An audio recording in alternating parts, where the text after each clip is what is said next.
1. Are you sure I'm doing this right? Because it doesn't feel right. I tried to keep the quiver from my voice, but it shook all the same. My arms were shaking, too. You look great, came Harmony's reply from across the yard.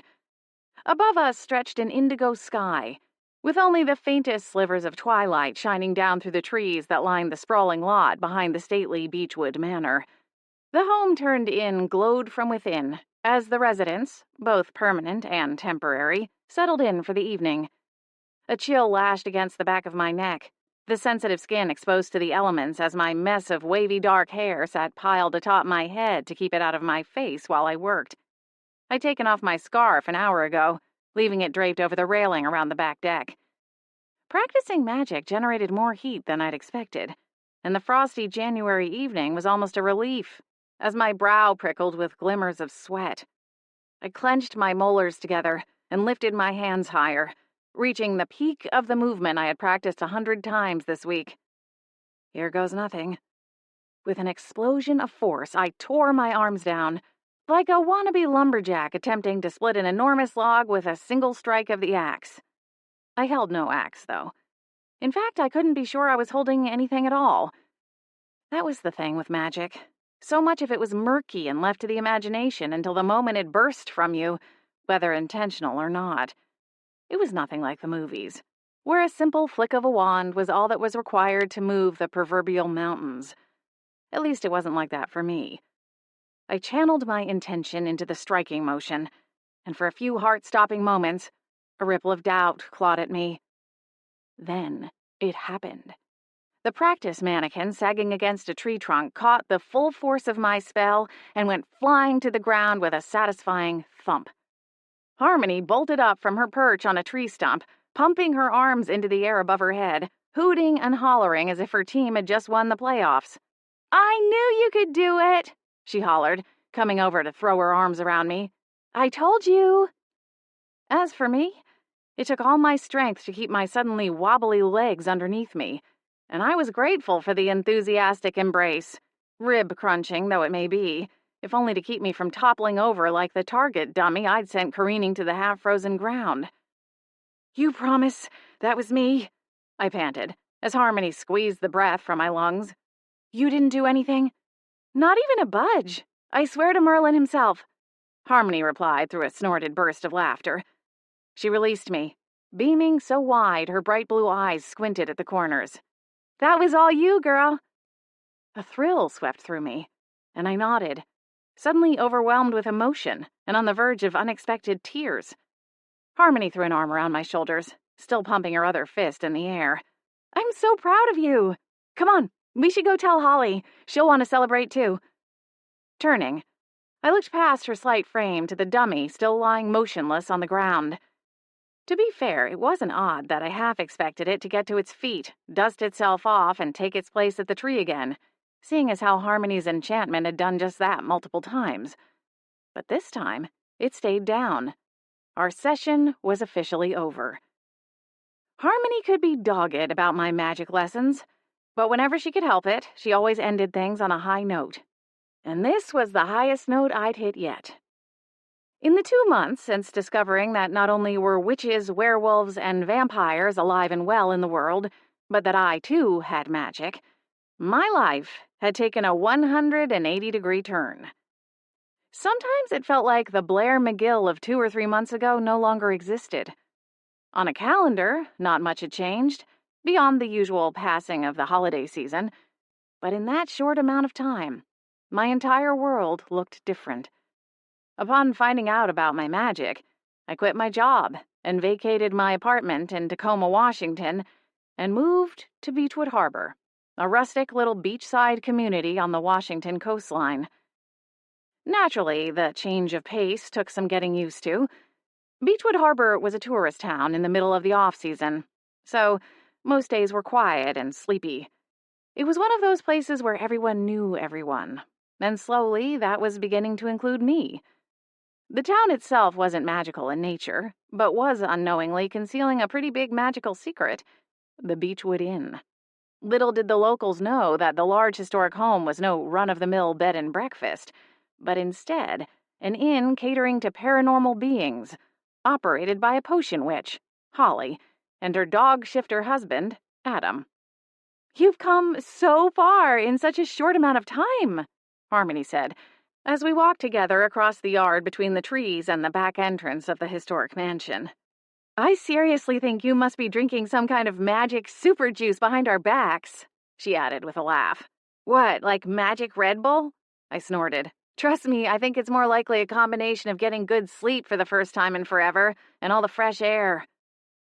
I had another secret theory, but it sounded too fantastical to share, even considering everything I had learned over the past months. Just before the holidays, the Beechwood Inn had played host to a conference of bona fide fairy godmothers. After they left, life at the inn became calm and quiet again, with even a few snow days to add to the season.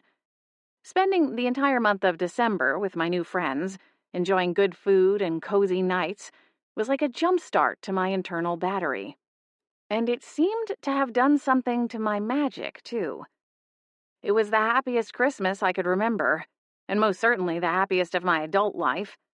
The joy and magic seeped into my system in some deeper, inexplicable way, and I woke up on New Year's Day with a confidence I'd never felt before. I asked Holly and Harmony to challenge me, and quickly moved from levitating small, lightweight objects to lighting candles with concentrated bursts of fire magic, and creating balls of ethereal lights. After that, we'd started to work on defensive magic, which Adam particularly enjoyed as it gave him an excuse to bust out the pair of water pistols he'd bought the kids that summer. Adam and Valoria, Holly and Adam's 6-year-old daughter, enjoyed chasing me around the woods, pelting me with water, while I did my best to duck, dodge, and throw defensive shielding spells. Once I had those down, Holly and Harmony started teaching me offensive magic. So far, I could send a stunning spell at small inanimate objects and freeze them in place, or even knock them back a few feet. Tonight, Harmony decided we should try picking on something my own size, her words, and produced a crash dummy from some closet buried deep in the Beechwood Inn. Upon seeing it, I'd immediately asked what on earth it was doing in the closet in the first place, but Harmony got off track and never answered the question. I still didn't know why they had it, but it worked perfectly for my target practice, even if the effort of performing the spells over and over again left me wrung out and ravenous. Luckily, one of the many perks of living at the Beechwood Inn was that someone was always cooking something. Or, as was more often the case for the man of the house, ordering takeout from one of the local restaurants. No sooner had we opened the door and shuffled into the kitchen, stamping off our wet boots on the rubber mat, than did the mouth-watering scent of greasy pizza find its way to my nose. Harmony beamed, her hands clasping together like Valoria had on Christmas morning as she raced downstairs and found a brand new bike, complete with a trailer for the family cat Boots, with a red gift bow attached.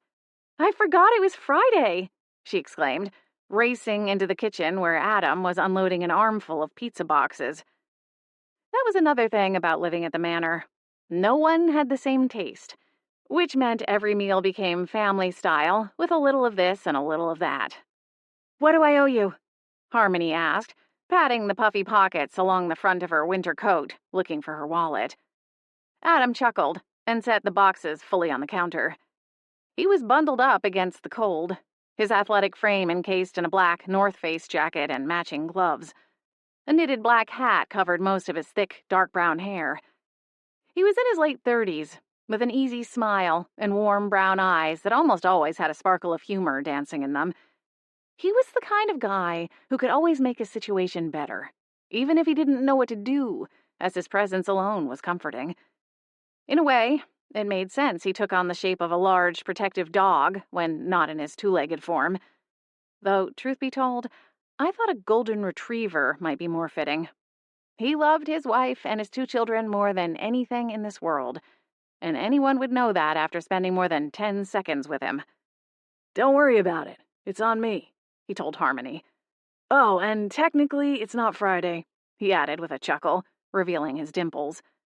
Harmony's gaze turned skeptical as one honey-blonde brow quirked in his direction. "And Holly is okay with this?" Holly, while not overly controlling, had been doing her best to rein in her family's eating habits now that the holidays were over. The house had been awash in a myriad of snacks and treats for the past several weeks, and when January rolled around, Holly set some resolutions with nutrition in mind, much to her husband's chagrin. For his part, Adam had the metabolism of a high school senior who ran track, played football, and never seemed to gain so much as an ounce of body fat, despite eating just about anything that wasn't nailed down. This trait did not endear him to the house full of women he lived with, none of whom share his metabolic traits. "She's at a potion conference tonight," Adam said, mischievously tapping his gloved forefingers to his temple. "And tomorrow is garbage day." Harmony laughed. "I see. So you paying for the pizza is more of a bribe, then?" Adam's grin widened as he shucked off his gloves and coat. "Is it working?" Harmony eyed the pizza boxes, steam still escaping from the seams in the cardboard lid. "Fine, but if she finds out, I'm gonna sing like a canary." Adam laughed and headed for the door, likely to put away his outer gear and grab the kids. "Here," Harmony said, lifting the lid of the top box. "You get the first slice. You've earned it." She stepped aside and grabbed a stack of plates from the cupboard. I peeked inside, spotted bell peppers, olives, and mushrooms nestled among the melted cheese, and tried not to openly drool. We moved the boxes to the peninsula separating the kitchen from the eating area. The home had a formal dining room, but it was rarely used. Most meals were consumed at the large farmhouse-style table adjacent to the kitchen, overlooking the backyard and line of trees leading to the woods behind the house. "So why aren't you at the potion conference with Holly?" I asked, as we loaded up our plates with pizza and garlic knots. It was perhaps my favorite thing about Adam. He always sprang for garlic knots. "Oh," Harmony said around a mouthful of bread. She paused to lick garlic spread from her thumb, before reaching for the basket of napkins placed at the center of the table. She sank into her seat and wiped her mouth. "It's more of a business owner's thing," she explained. "I'm technically the manager, but when it comes down to the inner workings of the business, payroll, marketing, and all that number stuff, my brain packs the suitcase and heads off to La La Land." I smiled and lifted a slice of vegetarian pizza. "Got it. I actually forgot the meeting was tonight, to tell you the truth. Guess your news will have to wait until she comes back." "What news?" The kitchen door swung open, and Adam returned, with a nearly 2-year-old boy, his carbon copy, on one hip, while 6-year-old Valoria, her mother's spitting image, scampered past him, leaving a trail of pink and gold sparkles in her wake. At first I couldn't figure out if they were coming from her shoes or her hair. As she waved her fist above her head, I realized the source of the sparkles was a golden orb of light clenched in her small hand. Her nails were painted hot pink, her Auntie Harmony's handiwork from when we did at-home manicures last weekend. "Isn't it cool?" Valoria chirped excitedly, waving the orb around to thoroughly coat the kitchen in pink and gold sparkles. Luckily, they faded upon contact with anything solid. "Yeah, V, who needs Parmesan cheese when you have rainbow dust?" Harmony said, weaving in her chair to dodge a swath of sparkles. Adam set Samuel in his high chair and strapped the safety belt. It was even more important for magical children to follow all safety protocols. After all, when your son could literally sprout wings, one needed to ensure he couldn't take flight and end up tangled with the light fixture wires. "Okay, honey, I think that's enough. Save some sparkles for tomorrow." Valoria pushed out her lower lip, but did as her father asked and set the orb on the counter. Harmony twisted in her chair, her arm draped over the back. "I was just saying we'd have to wait until Holly gets back to tell her that Blair just about blasted the practice dummy into the harbor with a stunning spell," Harmony said, beaming with pride. Adam gave me an approving nod. "Nicely done." "That's a bit of an exaggeration." I smiled at Harmony. "But thanks." Adam helped Valoria pick out a piece of pizza, which she did with her signature thoughtfulness, carefully considering the equally sliced pieces before landing on the one she deemed had the most chunks of pineapple. After sending Valoria on her way to her usual chair, he placed another slice on a small plastic plate, then extended it in Harmony's direction. Without prompting, Harmony whipped a finger through the air, and the pizza slice levitated just long enough for the magic to cut through it, the slice falling back onto the plate in small, cubed pieces.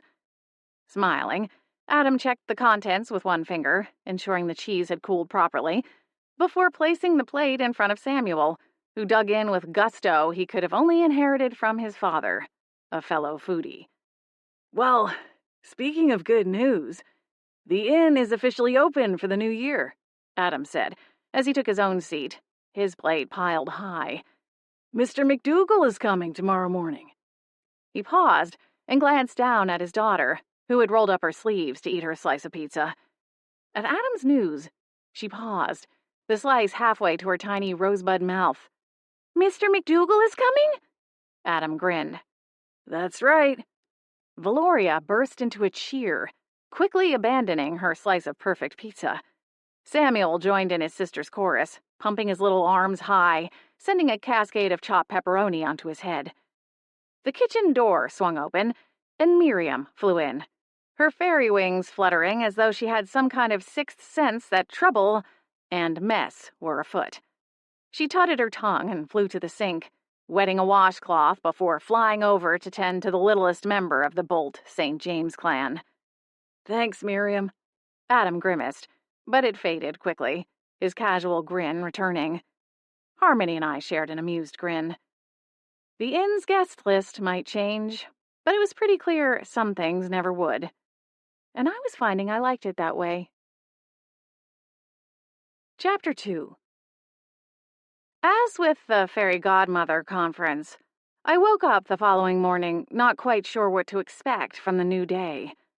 The rest of the household was more prepared, and I awoke to the house in what seemed like a familiar routine. Miriam, the retired fairy godmother who worked as a private nanny for Holly and Adam, had Valoria and Samuel in the kitchen eating breakfast. Valoria would shortly be off to school in the Seattle Haven, via the portal disguised as a common garden shed in the backyard. Samuel usually stayed around the house, under Miriam's watchful eye, while Holly ran her apothecary, and Adam worked on various projects as a freelancer, in addition to keeping up with the inn's guests. Since arriving at the Beechwood Inn, I'd taken to working part-time hours at Holly's apothecary. I hadn't yet started dabbling in potion work, nor was I sure I ever would. But my many years of retail experience in the greater Seattle area meant I could handle customer service in just about any environment. Holly and Harmony worked in the back, brewing the shop's signature potions, while I worked the front desk and aided the other shop witches with customer requests and questions, and handled the occasional sticky situation involving a return or complaint about a potion that didn't work as the customer envisioned, which was usually the result of a less than thorough reading of the product label prior to purchase. Holly paid me for my time, despite my many protests that she already did too much for me, and that if anything, my work should go to cover my room and board at the inn. Still, every other Friday there was a paycheck with my name on it.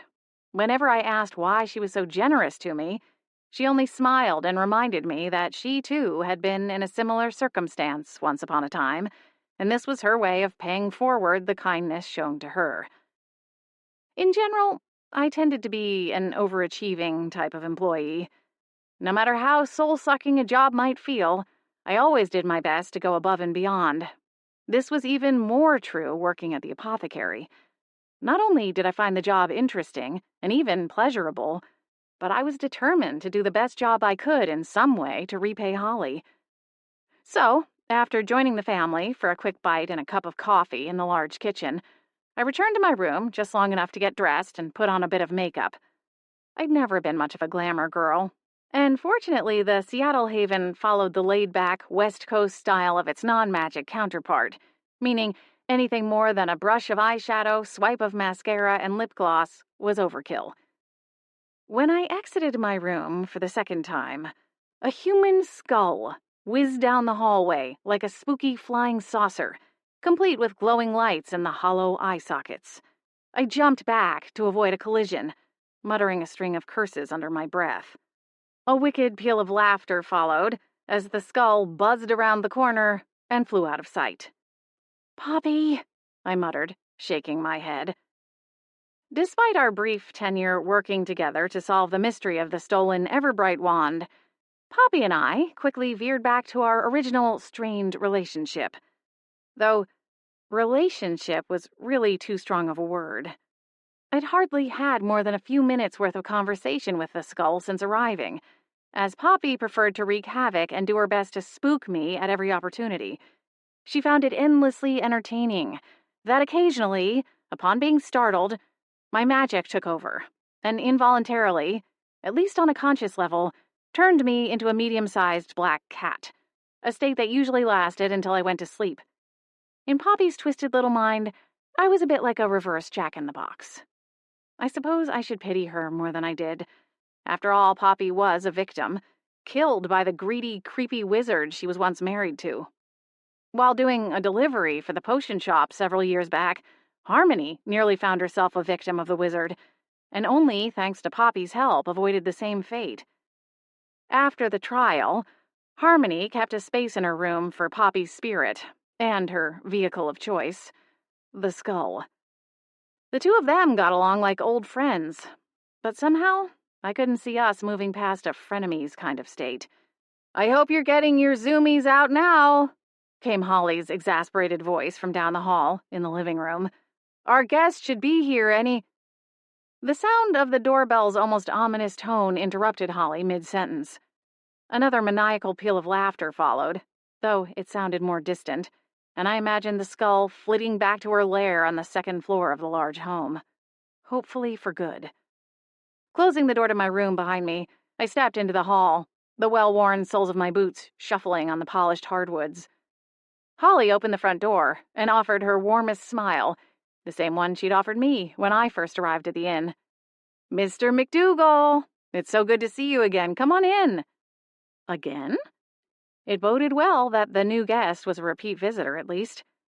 I stepped into the foyer, just as an elderly man with thinning gray hair stepped over the threshold.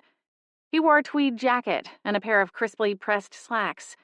Behind him, he dragged a silver suitcase, the size meant for the overhead compartments on an airplane. In his other hand, he held a leash attached to a small terrier with short legs, shaggy brown fur, and almost comical eyebrows.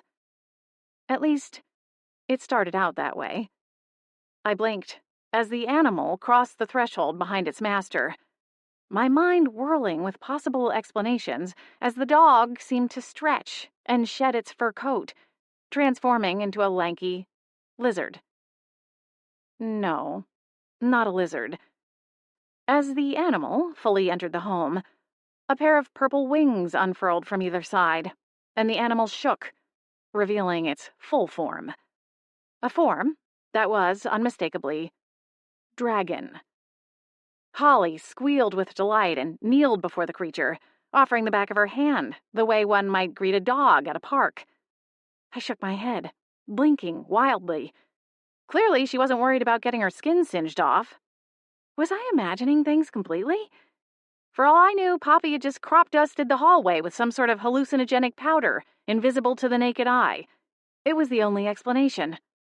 Well, not the only explanation, all things considered, but... "Sir Pickles, it's an honor to have you in our home," Holly was telling the dog/dragon. The animal tipped its elongated head, and two distinct smoke rings billowed from either nostril as the beast let out a groan, of what I could only assume was pleasure, as Holly stroked the shiny scales along its neck. Sir Pickles? Mr. McDougal chuckled and passed the leash to Holly before dragging his suitcase fully inside and closing the front door. "He's been chattering non-stop about the roasted game hens he had on our last stay." Holly laughed and finished stroking the animal's head before rising to her feet. She held up one finger and leaned in conspiratorially, smiling at the man. "Between you and me, I've got 3 of them defrosting in the kitchen right now. I figured it would make for an appropriate welcome back to the Beechwood Inn dinner." Mr. McDougal's pale blue eyes sparkled. "Sounds like we're at the beginning of another 5-star stay, then." Holly smiled, the pride evident in her face. She was dressed more casually than she normally was on days she went to the apothecary, and I wondered if perhaps she was planning to stick around at the inn to help see Mr. McDougal get settled in. She wore an eggplant-colored turtleneck over a pair of dark-wash jeans and a pair of black ballet flats. Her dark auburn hair hung loosely around her shoulders, falling to mid-back in waves that suggested she deep-conditioned at least once a week. Her peaches and cream complexion was smooth and clear, with only the barest touches of makeup, a swipe of pale lip gloss, and a thin coat of mascara, drawing out her emerald green eyes. "We sure hope so," she told Mr. McDougal, ushering him and his strange pet inside. She glanced over and saw me lingering at the end of the hallway, and winked. "Oh, Blair," she said. "I didn't hear you come up. Did you sleep well?" Mr. McDougal turned, acknowledging me with a polite smile. "Always nice to meet a fellow guest of the inn. Is this your first stay?" I hesitated, unsure how to answer. In truth, I was something of a long-term guest. I wasn't currently making plans to leave the manor, though, and while it felt homey to me, perhaps more homey than any place had felt, it still wasn't technically my home. Holly smiled. "Blair is a long-term guest. This is Blair McGill. Blair, this is Fred McDougal." Fred extended a hand in my direction. I took it, and we shook briefly. As he released my hand, he chuckled and glanced down at his scaled companion, who was straining at the end of his leash in an attempt to more thoroughly smell the upholstered cat bed perched atop the small wooden bench that doubled as a shoe storage trunk. Boots, Holly's tabby familiar, loved curling up on the cushion when the sun filtered through the narrow windows framing the doors. His orange and cream fur covered the velvet pillow, leaving a calling card for the clawed beast. "I hope you don't mind dogs," Fred said, chuckling as he gave Holly a knowing look. Holly laughed.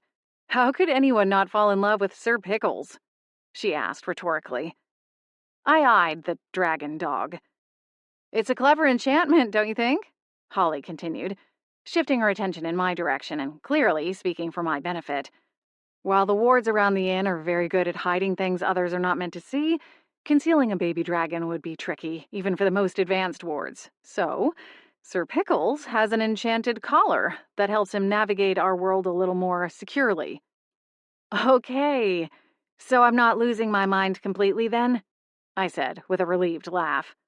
"One second I was looking at a dog, and the next—" Sir Pickles let out a chuffing snort, dispelling more smoke rings. Was he laughing at me? I stared down at the dragon, its eyes blood red, though not in a menacing way. "He is my emotional support dragon," Fred interjected, smiling down at the creature with what could only be described as fatherly affection.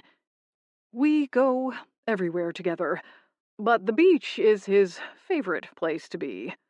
I think he must be at least part water dragon, though I can't be sure. We're still waiting for someone to start a dragon DNA test company, you see." I nodded slowly, my brain starting to shut down to preserve itself against the onslaught of sudden and strange magical information. That happens sometimes, I found. My mind could only stretch so far in a given day. And here I was, maxed out on new magical knowledge, and it wasn't even 10 a.m. yet. Lucky me. Perhaps coffee would help. Fred shifted to Holly and smiled, gesturing with his chin at the staircase at her back. "Do we have the same room as before, then?" Holly nodded and stepped aside, sweeping an arm to usher him forward. "That's right. You can set your bag here if you want." Fred released the handle of the bag and took a handful of steps up the main staircase. Holly used a whisper of magic and sent the bag floating after him. "It was nice to meet you, Blair," Fred called down, one hand clutching the railing securely as he climbed. "Perhaps we'll see you at dinner tonight." "Nice to meet you, too," I called back. Fred, Sir Pickles, and the silver suitcase turned left at the top of the stairs and padded down the hall, out of sight. Holly pressed a hand to her mouth and tried to suppress a giggle as she watched me struggle to process the events of the morning. In hindsight, I probably should have told you about the dragon. But hey, it's kind of a fun surprise, isn't it? Just as long as he doesn't set fire to the place, I suppose. Holly laughed and looped an arm around my shoulders, steering me toward the kitchen. He's harmless. Dragons don't even get their fire for several decades. He's a long way off from being anything other than an adorable fog machine. Good to know. I nodded slowly.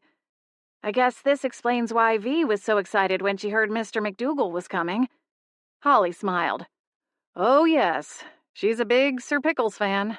Although it's a bit of a double-edged sword, as it will be all she talks about for the next 2 months. She's bound and determined to have a dragon familiar one day. We headed into the kitchen, the scent of coffee and toast and cinnamon greeting us.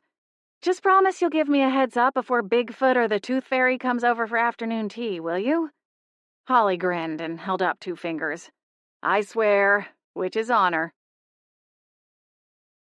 Chapter 3.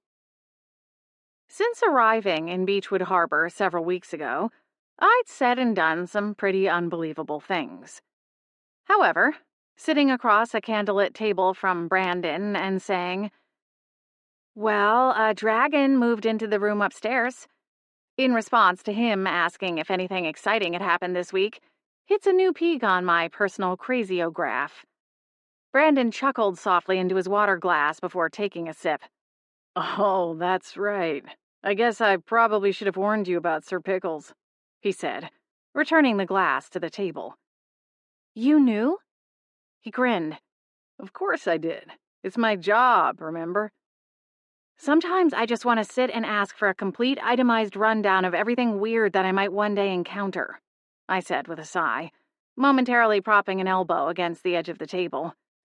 The memory of my late grandmother's shrill disapproval echoed through my ears, and I quickly withdrew it, returning my hands to my lap, where a linen napkin stretched across the tops of my thighs. It was only a thin square of fabric, but it provided an extra layer of insulation. I'd worn a dress to dinner, one a few inches too short for this time of year, and regretted it almost instantly. Though Brandon seemed to appreciate it, having told me how beautiful I looked twice, before we'd even reached the restaurant. Personally, I thought it was a misstep that the Seattle Haven didn't use its abundance of magic to alter the weather. The citizens within its magical borders seemed content living in a place that mirrored the often gray, human version of the city. On nights like this, I thought it might be more fun if they'd put their magic into channeling a more tropical locale. "Anything in particular you're worried about running into?" Brandon asked, still grinning at me. "Anything with extra pointy teeth or spiky tentacles?" I replied with a shudder. "Oh, I know.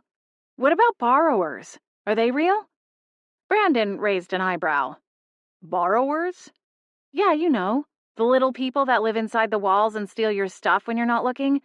They never take anything big, of course. Just little things. Bobby pins, extra socks, bottle caps, hair elastics, a roll of Scotch tape, or the last set of AAA batteries.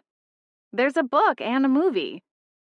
Brandon chuckled into his napkin as he wiped a smear of garden herb spread from the corner of his mouth. We were still making our way through our chosen appetizer, a basket of toasted pita served alongside a trio of dipping sauces and little white ramekins. "I don't think those are real, sorry." I leaned back in my seat. Darn, it made for a convenient excuse for misplacing things. You know, you could just say, "Oh, those borrowers are at it again."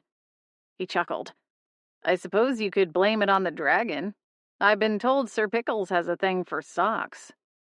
I curled my toes inside my pointy heels, realizing I wasn't technically wearing socks at the moment. "Good to know." "It's better if you figure this stuff out little by little," Brandon continued. He reached for the basket between us and plucked a piece of bread, thin sliced and toasted to golden perfection. He hovered indecisively over each variety of toppings, before opting to slather it in aged cheddar spread. "It seems I don't have a choice. I've been reading everything I can get my hands on. The library at the inn is pretty impressive, actually." Brandon nodded affirmatively, finishing the schmear with a little flourish of his wrist before returning the small utensil to the dish.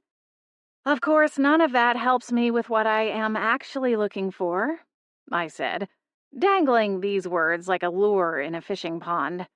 My brow arched expectantly as Brandon took a bite of his appetizer. He groaned, his expression making it clear the sound had nothing to do with the savory delight of the food. "You know I can't do anything to help on that front." Disappointment rippled through me all the same. "I know. I was just hoping that maybe," I started, but shook my head.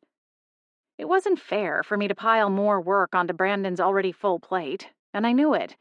Not to mention, he was well, boyfriend was too strong a word. Gentleman caller, too antiquated. And while we were friends with some benefits, that label didn't fit either. I planted my elbow on the edge of the table again, drowning out my grandmother's voice from the other side, and dropped my chin into my palm. Forget I said anything. Honestly, I'm sorry. It's not your job to dig into things for me, and I don't want you to get in trouble for poking around where you're not supposed to. Brandon's brow remained creased, even as he continued nibbling at the toasted bite. It's not that I can't dig into things. It's more that the godmothers run their own department, and unless ordered by the Haven Council, they aren't obligated to share with us. I nodded, my mind wandering. I sent a letter to Esmeralda a couple of weeks ago, but I haven't heard anything. And I suppose she's not technically in charge now that Celestine has been returned to her prior position. You never know.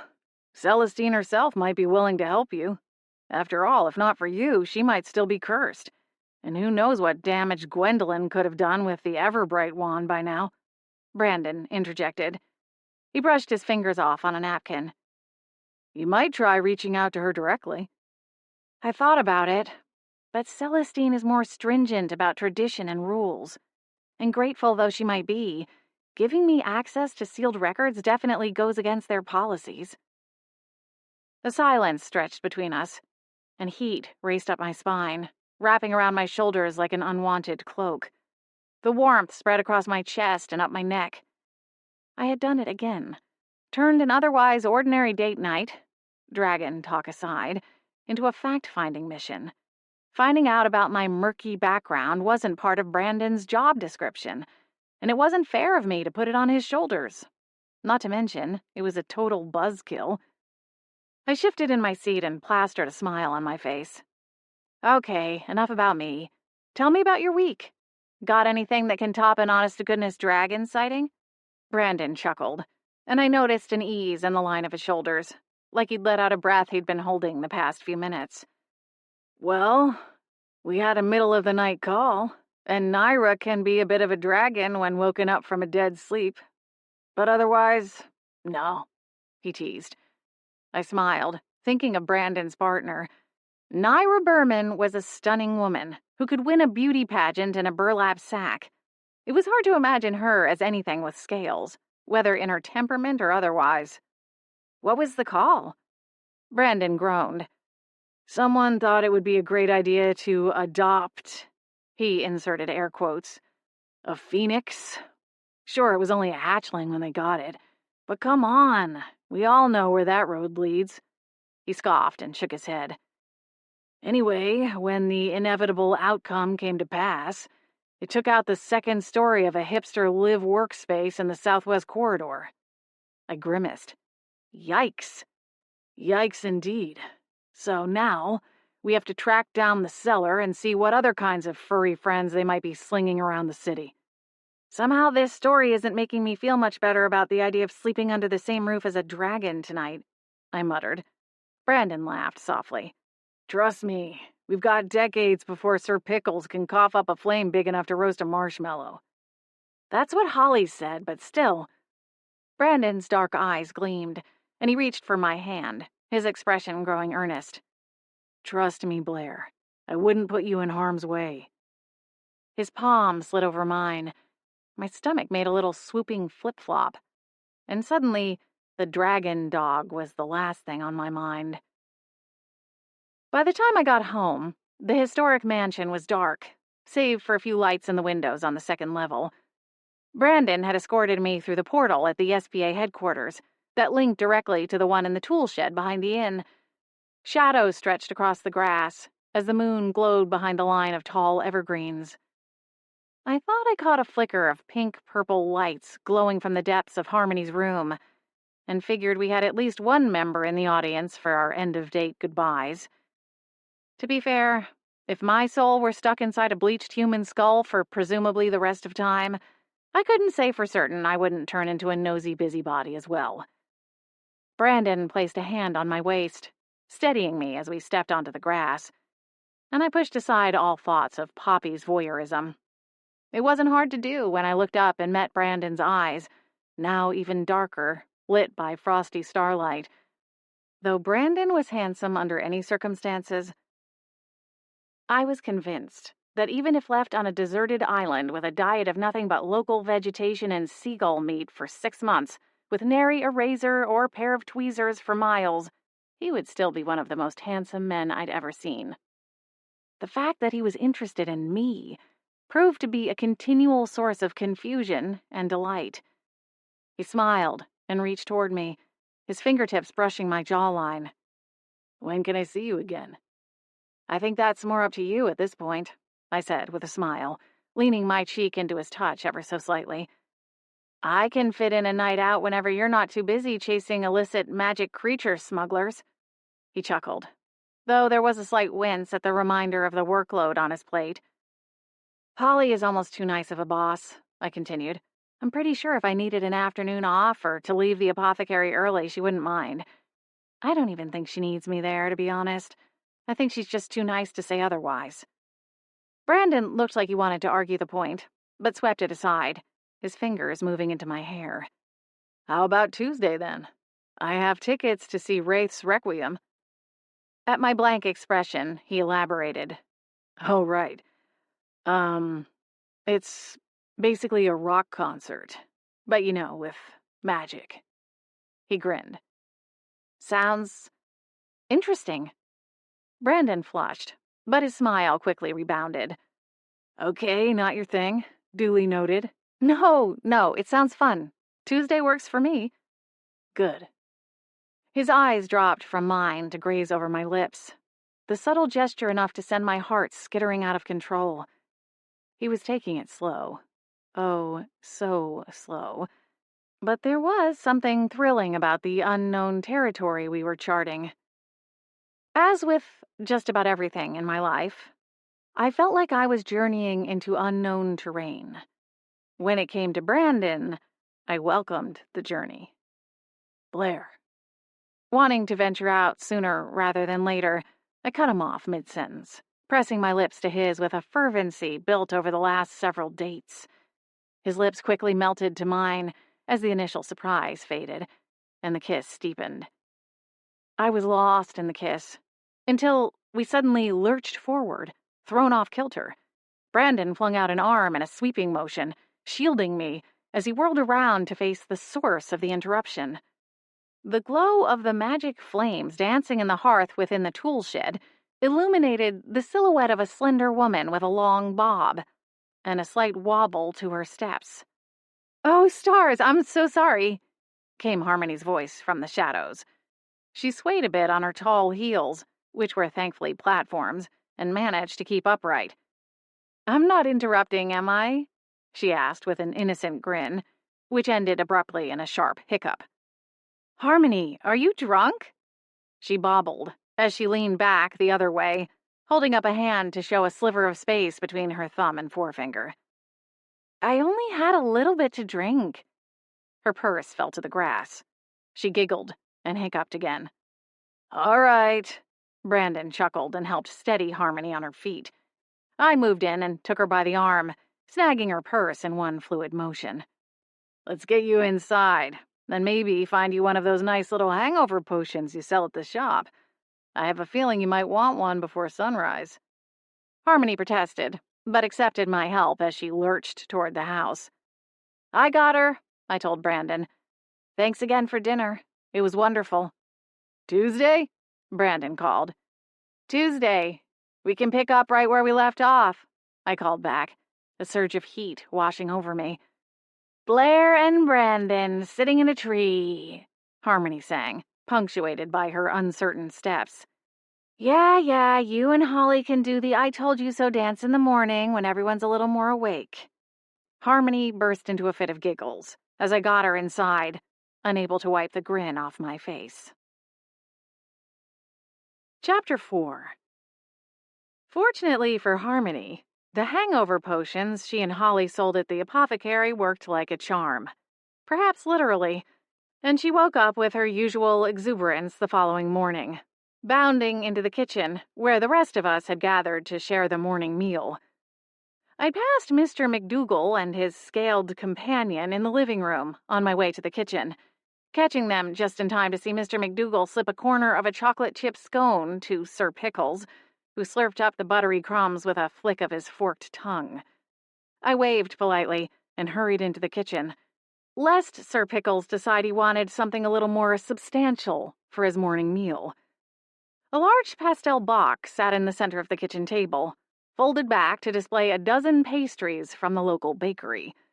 A second box sat on the counter, where Adam stood leaning over the sink, one hand cupped in midair to catch crumbs of what appeared to be a poppy seed muffin. Miriam had her hands full. As it appeared, Samuel had sprouted furry black arms and a tail somewhere over the course of the meal and was seemingly hacking up a hairball.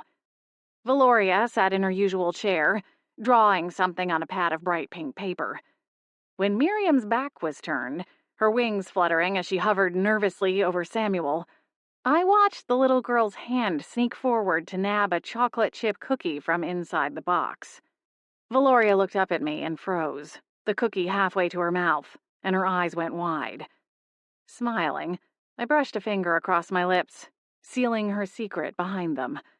This made her giggle as she jammed as much of the cookie as she could fit into her mouth, before hiding the evidence under the edge of another piece of coloring paper. She might be Holly's mini-me, but when it came to sweets, she definitely took after her father. "There we go," Miriam chimed, as Samuel's sputtering stopped, and he reached for his sippy cup of milk. She patted the boy on the back, and some of the fur faded, revealing the boy's pale skin. "It's an important lesson, young sir. While you may occasionally look like a cat, you are not, in fact, a cat, and therefore need to be careful about what you ingest." I wasn't sure the nearly 2-year-old would understand words like ingest, but it wasn't my place to say. Miriam was, after all, the expert when it came to childcare.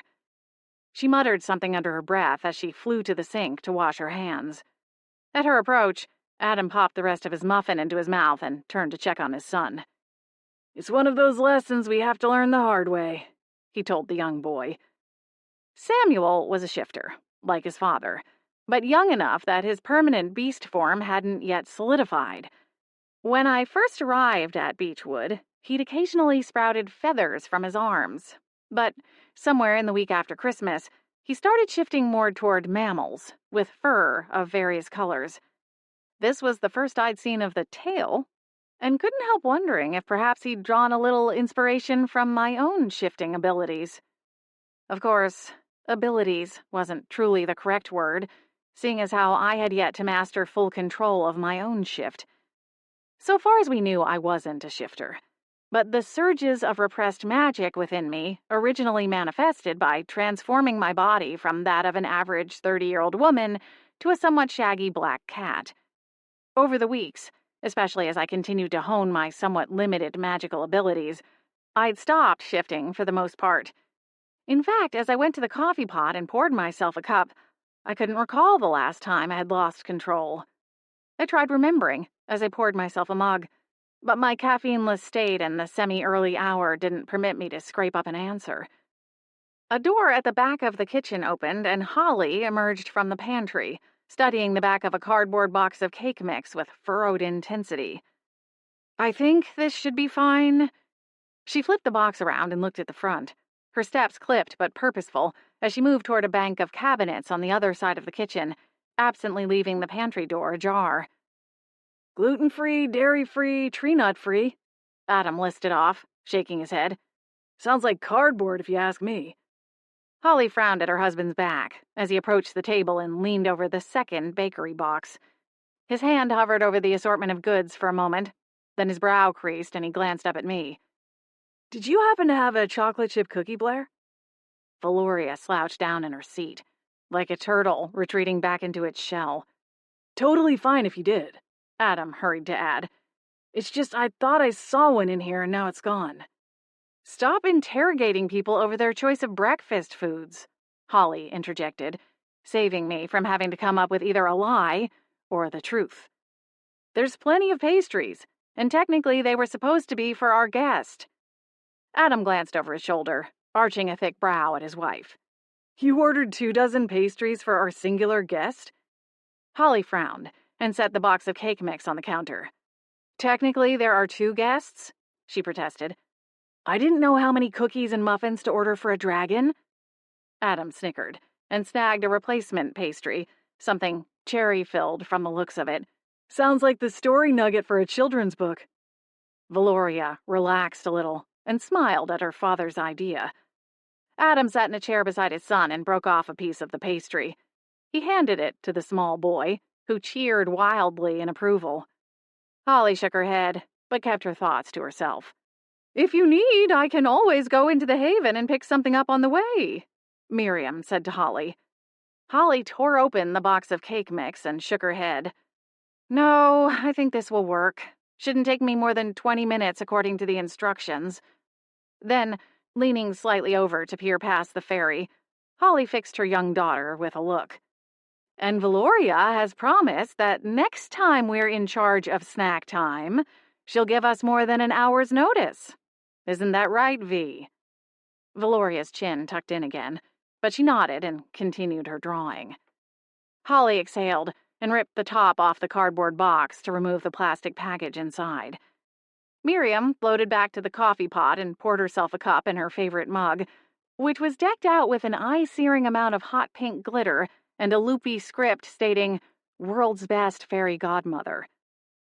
By the time Harmony arrived downstairs, I was sitting at the table, munching on a snickerdoodle cookie, wondering how in the world we avoided more head-on collisions, considering the sheer amount of activity buzzing through the kitchen on any given morning. It was chaotic, busy, hectic, and fun, the total opposite of my childhood. With no siblings and an overly strict grandmother, mealtime was a thing of efficiency and function, not a time to play or even socialize. So, did Blair tell you all about her smoochy date with Agent Swan? Harmony cooed as she brought her coffee to the table. My eyes narrowed in her direction. Really? Harmony snickered and took a seat. It's a good thing. And hey, Blair, dating a government official could come in handy. Brandon might have some connections to someone in the city planning department. Holly's been trying to get those expansion permits pushed through for months now.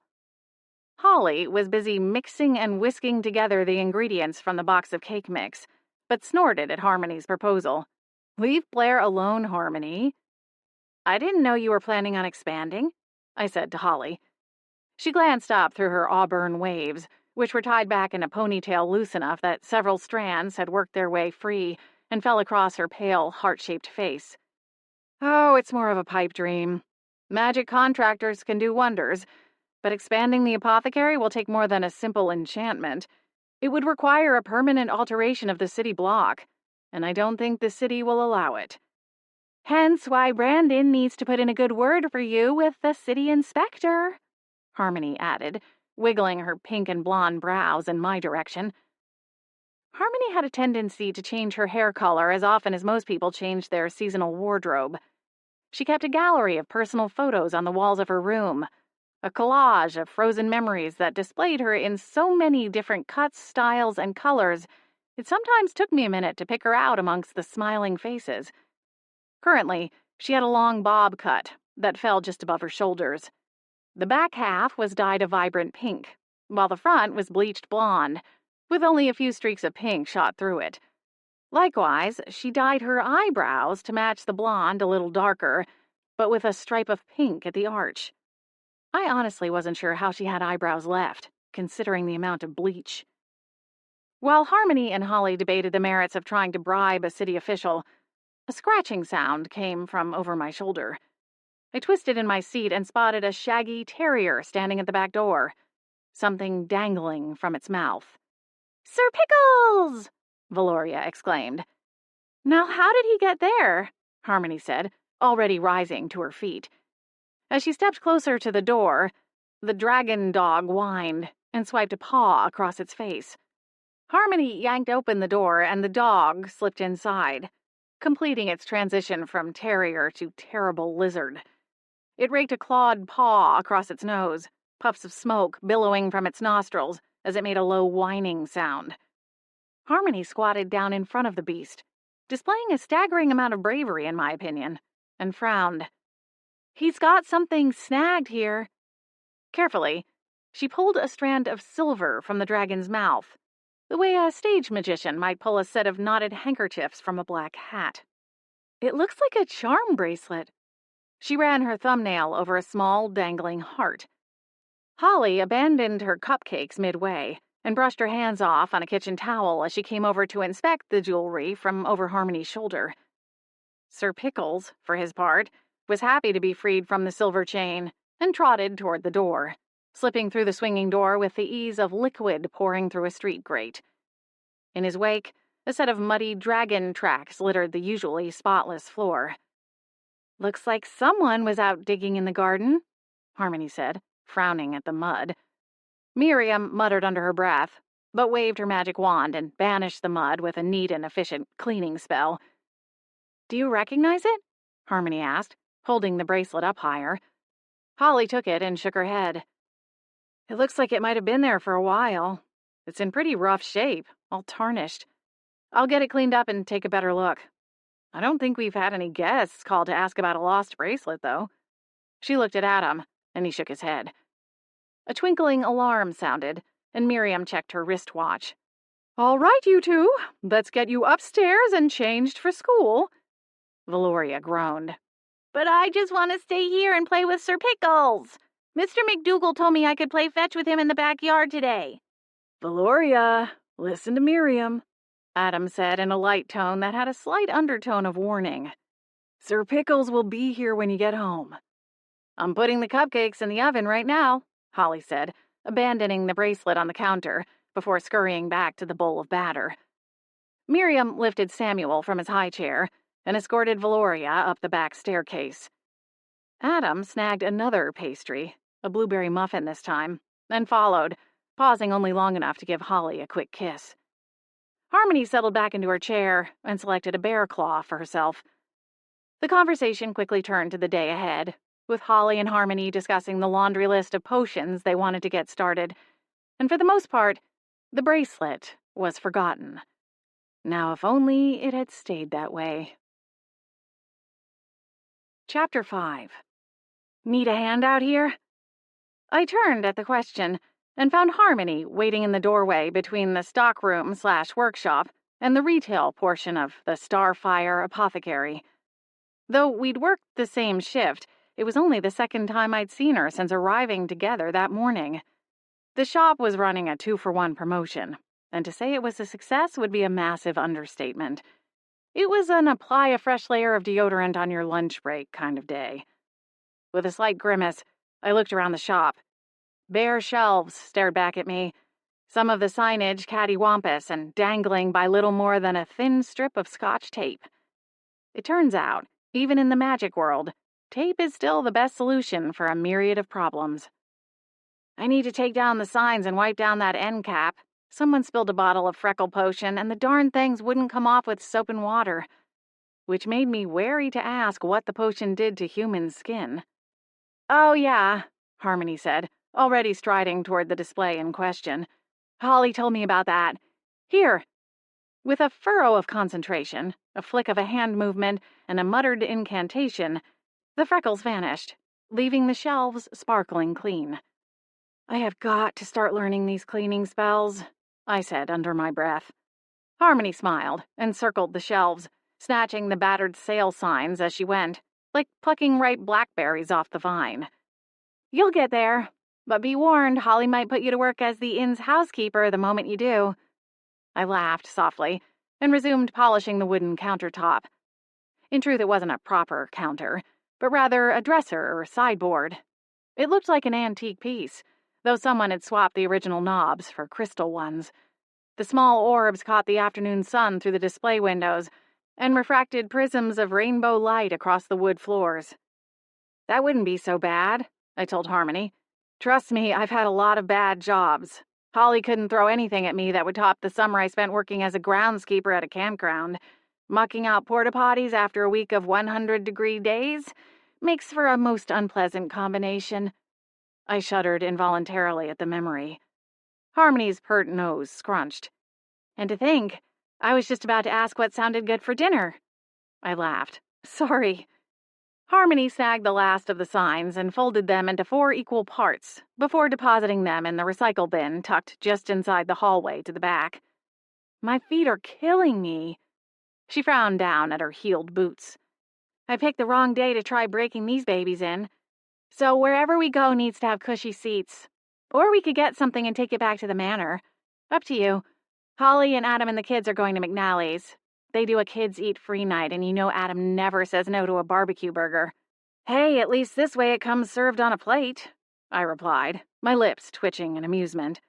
I thought Holly was going to murder him last week, when he came trotting into the kitchen covered in fur, drool, and day-old lettuce bits after a dumpster diving expedition. Harmony giggled. It's a good thing he's pretty. I smiled. What about Miriam? Does she have the night off? Yeah, she's got a bi-weekly trivia night she goes to here in the Haven. Sounds fun. Harmony looked skeptical. What? I asked. Not your thing? Oh, it's not that. I like trivia when it's fun stuff like movies or pop culture references. Theirs is more cerebral, I suppose you could say. Old quotes from the classics, stuff about dead people, you know. I'm more of a here and now kind of witch. Aha. I folded my cleaning rag and stashed it away with the bottle of wood polish, then grabbed the broom. Poppy likes it, though, Harmony added. Before I could start sweeping, a rush of magic swiped the broomstick from my hands, and the thing started waltzing, Fantasia style, across the shop, while Harmony twisted a finger lazily through the air, directing it back and forth. Poppy goes to trivia night? I asked, wondering how people felt about a sentient skull joining in their game. But then, it was a magical city, full of magical beings. Perhaps she wasn't even the most extraordinary being there. And really, who was I to judge? For all I knew, I'd get a question right and go furry out of excitement, and wind up giving someone in the audience an allergy attack. Sigh. Oh yeah, Harmony said, twisting her hand to send the broom in the opposite direction. She's a big hit. Everyone wants her on their team. She was stuck in the wizard's study for some time, with nothing to do but read. I nodded slowly. Right. I suppose that makes perfect sense then. How are you two getting along these days? Has she finally stopped trying to scare you into shifting? Harmony asked, not bothering to hide the beginnings of a smile or the sparks of amusement in her blue eyes. It depends on the day, I replied, my tone flat. Harmony finished the sweeping, using another jolt of magic to collect the detritus in a metal dustpan and send it sailing toward the trash can. That's good enough for tonight, she declared, brushing her hands together as though she'd physically done the job herself. Holly and I have to come in early tomorrow to get a jump on restocking anyway, she added, her shoulders slumping slightly forward as she went to check the lock on the front door. I wish I could help with the potion work. I went and grabbed my purse, a crossbody bag just large enough for the essentials, chapstick, extra hair elastic, a few loose sticks of sugar-free gum, a spare phone charger, and my wallet. Don't worry about it, Harmony said, coming to join me. She hit the lights, and the shop fell into shadows, but for the patchwork of light from the street lamps outside. It's nothing we can't handle, although the next time Holly suggests a 2-for-1 sale, I'm going to run away in the middle of the night. I laughed and settled my purse strap on one shoulder, then anchored the small bag on the opposite hip. Fair enough. It was a madhouse. Adam and Holly are trying to raise a bit of extra money, Harmony explained matter-of-factly. They want to send Valoria to a special academy for advanced witches, and the tuition costs an eye-popping amount.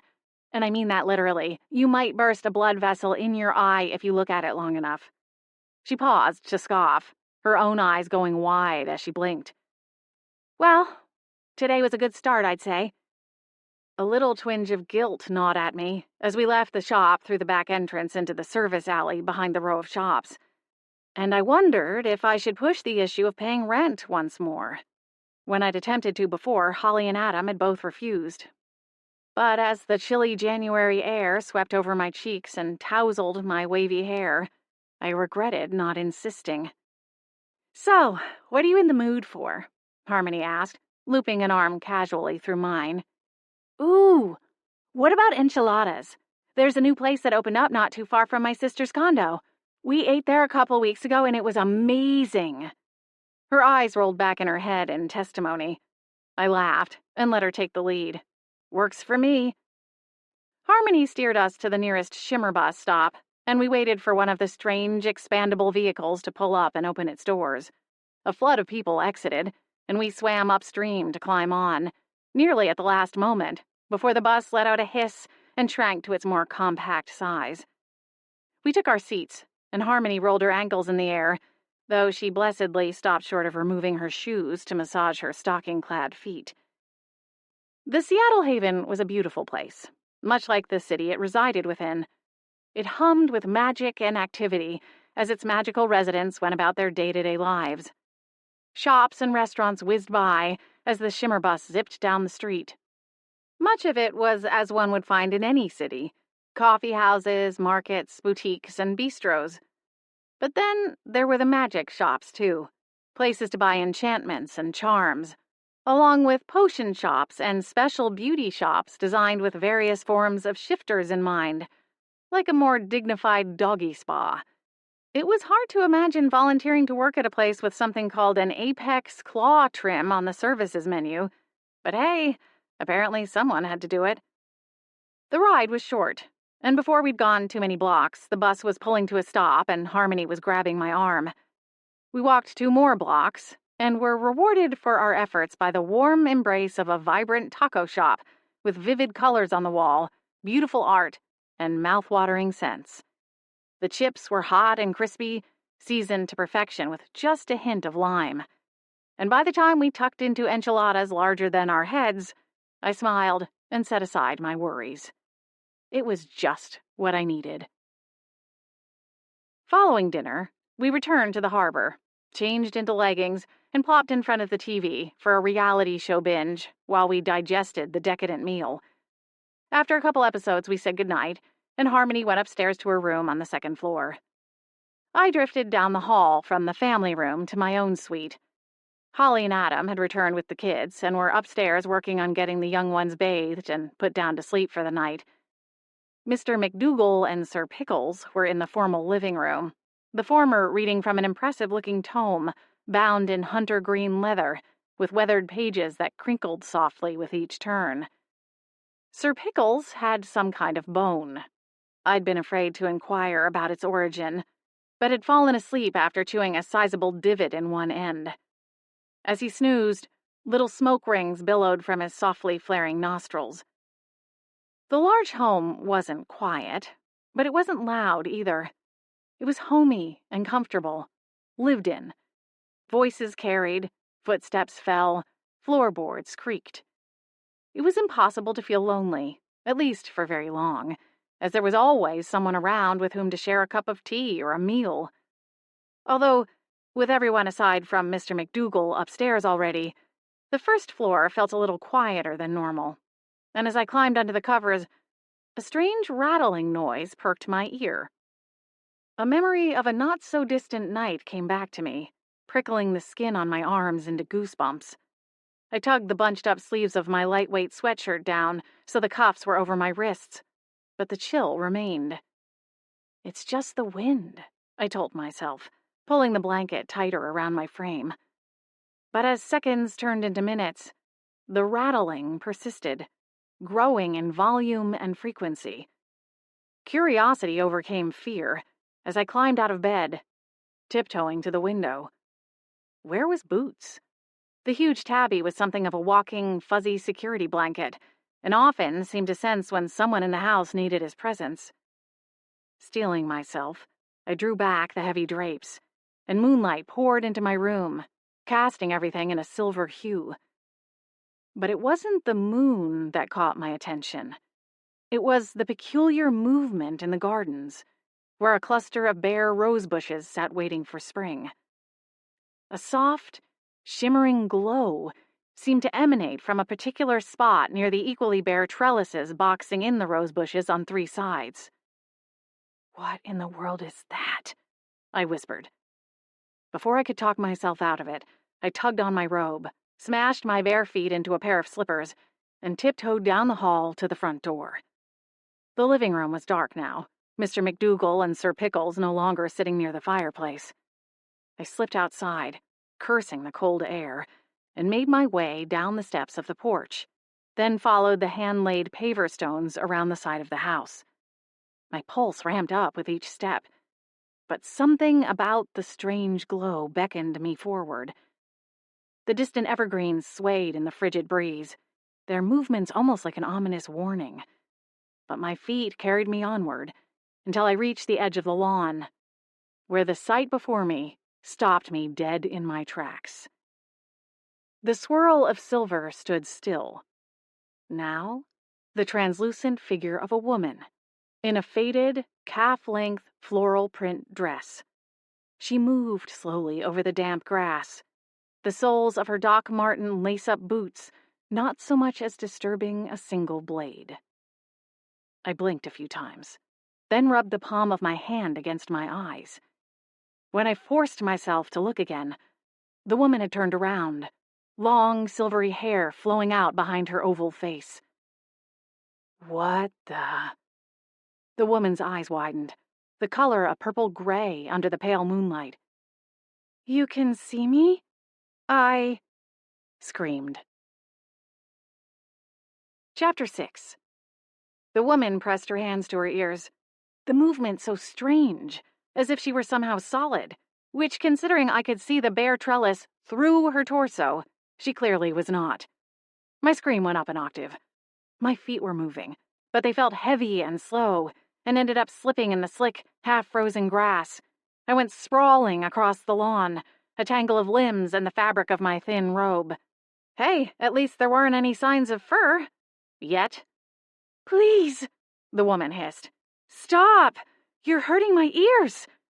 I flipped to my back and began crab-walking away as the woman lurched forward, her hands still over her ears.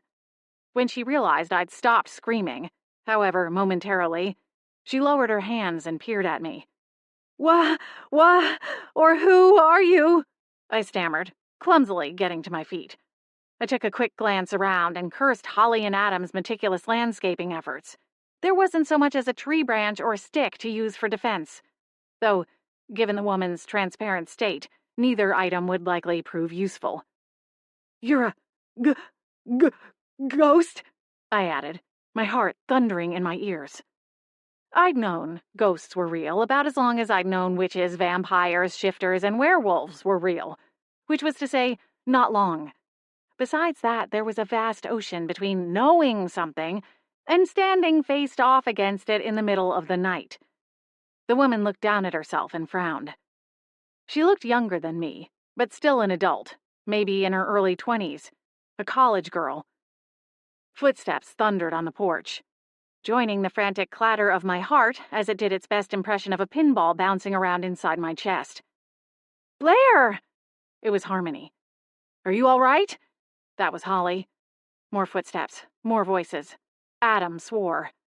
The ghost reeled back at the arrival of others, and moved so quickly she seemingly winked out of existence, only to materialize again a few yards deeper into the garden, as though she sought to hide amongst the vegetation.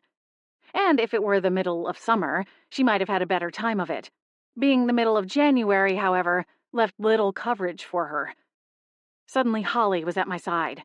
So abruptly I jerked back and nearly stumbled when my feet didn't keep up with my panicked brain. Holly wasn't looking at me, though. She was looking at the ghost, raising her hands in the likely universal sign for surrender. Cautiously, she approached the ghost, her movements slow and calculated, like trying to corner a stray puppy before it could run into the streets. "Hello," she said to the ghost. Harmony and Adam came to stand at my other side. Valoria's footsteps hit the porch, and she shouted into the darkness, "What's everyone doing out here?" "Honey, go back inside," Adam said. The footsteps came closer. "Wow!" Valoria exclaimed in her tiny voice. "There's a new ghost!" It was only slightly embarrassing to be more afraid of something than a literal 6-year-old child. "Who are all of you?" the ghost asked, daring to come a little closer. Where am I? This place looks familiar, but I can't... Her voice cut off, as though a breath caught in her throat, which I supposed was impossible, but the effect was much the same. Her eyes went even wider, as she tilted her head and considered the shadowy house looming in the near distance. She scanned the 2 stories, with its pitched roof and angles from a bygone era. Then, slowly, she turned and scanned the trees behind it. A trembling hand flew to cover her mouth. This is Beechwood Manor, isn't it? Only, it looks different now. And those houses weren't there before, but it must be... She broke off again and shook her head. I used to cut through here to go to the lookout. Yes, this is the Beechwood Manor, Holly confirmed, lowering her hands to her side. Adam backtracked to the porch and gathered Valoria into his arms, if only to keep her from running full tilt at our spectral visitor. My name is Holly, she continued. I own the manor now with my husband. She gestured at Adam, who offered a wave. Valoria waved her hand with exuberance and smiled widely, not showing even an inkling of fear in her bright eyes. Not for the first time, I envied the young witch, wishing I had grown up with full access to magic and the history of who and what I really am, rather than finding out the way I did. Valoria would never have to wonder what she was or where she came from. What is your name? Holly prompted the ghost. My name is Rachel, the woman said, finally tearing her gaze away from the dark tree line. Rachel Palmer? She looked at Holly, her eyes still bright silver and wide with confusion or fear, or possibly both. Why does everything look so different? I was just here, only a few days ago. How could all of this change? Her eyes squeezed shut, her expression marred with pain, and she shook her head violently. Around her, the naked rose bushes rattled and vibrated. The trellis shook, banging against the posts it was mounted to. It was the sound I'd heard from my room. Harmony grabbed my wrists and pulled me back a few steps. Rachel, Holly said, sharply but not unkindly. It's okay. You're safe. She was dead. That seemed in stark contradiction to the sentiment usually implied when using words like safe. The thorny branches of the rose bushes only rattled harder. Harmony pulled me back another step, and Adam, with Valoria in his arms, retreated to the safety of the porch. Holly, however, stepped forward. Rachel, look at me. Things may look different, but I promise you're still in Beechwood Harbor, and everything is going to be all right. We'll all figure this out together. Rachel's eyes opened, one following the other by half a second, until she peered at Holly, desperation etched into the pinched lines around her mouth. But what happened to me? You're dead! Isn't that fun? Valoria chirped. Shh! Adam chided softly, placing a finger on his own lips and hushing the precocious witch. Rachel stared at her hands, or more likely, stared at the ground through her hands. Then, silver streaks coursed down her ethereal cheeks. I'm sorry, Valoria said, her young voice troubled. I didn't mean to make you cry. You'll be all right. When my mom says it's going to be okay, she means it. Despite the heaviness of the moment, one corner of my mouth ticked upward into a fleeting smile at the certainty in Valoria's statement. I don't understand how this could happen, Rachel said, her voice trembling and thick with emotion. It's a lot to take in, Holly said, with a sympathetic nod. Would you like to come inside? It's much cozier than out here in the cold. Could ghosts feel the temperature? Physiologically, it didn't make much sense. But then we were dealing with magic, and silly things like the laws of physics didn't seem to apply. At least, not consistently.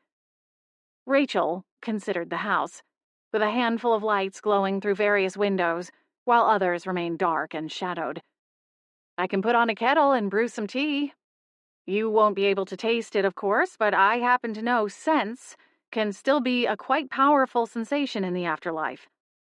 I stored that tidbit of knowledge away for a later date.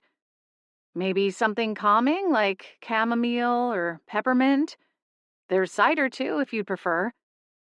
We don't bite, Harmony added, though from the slight cringe on her face, she regretted it the moment it left her mouth. Rachel shook her head, but now I couldn't be sure if it was in disbelief or as a rejection of Holly's offer to come inside for tea. I don't know what happened to me. How can I not know?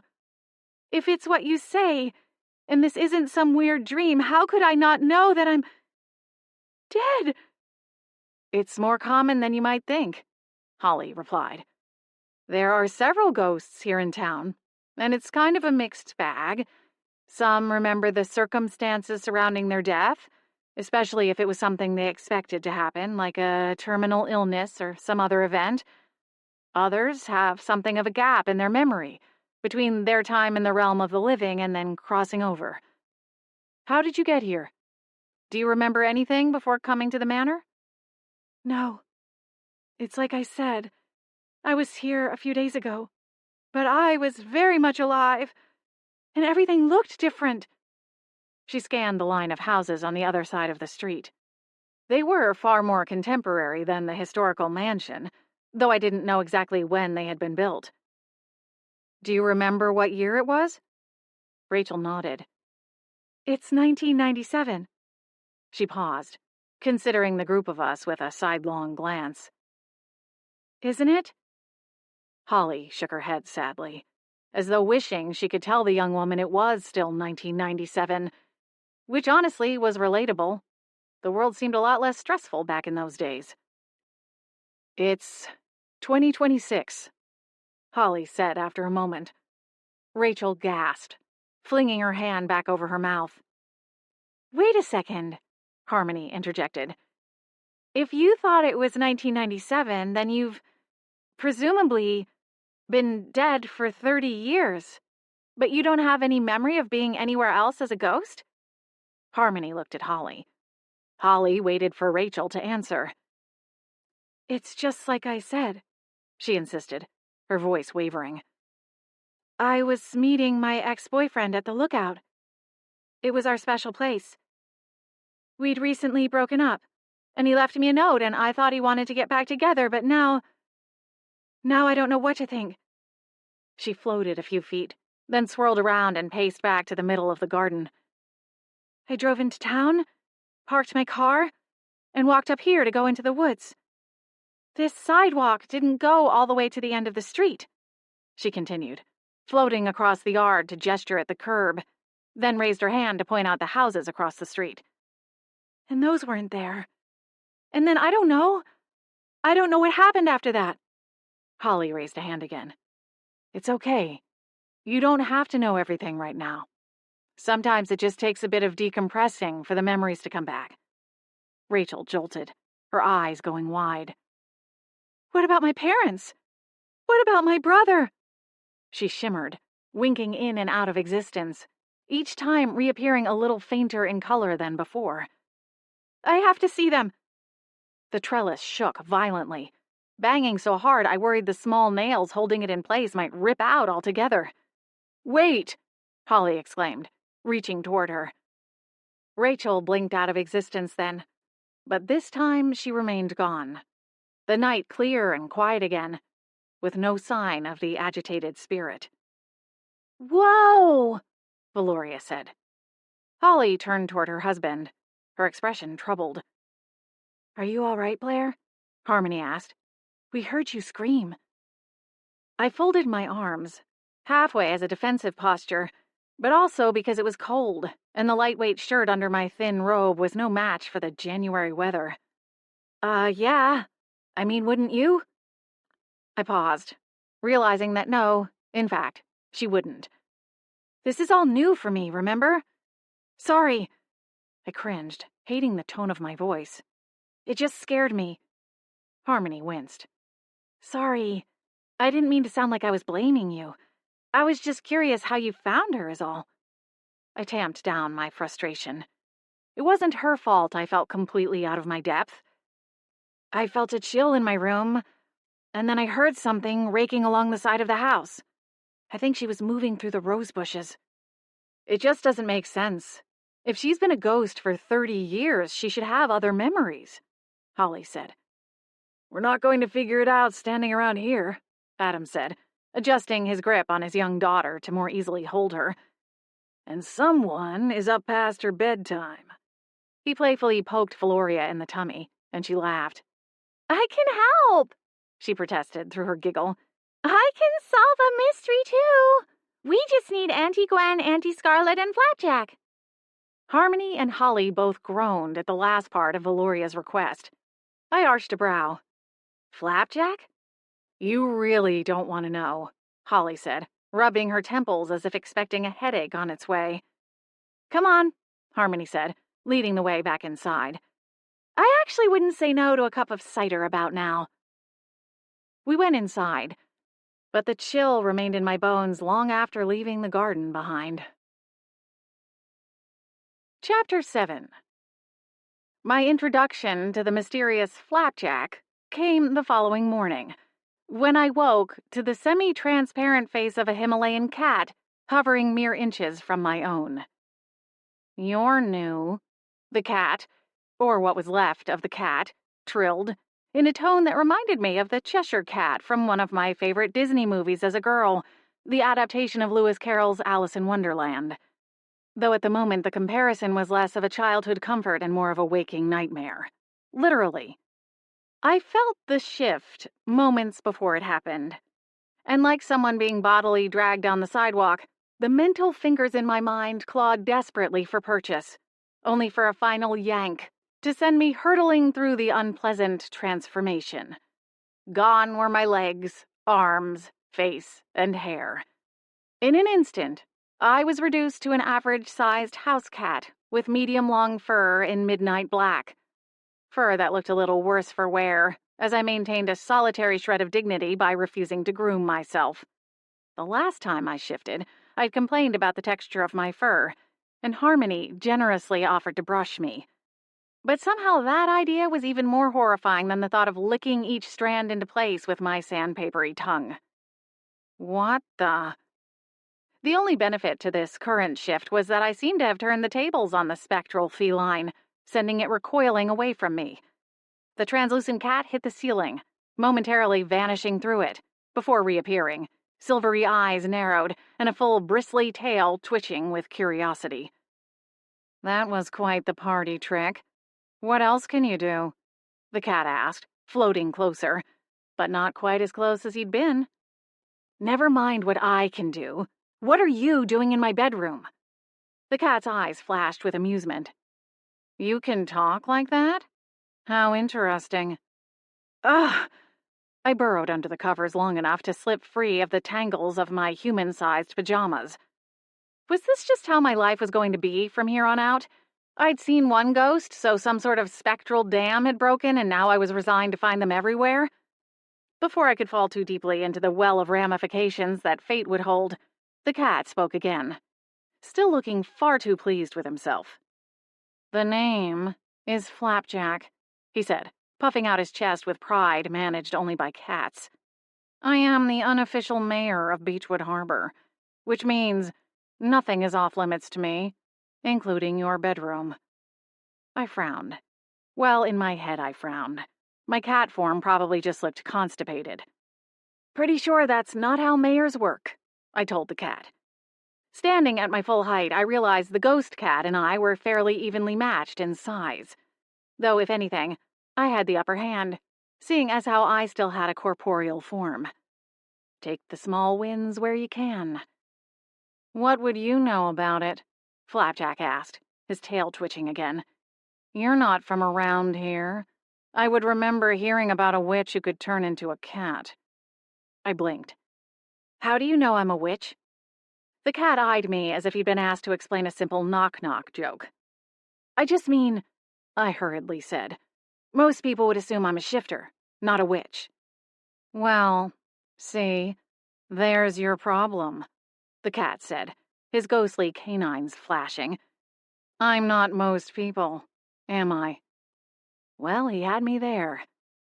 No, I suppose not, So you're the Flapjack I've heard about? His eyes gleamed, his chest puffing out all the more. See? I told you I was famous. I laughed softly. Maybe more like infamous. He swished his tail through the air. Same difference. The point is, you've heard of me. I shook my head, but dropped the argument. For starters, a hazy pre-dawn light glowed through the windows, meaning it was far too early for arguments of any kind, but especially those with dead cats. Also, I hadn't had my coffee yet. As for what I'm doing here, I was called in on a special mission, Flapjack continued, now floating/stalking along the edge of my bed. He considered the shelves on the opposite wall, largely left undecorated. I'd been living at the manor since November, but hadn't fully settled in. A few books were stacked by size, a couple of small keepsakes set on either side. When I'd been a guest of the inn, the shelves were decorated like something from a magazine spread or a Pinterest pin. The room had a nautical theme, so the shelves had seashells, framed art in oceanic colors, and a pair of bronze octopus figurines that served as bookends. Holly had removed most of the items prior to my official move-in, even when I told her I didn't mind the existing decor. According to her, it was important I had space to make my own mark on the room. Flapjack's tail twitched like a lazy metronome as he considered the room, not missing the pile of unwashed laundry overflowing from the wicker hamper shoved into the corner, the assorted shoes laid out in front of the armoire, or the 2 empty coffee cups, both adorned with old lipstick stains, sitting by the small TV. My cheeks warmed. The ever-present voice of my grandmother chastising me from the other side. She'd have had a conniption fit if she could see me now. Living in a house with so much activity made it hard to buckle down and tend to the to-do list of day-to-day tasks. Not to mention, with 4 adults and 2 young kids also in residence, getting a turn with the pair of washers and dryers in the basement was a hit or miss at best. Love what you've done with the place, Flapjack said, sarcasm dripping from his voice as he turned back around to face me. I've been busy, okay? Not that it's any of your business. You still haven't told me what you're doing in my room. And what is this mission you're talking about? Is this about Rachel? Rachel? Flapjack said, as if trying out the word for the first time. I don't know the name, but there's a rogue ghost on the loose, and when weird, spooky things happen in town, I'm the first to get a call. I stared at him, unblinking, waiting for him to flinch. He didn't. As for your question about how I knew you were a witch, let's just say I have special skills. It was my turn to swish my tail. Do you always talk in movie quotes? First it was, but have you heard of me? Okay, Jack Sparrow. Now you're Liam Neeson. Pick a lane, dude.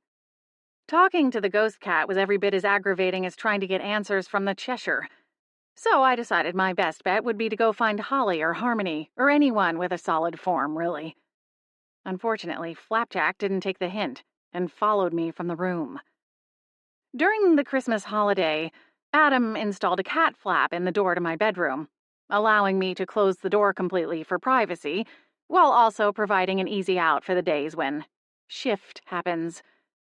At the time, I insisted it wasn't necessary, but it had come in handy enough times that I'd come to appreciate it. For his part, Flapjack didn't need the cat flap, but he followed my movements to a T, like an irritating younger sibling copying my every move just to mess with me. I didn't have siblings, but I had enough friends who had siblings to know this was a common game. Despite the early hour, the scent of coffee and something that smelled a lot like banana bread muffins clung to the air wafting down the hallway. I followed my nose to the kitchen and heard unfamiliar voices as I stood on my hind legs to push open the swinging door with my front paws. The move was almost effortless now, though it still took a bit of coordination to slip through without getting squished when the door inevitably swung back. I slithered through, only to have Flapjack leapfrog over me. A shock of cold gripped me like a fist made of ice, momentarily freezing me in place. Flapjack chuckled.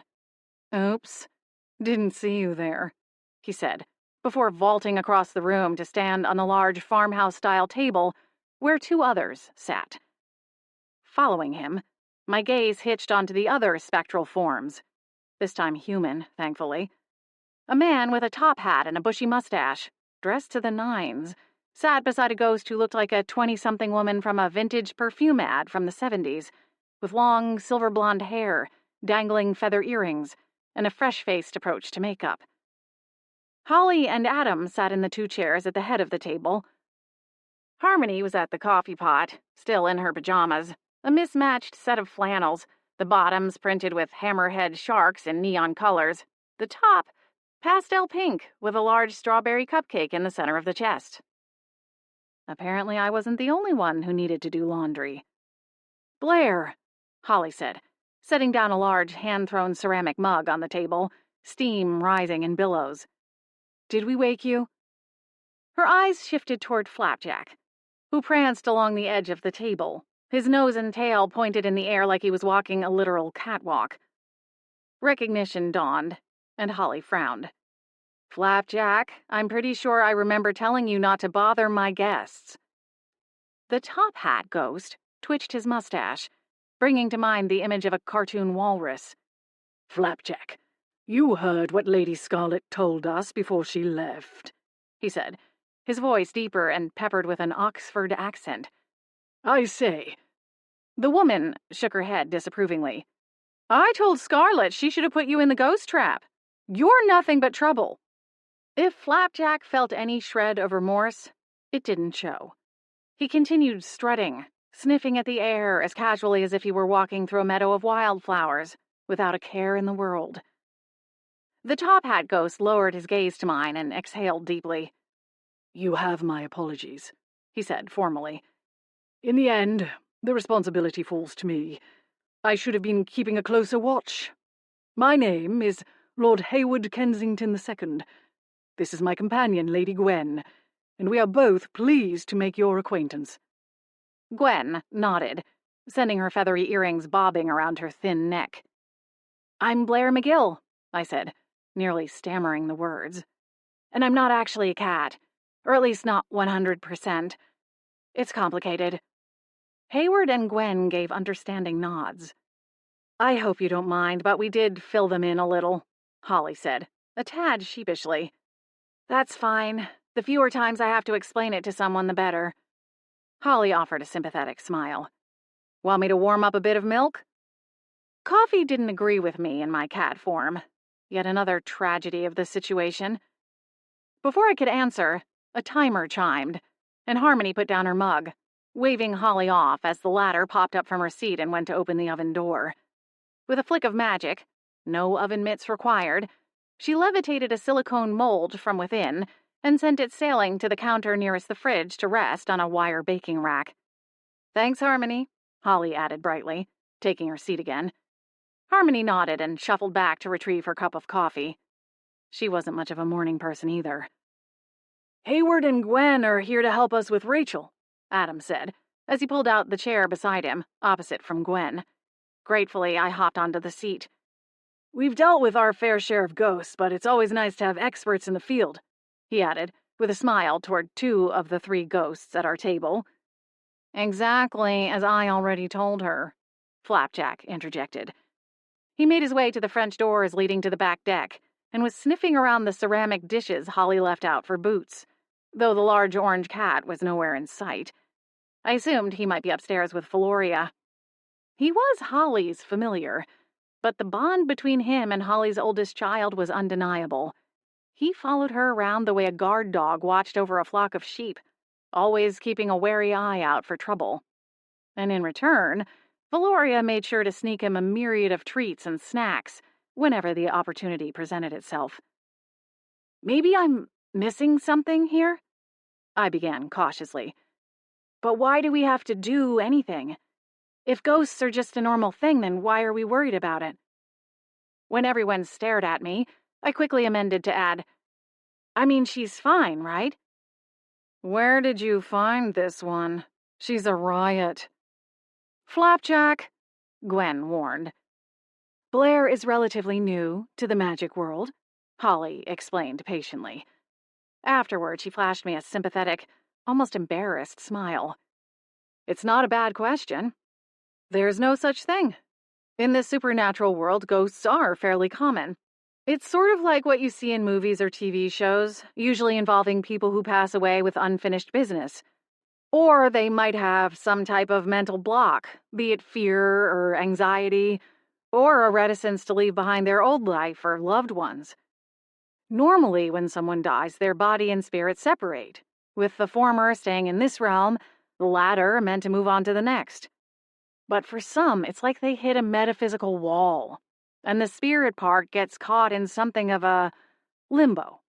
Though we generally don't call it that. Some ghosts don't like the term. Gwen shrugged. I always liked limbo. I was pretty good at it in my day. Hayward gave her a dreamy smile and patted her hands. Interestingly, the two ghosts were able to physically interact, Hayward's pale, translucent hand resting atop Gwen's, just the way two people who were still wearing their respective fleshy suits would. Holly continued. Sometimes ghosts are able to find peace or closure and cross over. That part is like the TV and movies too, incidentally. Others choose to stay longer. She glanced at Hayward and Gwen. Okay. I nodded, taking it all in. I guess this might be insensitive, I said gently. But why would you want to stay when most people can't see you or hear you? Gwen smiled, her affect warm and seemingly unoffended. We all have our own reasons, she replied, then turned her head slightly and returned Hayward's charming smile. Glancing down, I noted their hands were still together, neither having made a move to separate them. Ghosts are people, Holly said, and just like living people, they have their own desires and interests and plans for their life, current or afterlife. The thing is, sometimes it goes south, Harmony interjected, coming to join us. There are some ghosts who hate being stuck in between, and over time they can grow frustrated or angry, or feel overwhelmed with negative emotions. And occasionally those negative emotions can manifest in unpleasant ways. I couldn't help but look past the table to the mouthy cat standing watch at the back door, his gaze fixed on the small birds who came early in the morning to pick through the dew in hopes of a warm meal of bugs and worms. Though, with the ground as cold as it was, I couldn't imagine they were finding much success. Have you heard of the term poltergeist? Holly asked. I shrugged one shoulder. Sure. Like the movie? Holly tilted her head to the left and the right before continuing. In a way, but not completely. I'm doing a bad job of explaining this, aren't I? No, Adam said, taking over where his wife left off. It's complicated, and rarely cut and dried. The main thing you need to know is that most ghosts can't hurt you or do anything to cause you bodily harm. If you walk through one, you get a nasty shock, kind of like brain freeze when you eat ice cream too fast. A sensation this one is all too familiar with, Harmony quipped, smirking over the top of her mug in Adam's direction. Holly snorted into her own mug. As I was saying, Adam said, pointedly glancing between the pair of women, sometimes the angry ghosts can interact with the physical world. There's something called manifesting, where a ghost can physically invade a corporeal body and take it over. Granted, this is temporary and incredibly rare. More common is ghosts who can move items, usually small ones. Or, as was the case with our former landlady, may she rest in peace, her emotions were charged and somehow channeled through the house itself. When she got really upset, the house could shake and rattle, the pipes could burst, the furniture could rearrange itself. It wasn't something she actively thought to do, it was more of a reaction to the surges of her negative emotions. We were lucky no one ever got seriously hurt by her outbursts, but that isn't always the case. And though we don't know much about Rachel or her past, it seems she might have some of that same power, where her emotions can interact and impact her surroundings. I nodded, the pieces finally coming together. Like the rose bushes and lattice, last night in the garden. Adam gave a solemn nod. So wait, do you think Rachel is connected to the house? I asked, looking around the table. Maybe not the house, Holly said carefully. I feel like Posey would have sensed if another spirit were also anchored here. But something drew Rachel here, and we need to figure out what that is. And if there is anything we can do to help before her power grows and causes problems, either here or elsewhere in town. Holly paused, lifting her mug to take a sip. So, I suppose the short answer is no. We don't technically have to do anything. But it seems irresponsible to leave her out there on her own, not knowing what she's fully capable of. Okay, I said, slowly nodding my furry face. What about the SPA? Don't they have some sort of, I don't know, ghost-busting department or something? You know. I hummed a few bars of the Ghostbusters theme song. Flapjack turned and gave me a scathing look. Now who's ripping off their material from the movies? We can report it to the SPA, Holly said, casting a sidelong glance at Gwen and Hayward. Gwen interjected, matter-of-factly, but it would be better if we handle it ourselves. Holly didn't argue. Not for the first time, I wondered what other secrets Beechwood Harbor might be hiding from the official magic law enforcement agency. And, although I was newly dating one of their agents, I wasn't going to be the one to cross those lines. It really wasn't any of my business. We called our friend Scarlett last night, but she's out of town. These guys heard the voicemail and came over to help, Holly said, as an explanation for the trio's sudden appearance. They're going to go around town and talk to the other ghosts and see if anyone has met Rachel or saw her before last night. The sooner we can find her, the sooner we can get some answers. And hopefully put this whole thing to rest.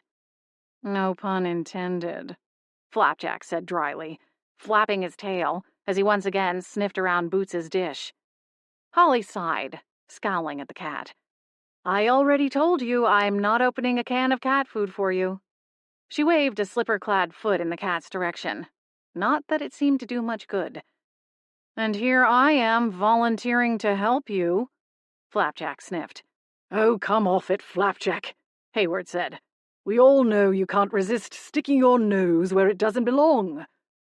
Then, turning to Holly, he added, We don't need payment, Lady Holly. We're more than happy to help. Flapjack cleared his throat noisily, the sound like a precursor to a nasty hairball. Thank you, Hayward. And you too, Gwen, Holly replied. Flapjack closed his eyes and puffed out his chest, waiting for his accolades.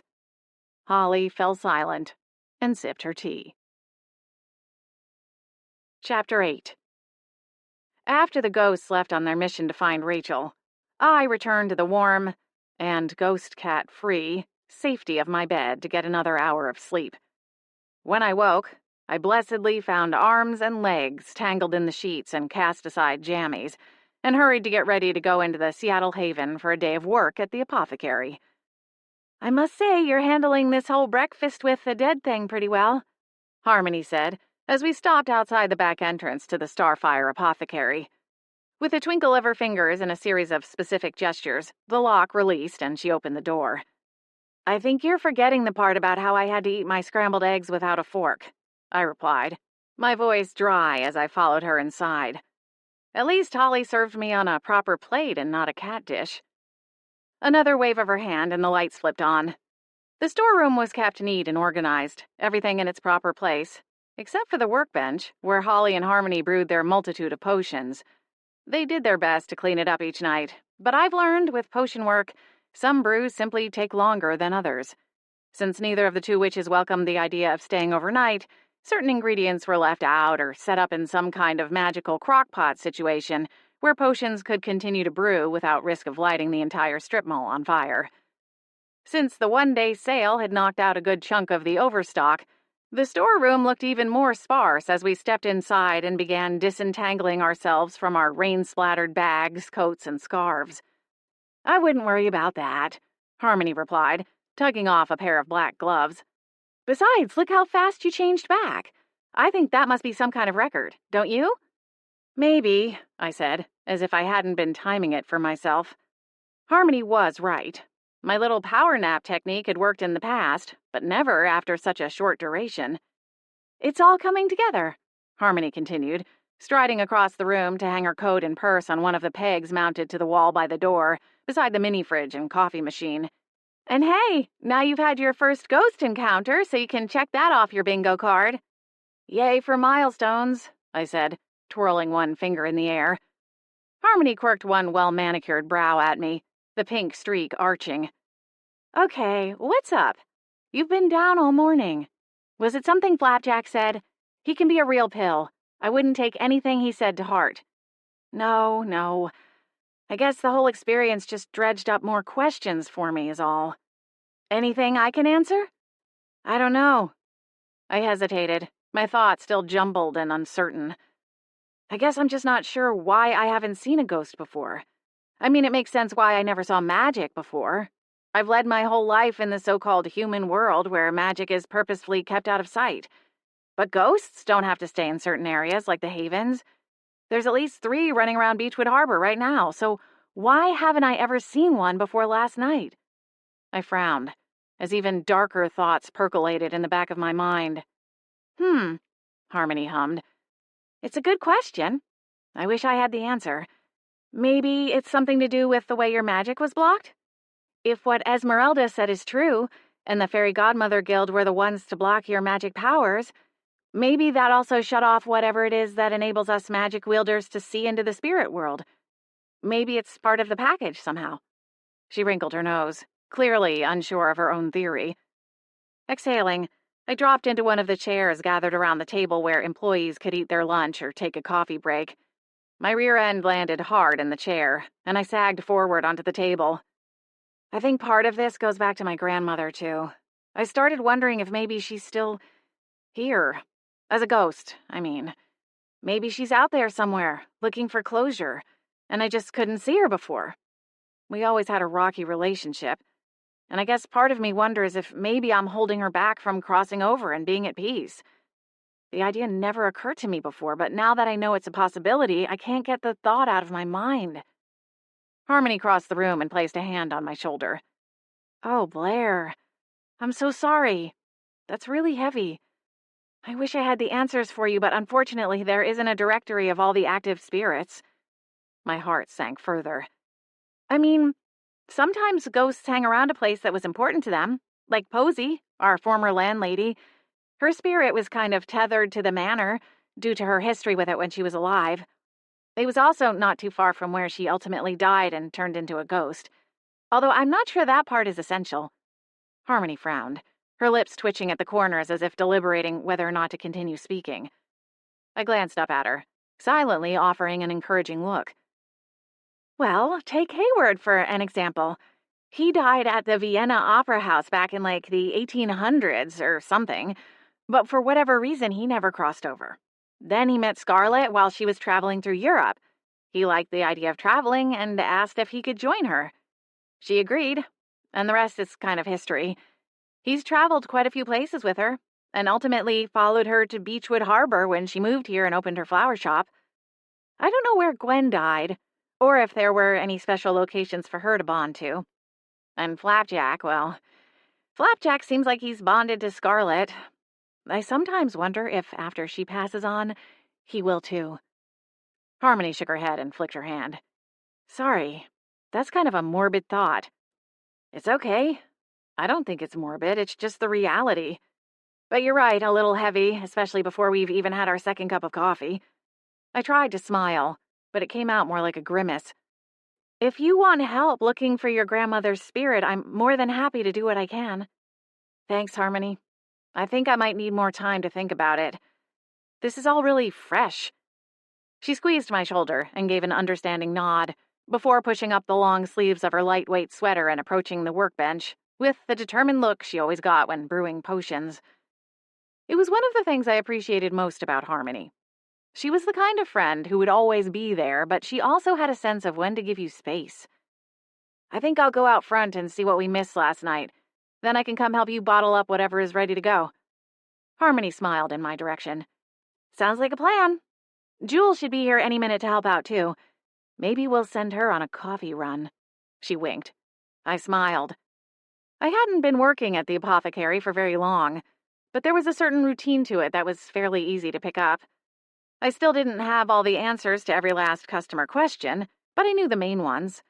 It helped that Harmony and Holly were meticulous when it came to writing the instructions on the labels for each potion.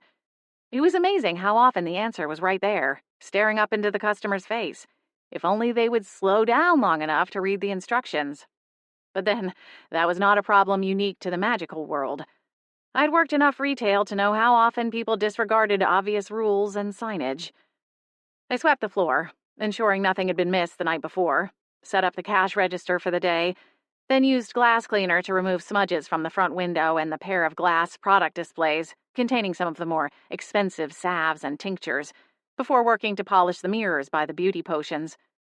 Once everything was polished and shiny, I circled back to the cash register and wiped down the keys, checking to make sure there was enough tape in the receipt maker, and restocked the small impulse buy items near the register. Lip plumper balm, hangnail remover drops, bad breath banishing spray. By the time Jewel arrived, the place was practically glowing. The first person through the apothecary's doors wasn't a customer, but a delivery person bearing a beautiful flower arrangement. Nestled in a delicate ivory wrap, the bouquet showcased a radiant array of buttery yellow roses contrasted by deep violet tulips and sprigs of lavender. "I have a delivery for Blair McGill," the young man said, reading from a card nestled among the delicate blooms. I held up one finger, my brow creased. "That's me." The delivery person bustled over to the counter and handed me the flowers. "Just need a quick signature." He conjured a pen from thin air and handed it to me. I glanced around, expecting a pad or tablet. "You just sign in the air," Jewel whispered out of the corner of her mouth from where she stood at the register. The delivery guy gave me a perplexed look, but said nothing. Awkwardly, I made the loops of my signature with the pen in mid-air, and while no ink appeared anywhere I could see, it seemed to satisfy the man. With a second plucking motion, the pen disappeared from my fingers and reappeared in his. Smiling, he tipped his cap and headed out of the shop, whistling a little tune under his breath. "Thanks," I said to Jewel. "I swear I learn something new every day, sometimes every hour." She chuckled softly. "No problem. Just don't ask me how it works, because I have no idea." I smiled, then ruffled my fingers through the edges of the foliage carefully arranged throughout the flowers and picked the white note card from a plastic stake. The outside of the small envelope had my name, and inside was a card with printed type. "Looking forward to Tuesday. Brandon." My cheeks warmed. The morning had started out a little rocky, but things were starting to look up. Upon returning home, Harmony and I crossed the backyard, only to stop short when a glimmer of movement caught our attention. Rachel had returned to the garden, the early moonlight highlighting her spectral form. Harmony nudged me gently. "Should we go see if she's okay?" I hesitated, glancing around for any sign of the 3 ghosts who had visited that morning, but the rest of the yard was quiet and still. Rachel stooped over, circling the bare trellis, her ghostly hands moving through the shrubbery. "It seems like she's looking for something," Harmony added with a frown. "Maybe we can help her look?" We approached cautiously so as not to startle her, but when Harmony cleared her throat, the ghost jolted and spun around, growing invisible for a moment before popping back into view. Harmony winced. "Sorry. We didn't mean to scare you," I added with an apologetic shrug. "Are you looking for something? Maybe we can help." The young woman glanced past us, toward the house standing at our backs. I don't know," she stammered, bringing her eyes back to us. "There's just this feeling, like there's something here, something important." I frowned, canting my head as I considered the garden. It was well maintained, but in winter it looked sad and slightly depressing, with bare spaces of dirt where annuals or perennials would go during the warmer months. The rose bushes were bare of their leaves and pruned back for the winter, little more than collections of thorny sticks jutting up from the ground in clusters. "I went to see my parents today," Rachel said, her expression forlorn. I braced myself, wondering if her parents were even still alive. I could only imagine what it must feel like to be in Rachel's ghostly Doc Martens. Finding yourself flung forward in time 30 years and a ghost to boot was awful and strange enough. Adding in the grief of losing a parent, or, heaven forbid, both, was unthinkable. Rachel laced her fingers together and continued, her voice tense. They still live in the house where I grew up. So much of it looks the same, although it's yellow now. It was blue when I last saw it. She paused, shaking her head slightly as if to clear her thoughts. They're so old. Mom has short hair now and has gone completely white, and my dad uses a walker to get around. Someone else lives there, too. They sleep in my old room. I think she might be a nurse. She has framed pictures on the dresser, and I don't recognize anyone in them. I'm not sure where my brother is, but there were pictures of him inside on the mantel. I'm sorry, Rachel, I said softly. It had to be unsettling to go through town and uncover all the ways in which time had marched on without you. For a long moment, the ghost remained silent, just hovering there, her form oscillating in and out of sight, like ripples distorting the reflection of moonlight across a dark pond. They couldn't see me or hear me, Rachel added, then looked up. Why can you see me? How can I talk to you but not them? Oh boy, that was a question and a half. I deferred to Harmony. Well, that's because we're witches, she said, with an almost apologetic shrug. Rachel's eyes narrowed, as if looking for a mark of some kind or insignia. Witches? I'm supposed to believe that? Well, not to be rude, but you are kind of a ghost, I interjected. Rachel frowned, then turned away, her attention back on the frozen ground around the base of the trellis. Witches? She muttered to herself. Harmony and I shared a concerned look. We're happy to answer any questions you might have, she offered. We know other ghosts here in town. They could help you get, acclimated, if you'd like.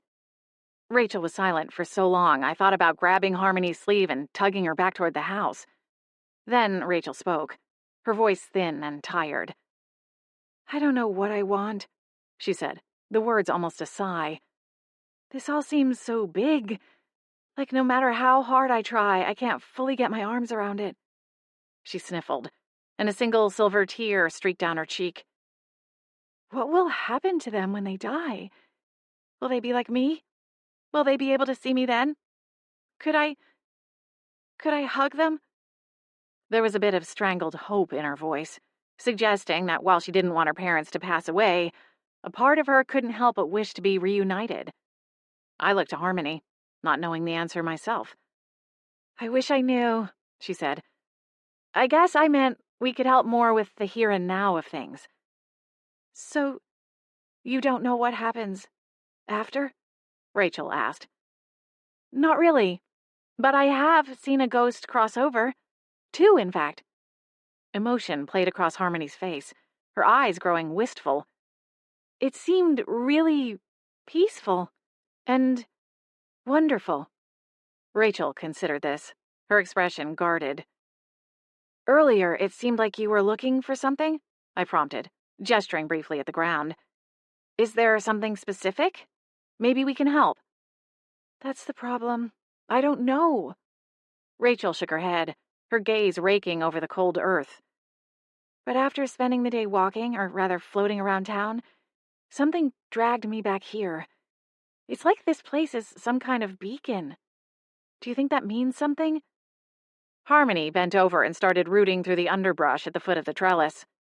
Suddenly it hit me, and I grabbed Harmony's arm. Pickles! Harmony grinned. Pickles? Rachel shook her head. Sorry? What do pickles have to do with anything? One of the guests at the inn, he has a pet with him. A dog? Rachel asked. Harmony and I exchanged a quick look.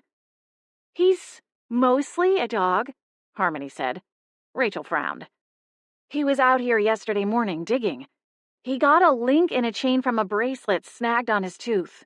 He brought it inside, and Holly, she's the one who owns this place, put it in a drawer for safekeeping in case a former guest called to ask about it. Maybe it belonged to you. It did look pretty old. A bracelet? Rachel winked out of sight, then reappeared, her eyes wide. Did it have a heart-shaped charm on it? Harmony and I both nodded. Yes, it did. Rachel looped the finger and thumb of her right hand around her left wrist, finding it bare. I never took it off. She hesitated, her expression going dark again. Well, at least not until... Do you think that's what's calling you back here? Harmony asked. The bracelet? Maybe? Can I see it? Rachel asked. Maybe it will jog some kind of memory. Of course! Follow us. Chapter 9. Rachel zoomed across the garden, streaking toward the manor like the tail of a falling star. When moving over flat ground, she was quite fast, but she faltered at the stairs, caught between trying to climb them and float above them. It was as though some kind of muscle memory was at war with her new ghostly powers. Her movements were strange and jerky as she made her way up the stairs, rather than through them, almost reminiscent of a child learning to walk. I could relate in a way. Turning into a cat was the easy part. Navigating the world on 4 paws was a bit trickier. In theory, having 4 legs seemed easier, but the transition between life on 2 legs and life on 4 was harder to master than one might think. By the time Harmony and I caught up to her, she had maneuvered herself up/through the stairs and onto the front porch. She hesitated at the door before shaking her head and sliding through. Harmony opened the door, and we both followed the ghost inside. It was dinner time, and judging by the savory scents in the air, someone, most likely Adam, was cooking. For all his love of takeout, he could cook a pretty nice meal when the occasion called for it. Despite the large square footage of the historic home, the kitchen was the room that got the most use. The formal living room was left for the use of guests, and even when there were no guests, I found the family rarely used it. Instead, the sitting room served as more of a casual gathering place, with a squishier, more broken-in couch, a large-screen TV, a cabinet full of board games and puzzles, and a bookcase full of books in a rainbow of colors. Samuel had a trunk full of chunky building blocks, and Valoria had a small assortment of magic toys. She seemed to prefer stuffed animals with various charms and enchantments bestowed upon them.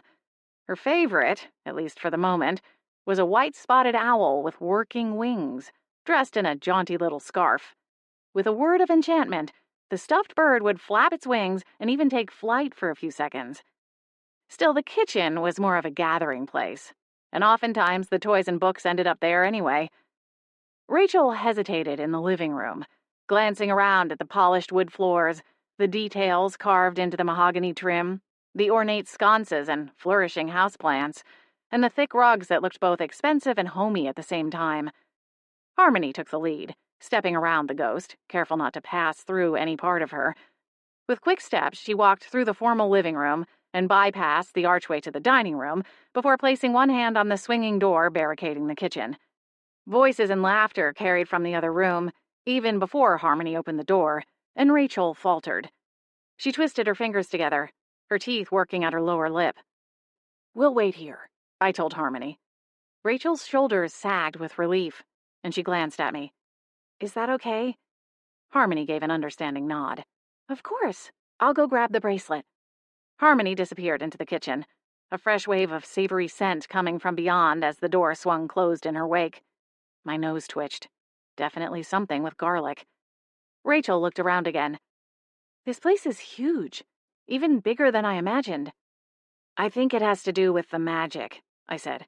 "Believe it or not, I'm pretty new to all of this magic stuff myself. It definitely takes some getting used to. Everyone here is really friendly and welcoming, but don't feel pressured to stay or participate in anything you don't want to. Just know that if you ever need someone to talk to, someone who understands what you're going through, this is as good a place as you could ask for, in my opinion." Rachel considered me. "How are you new to this? Isn't this kind of something you're born into?" She frowned bitterly. "Or, I suppose in my case, die into?" "It's a bit of a long story, but our working theory is my magic was blocked up until recently, when I went through something kind of traumatic and turned into a cat."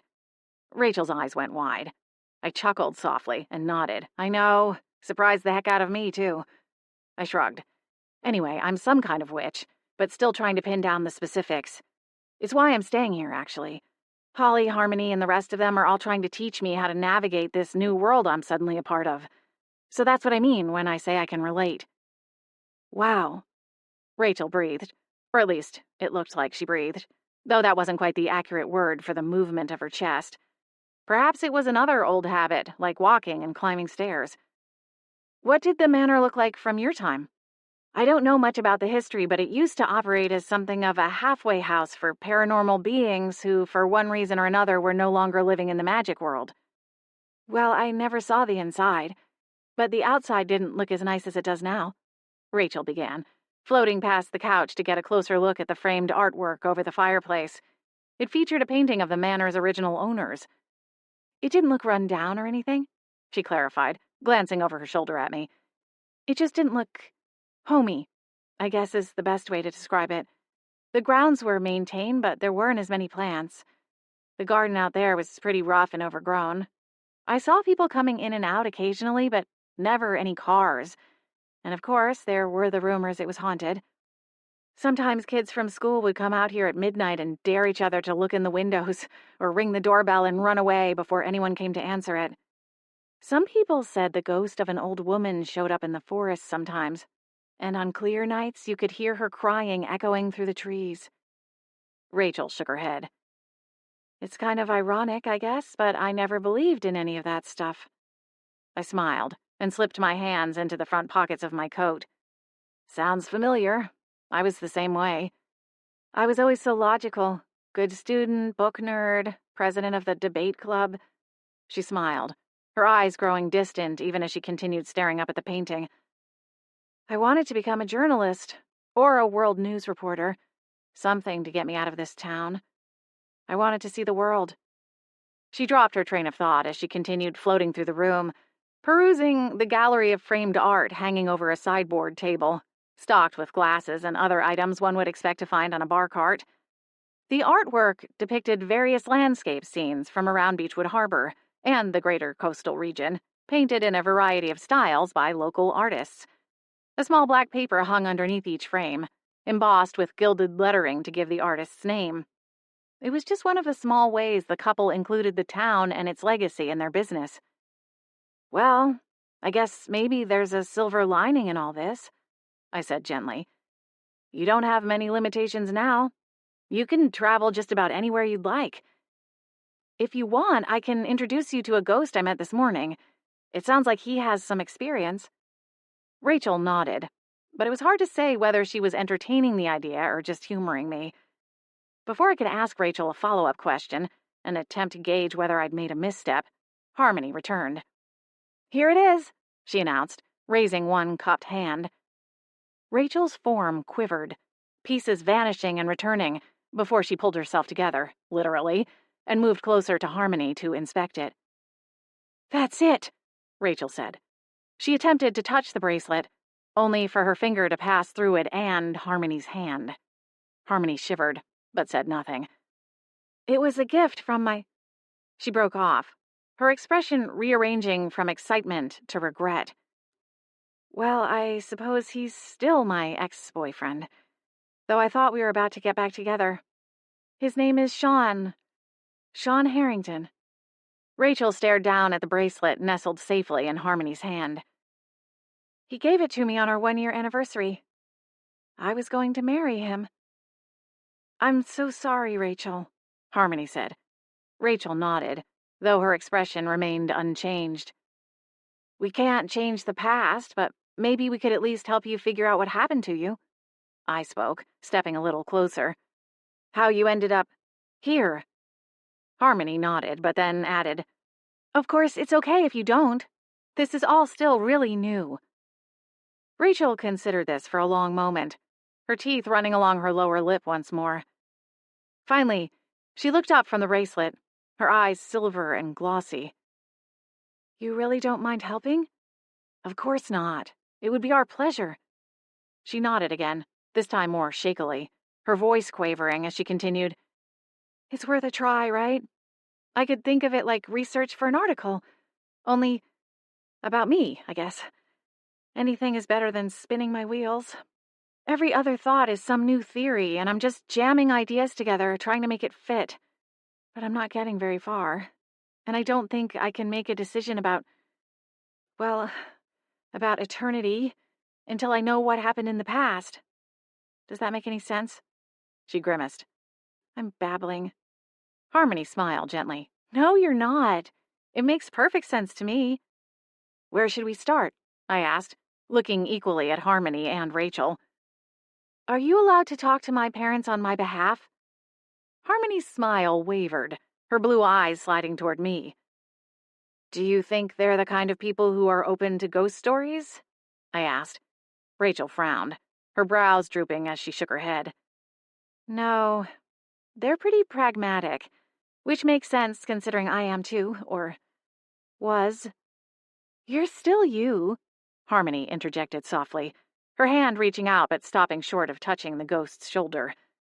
Maybe there's a way we can talk to them and see what they know without talking about ghosts and witches.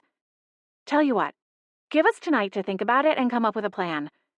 Tomorrow we both have the day off, so maybe we can go try and talk to them in the afternoon. Rachel agreed. Thank you. I honestly don't know what else to say. You don't have to say anything, Harmony said. She closed her fingers around the bracelet. I'll put this in my jewelry box for safekeeping. I promise nothing will happen to it. Do you want to stay for dinner and meet everyone? I asked, gesturing with my head toward the door to the kitchen. Rachel floated up off the ground a few inches, her back toward the wall. No, I don't think I'm ready for that. I think I need some time. I'll come back in the morning. My chest constricted at the idea of the young girl spending another night out in the cold, alone, and wrestling with her own thoughts and doubts and fears. But in the end, there was nothing we could do to convince her. All right, Harmony said, offering another gentle smile. Just remember, we're here even if you change your mind. Blair is basically a creature of the night and stays up all hours. So if you come back, someone should be awake. Rachel nodded, though from the look on her face, I knew not to expect her until after sunrise. She made her goodbyes and floated through the front door, vanishing from sight by the time I turned and looked out the front window. What are you going to tell them as your cover story? It was Holly's first question upon hearing of our intentions to speak with Rachel's parents. And it was a good one. Harmony and I exchanged a quick, pleading glance, each of us hoping the other had some brilliant idea right on the tip of their tongue. It quickly became apparent that neither of us did. Maybe there's another way to find out what happened to her? I suggested, sinking back in my seat. We know her name, and we know she lived here. She grew up here and was roughly in her 20s when she died in the late 90s. Surely there's a way to access the newspaper article archives and find a story about her death. An obituary at the very least. Sure, but we also promised we'd talk to her parents, Harmony said. I feel like we should keep our promises to her. Oh, I know, and I want to, but in hindsight it seems a little insensitive going to her parents and dredging up these memories. True. Harmony reached forward and snagged one of the few remaining slices of garlic toast from the basket in the center of the table. Adam had prepared a baked ziti dish with marinara and fresh ricotta cheese. It was a simple meal, but filling and warm, perfect for a cold winter's night. Samuel managed to wear more of the meal than made it into his little mouth, which was partly due to his age and unmastered motor skills, and partly due to the fact that his hands kept shifting into paws. The young boy found it wildly entertaining whenever his body would do strange transformations, cackling and giggling with glee as he raked at the air with his claws and tried out new animal sounds. It was adorable, but made for a messy dinner show. Miriam had taken Valoria and Samuel upstairs for a bath, while Adam took a late work call from a client in another time zone. As he'd followed the kids upstairs, though, he promised to be done in time to read them a story before bed. Holly, with help from me and Harmony, had cleaned the kitchen before sitting down for tea. Holly considered us, through the steam rising off her brew.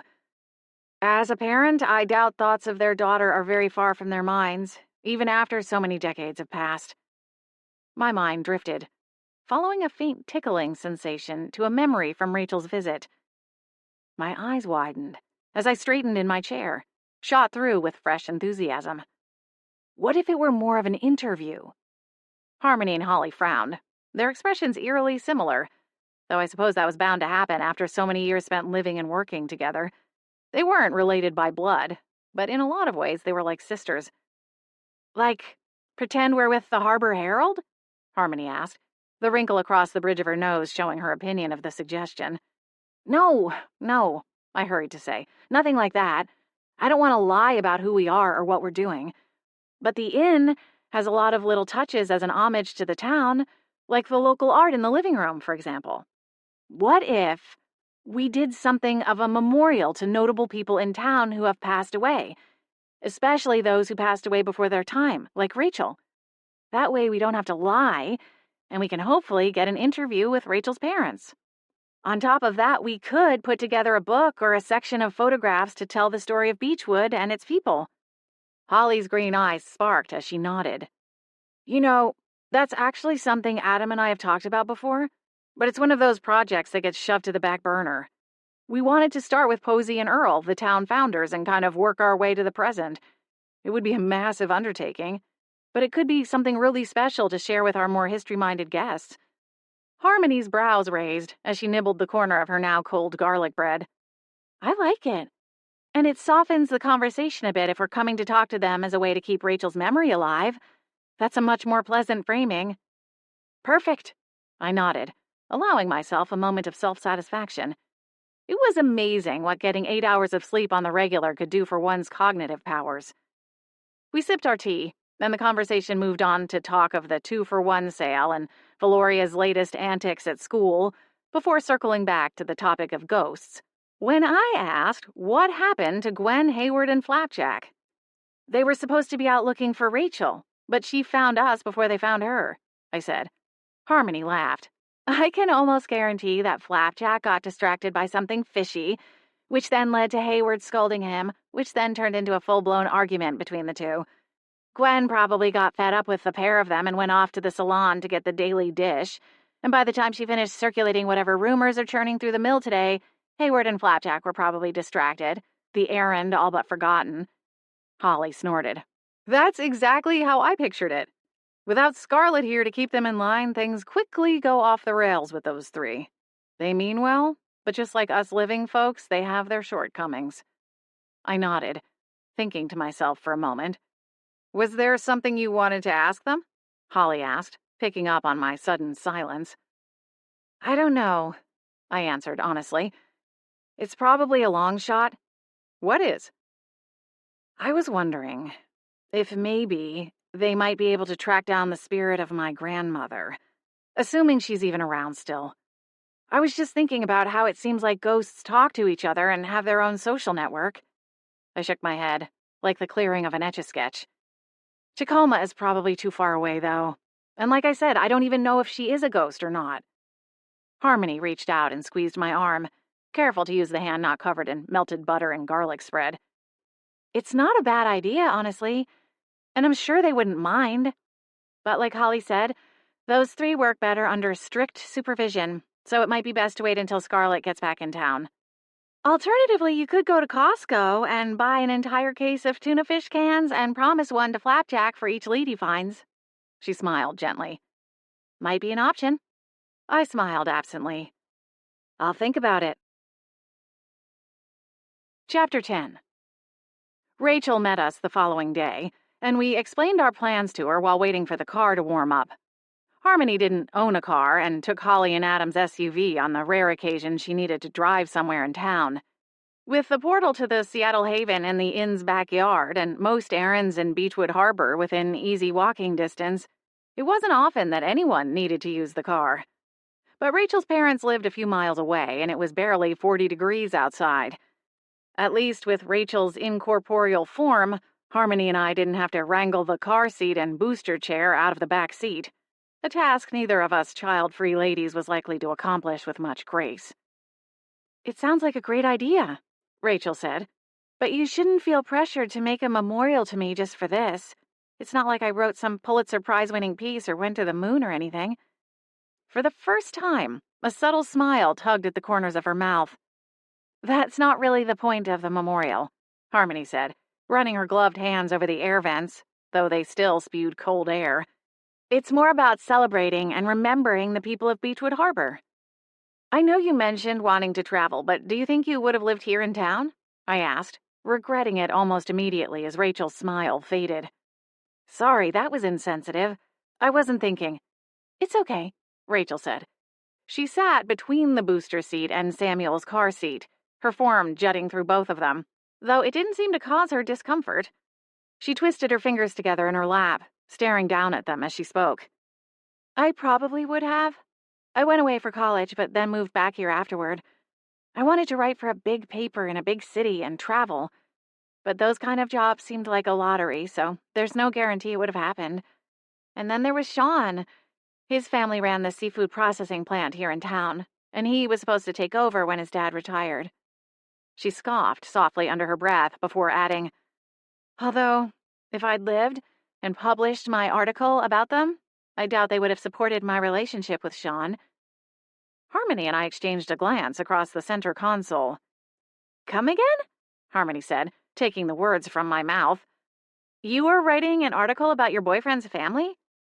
It didn't start out that way, Rachel replied carefully.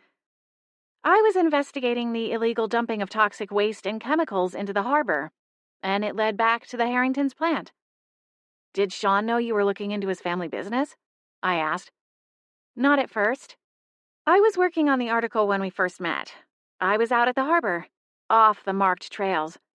I was collecting test samples from the water and ground. I was working with a research lab to help me figure out where the pollution was coming from. Her gaze drifted out the window. Anyway, Sean was out with his dog, and we hit it off right away. I didn't know who he was, or rather who his family was, until later. He didn't want to take over the plant, so he didn't talk about it. I was devastated when my investigative work and our relationship collided. And he found out about your investigation, Harmony prodded. Rachel hesitated and nodded, her expression downcast. He did. He was supportive at first. He wasn't like his parents. He was angry about the illegal dumping, too. If he were to eventually take over the plant, I knew he would do things the right way. She paused, the silence heavy. For all I know, he did. I haven't brought myself to go out to the plant and see for myself. I flicked a silent question toward Harmony. She shrugged. Sean helped me get information about the plant's practices, partially to see for himself, but also to make sure I had the correct details for my report. My intention was to get published in a national paper, or at the very least a larger paper here in Washington. I didn't want to hurt Sean or his family, but I wanted them to do the right thing and change their ways before it got worse. And I told Sean that. What were they doing? I asked. I still don't know how they were getting away with it for all those years, but somebody was looking the other direction while they illegally dumped toxic waste and byproducts from the plant.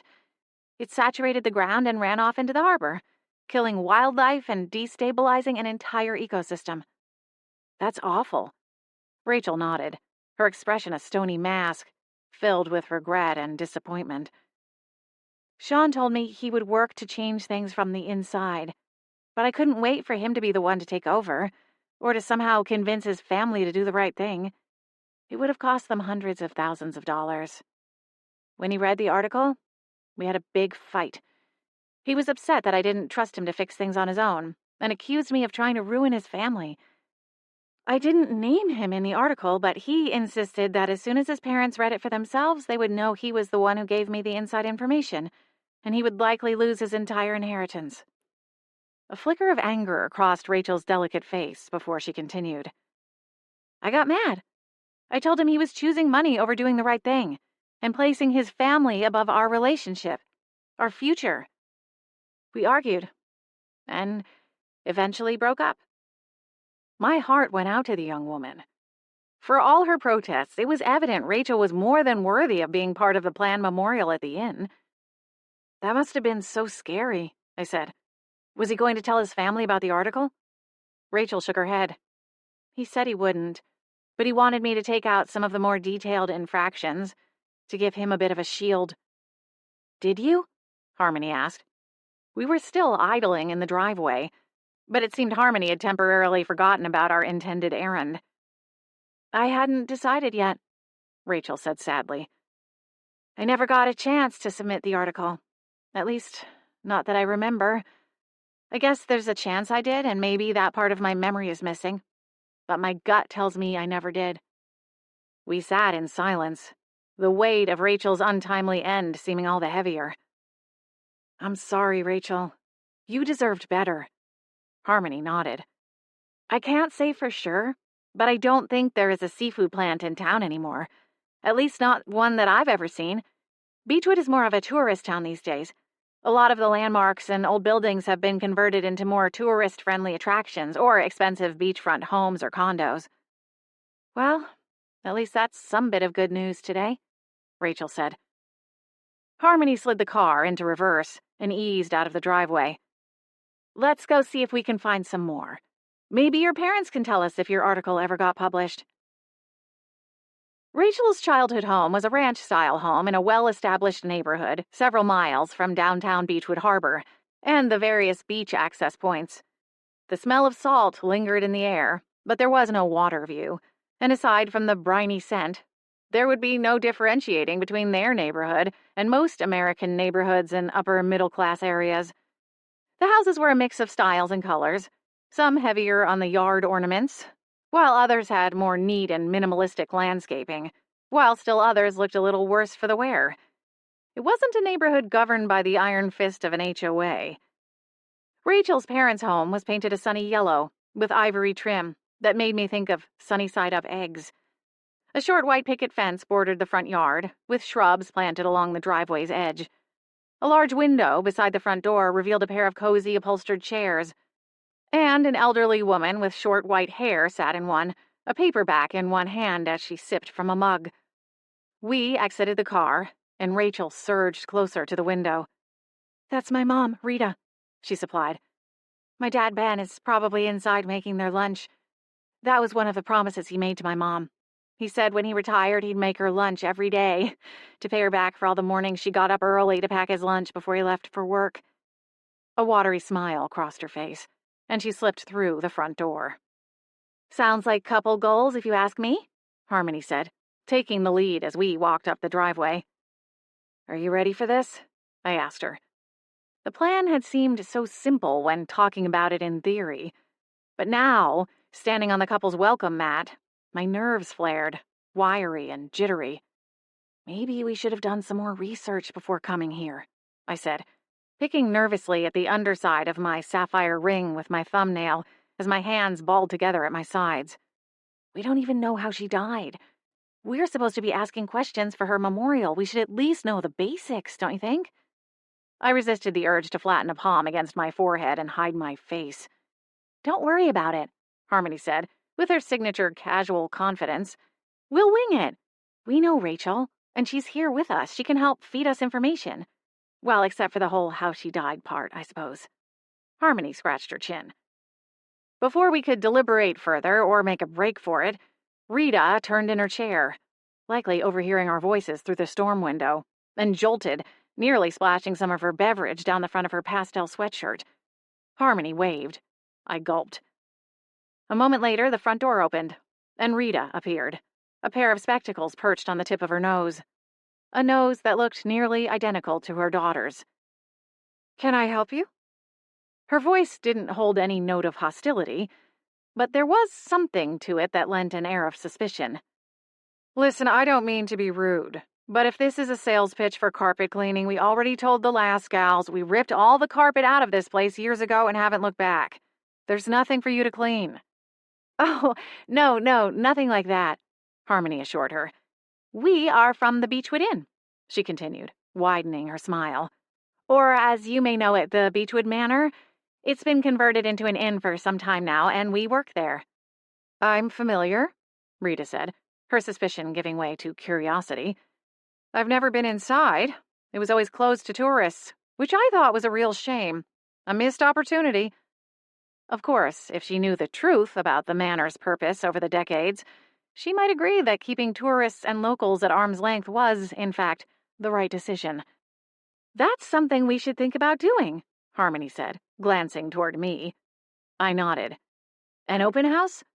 "You know, Holly and Adam would love to show the place off," Harmony said. "That actually ties in with what we wanted to talk about. Are you Rita Palmer?" Rita nodded. "Yes. Now, what's this all about?" "Everything all right?" A male voice called from the other room. Yes, Ben, Rita replied. There are 2 ladies out here from the old manor. Oh, sorry. I'm Harmony, and this is Blair, Harmony said, extending a hand. Rita took it on reflex, and I offered her mine as well. After that, she stepped back and beckoned us toward her. I'm sorry. Where are my manners? Please, come inside. Thank you. Rachel was already inside, floating by the mantel over the fire, where an assortment of picture frames sat neatly arranged. She was younger in most of them, but it was easy to identify her. Part of the inn's mission is to share the storied history of Beechwood Harbor with our guests, Harmony began, taking Rita's lead to round the half wall separating the small entryway from the living room. Rita gestured at the sofa before taking her original seat in the wingback chair at the window. The sun had bleached the backside of the fabric, fading the blue stripes, suggesting years of afternoons spent at the window, creating a cozy reading nook for Rita. A stack of paperbacks and magazines were piled on the table beside it, with more than a few coasters for mugs. We are hoping to put together something of a memorial to honor those the town has lost, and in doing our research, we came across your daughter, Rachel. Harmony said this last part gently, pausing momentarily to gauge the woman's reaction. Rita's lips pinched as she nodded. I can't believe it's been nearly 30 years. A man shuffled into the living room, a tray with 2 small plates balanced precariously atop the handles of a walker. What's this all about? He asked, without looking up, careful not to overturn the food as he made his way into the room. Ben, these ladies are here to talk about Rachel. He looked up, his white brows rising. Harmony smiled and stepped forward, extending a hand. Here, let me get those for you, she offered. She took the plates and set them where Rita indicated, on the oak coffee table, midway between the TV and the sofa. Sorry to catch you in the middle of your lunch, Harmony added, as she took her seat on the couch. We could come back another time, I offered. By the mantel, Rachel swung around, looking at her father with worry painted on her face. I could relate. Now that she'd decided she wanted to get answers, it felt more pressing.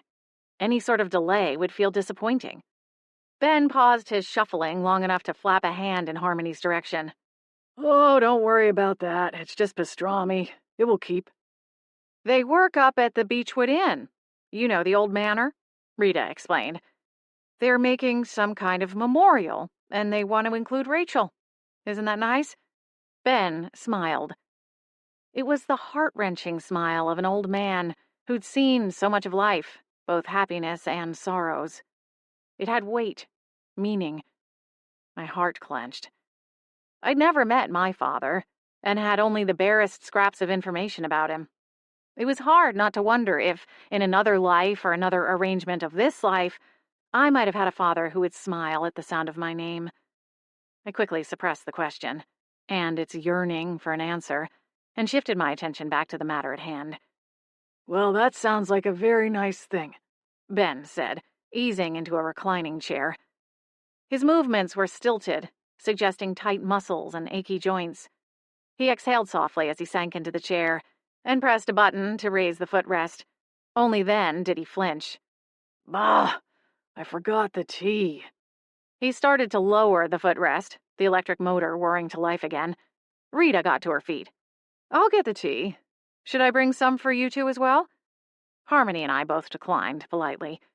Rita slipped into the kitchen, returning as quickly as she left with 2 glasses of amber liquid, the circular chunks of ice clinking together as she handed one to her husband before returning to her seat.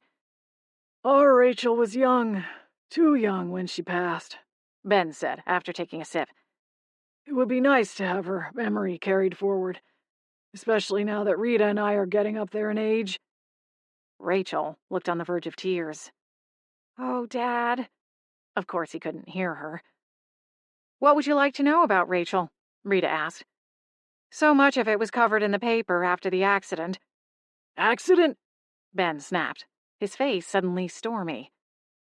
Rita's expression caved in on itself, as though wishing she'd not said anything at all. Clearly, this was an argument the couple had had before. Ben, let's not start that again, she pleaded softly, though her voice remained tight. It's settled now. Like hell it is, Ben roared. Rachel's death was no accident. She was murdered. Chapter 11. Rita pinched the bridge of her nose, her glasses bumping up high on her temples. Ben, please. I don't care what the newspaper or the police or anyone says, Ben continued, undeterred. For all we know, the Harringtons paid off the lot of them. Anything to keep their golden boy from being found out as the cold-blooded killer that he was. What? It was Rachel's turn to shout. She launched forward from her place at the mantel until she was mere inches from her father. Sean didn't do this to me, Daddy. How could you think that?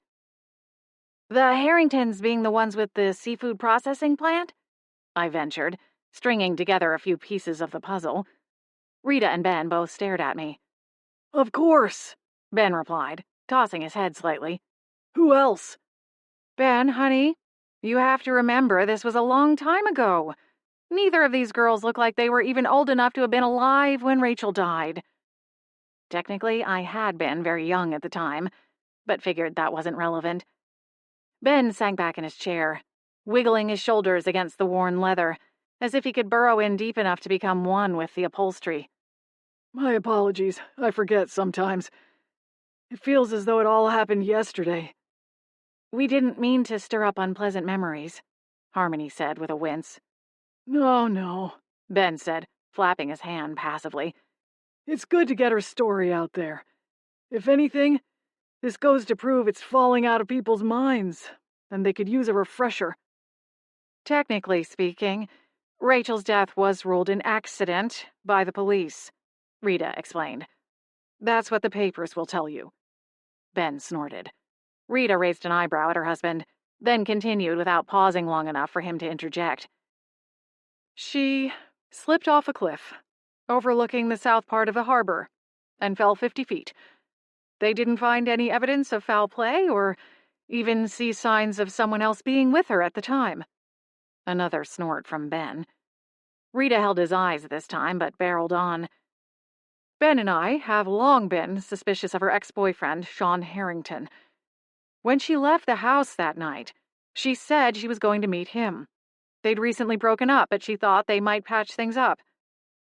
Did you tell the police this? I asked tentatively. Of course. But like we said, the Harringtons' influence in town was quite powerful back in those days. Nothing ever came of it. So what happened?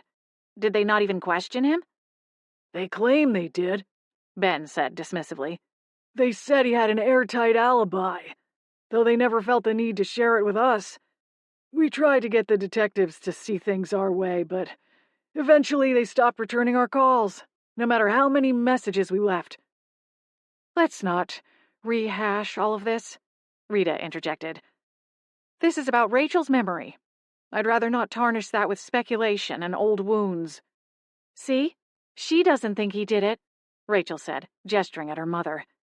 She's sort of old-fashioned. She won't go against my dad when he's made up his mind about something. But she knew how much Sean and I loved each other, even after we broke up. She knows that he wouldn't hurt me. I considered Rita for a few extra moments, weighing the words of her daughter. There was something there, some thought left unspoken, but Rita quickly pushed the conversation in a different direction. We set up a foundation in Rachel's name, Rita explained proudly. It's to protect the wetlands. Environmental conservation was so important to her. She was going to be a journalist and use the power of the pen to get people to pay attention. Ben's ire faded, and he reached for his plate. Even when she was a little girl, she'd rescue tiny creatures from tide pools and throw stranded starfish back into the sea. She was always on the lookout for fallen baby birds and stray cats, and she spent her summers going around collecting recycling and doing charity work for the wildlife conservation up the coast. Rita smiled sadly at the list of memories. She was really going to make a difference in this world. Such a bright light, our Rachel. The room fell silent. Rachel shrank back to her original place at the mantel, lost in the frozen memories. Until that boy snuffed it all out, Ben muttered, tossing his head. Rita sagged in her chair, her eyes falling shut for a moment. Dear, he could have at least done the decent thing and moved out of town, Ben added. But no, even when his parents sold the plant and moved away, he stayed. Like he wanted to taunt us. Sean didn't do this, Rachel screamed.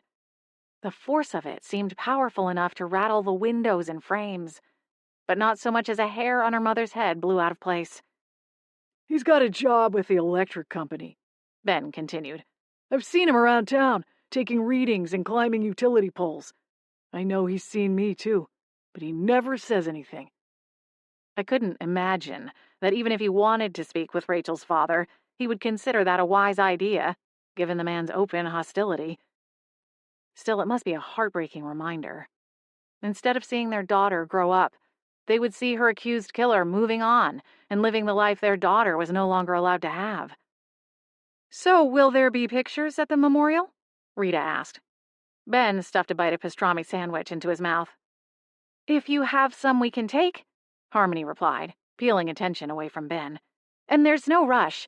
We're really just in the beginning stages now, but we thought we'd come by and introduce ourselves. Rita nodded. It's very kind of you to ask.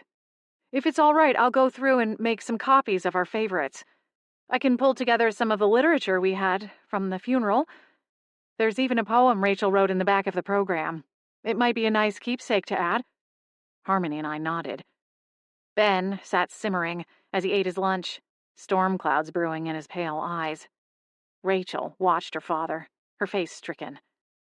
Rita escorted us to the door, pointing out a few pictures of Rachel and her brother Carson on the way. The three of us said goodbye at the front porch, and Rita waited for us to get into the car before she turned and went back inside. I hope they aren't in there arguing, Harmony said, grimacing as she flipped the key into the ignition. Here we were, worried about stirring up their grief, but instead it seems we raised their anger. At least Ben's, I added, before glancing at the back seat, only to find it vacant. Turning, I glanced up the driveway and saw Rachel's ghostly silhouette pass across the window. She was still inside the house. Looks like she's staying behind, I said to Harmony, pointing Rachel out. Maybe she wants to wait around and see what else they say now that we're gone. Harmony frowned, her guilt chewing at her as she turned over the engine. We drove back to the inn in silence. After leaving the Palmer's house, Harmony and I decided to rewind a bit and start at the true beginning of things. We holed up in the sitting room with my laptop and a couple cups of coffee and found that some kind soul had created a database with digitized versions of the newspaper articles from the Times. It took some work, but eventually we found enough articles to piece together the gist of what had happened and what was reported at the time. As Rachel's parents had already told us, Rachel died after falling from a remote cliff overlooking the harbor. The place wasn't marked on any trails, official or otherwise, and likely for good reason. A local geologist was quoted in a couple of the articles attesting to the crumbly terrain, which would be even more unpredictable after rainfall, and considering Rachel died in the spring, rain was a guaranteed factor. Other articles unfolded with a more human interest lens, featuring snippets of conversation and quotes from Rachel's parents, as well as kind words from various teachers and coaches and classmates. It all seems pretty open and shut, Harmony said, clicking away from the last tab she'd opened upon finding the digital archive. I exhaled, staring at the desktop image of the ocean. Is there a chance it was an accident? I don't see why not, Harmony replied. Although the whole thing about the investigative article and the boyfriend does seem pretty damning. I inclined my head. True.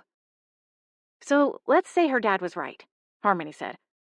The boyfriend lured her out to some random cliff, shoved her over the edge, and it all got chalked up to an accident. It stops the article from coming out and his family's legacy, and his inheritance, I added. And the inheritance are safe, Harmony concluded. But there's no evidence to back that up. And if the ground was soft, like the geologist said, it seems like there would have been footprints or something. I frowned. Unless the Harringtons swayed someone into covering it up. I don't know. Harmony shook her head. That seems kind of far-fetched, don't you think? It's a small town, I replied with a slight shrug. And technically, we don't know that the police didn't find footprints. We just know they ruled it an accident. Maybe they found prints, but after they talked to Sean and got his alibi, they figured case closed. Not worth tangling with the Harringtons when they were still left with nothing but circumstantial evidence. Right. I guess that makes sense. Harmony considered this for a moment, chewing the corner of her lower lip. So where do we go from here? Should we try to talk to Sean? Maybe he has his own theory. We could. Is there some kind of magic that could help us? Like a, I don't know, truth potion or something? Harmony exhaled. Boy, that's a long story. The short answer is yes, there is. But the SBA made them illegal a few years back, lumping them in with all other forms of mind magic. I blinked. Mind magic? Altering memories, making people forget things, potions designed to control or suggest another person's free will, love potions and the like. So does that mean the SPA could use a truth potion? They can, but it's become more regulated there too, and used for only the most extreme circumstances. I technically could brew one, but it's not worth the risk. If anyone found out, it would get my potions license stripped, and could even get Holly's whole shop shut down by simple association. That seems kind of extreme. It is, but I can't say it's not for a good reason, Harmony replied with a slight shrug. The SPA has their hands full, trying to contain magic in an ever-changing world. In some ways, technology has helped. Like if someone gets a video of someone doing magic, it can more easily be waved away as Photoshop or video editing tricks. But on the flip side, it's harder for the SPA to keep tabs on everything. Back in the day, witches and other magic creatures or beings were more isolated, usually living in the protected spaces that are now havens. Even in the so-called human world, it wasn't common for witches to live in constant communion with dozens, let alone hundreds or thousands of other witches. With modern communication, spells can advance and evolve more quickly. More experimentation can be done in a shorter amount of time, and instructions on how to perform various spells or craft various potions can spread further and faster than ever before. This can be a good thing, of course, but as with all things, it has its downsides, and the SBA's resources are finite. They can only be in so many places at once. My mind shifted to Brandon, my closest link to the magical law enforcement agency. No wonder I have to schedule dates at least a week in advance, I quipped. Harmony smiled. Been there, done that. I don't mean to sound bitter, I hurried to add. I think it's cool that Brandon has such an important job, and that he's so passionate and dedicated. But it's a big leap from anyone I've dated in the past. I'm used to guys who had similar jobs to mine, hourly mostly, or an office job. I've certainly never dated someone who literally keeps a cot at work and frequently has days or weeks on end where the only reason they go home at all is to do a load of laundry and throw out the spoiled food in the fridge before the neighbors start complaining about the smell seeping through the vents. Harmony laughed. I feel like that last part might be based on a true story.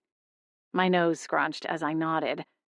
He claims he almost got evicted over 2-week-old Chinese food left to rot because he was out of town, chasing the trail of some kind of fire-breathing wyvern that had the ability to go invisible for chunks of time.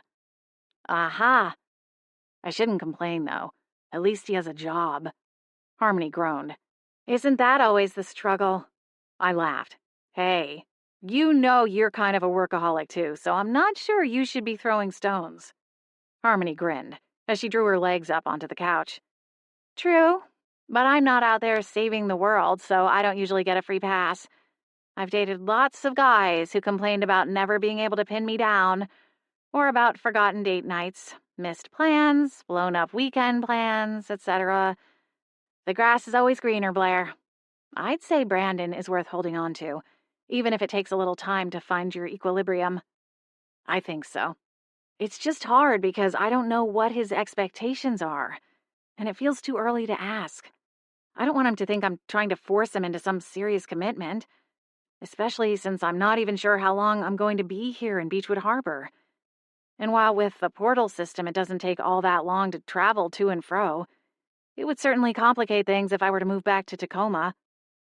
Harmony crossed her arms and rested them on her knees, now drawn into her chest. Are you thinking of leaving soon? I don't know. But now that the holidays are over, it's like there's this clock ticking in the back of my head, reminding me that this is all supposed to be temporary. I get that. Believe it or not, I haven't always been the picture of responsibility and stability. For most of my late teens and 20s, I didn't even have a permanent address. I couch surfed at various friends' houses in between road trips to follow my favorite bands around the country. I'd work odd jobs along the way, sticking around in some small town or another, usually just long enough to refill my gas tank and build up a small cushion of cash before hitting the road again. I smiled, trying to reconcile that version of Harmony with the nose-to-the-grindstone witch I knew. Eventually, I'd burn through my funds and the goodwill of my friends and wind up crashing at my sister Anastasia's place. I always wanted to do something with potions, but lacked the focus and direction to really make it a career. The last time I found myself on Anastasia's doorstep begging for help, she basically kicked me out and sent me here to be Holly's apprentice. And bam! Just like that, my entire life changed. But see, the difference is you always knew what you wanted, at least in the back of your mind. You had an interest in potions, even when you were chasing rock bands and body surfing through a mosh pit.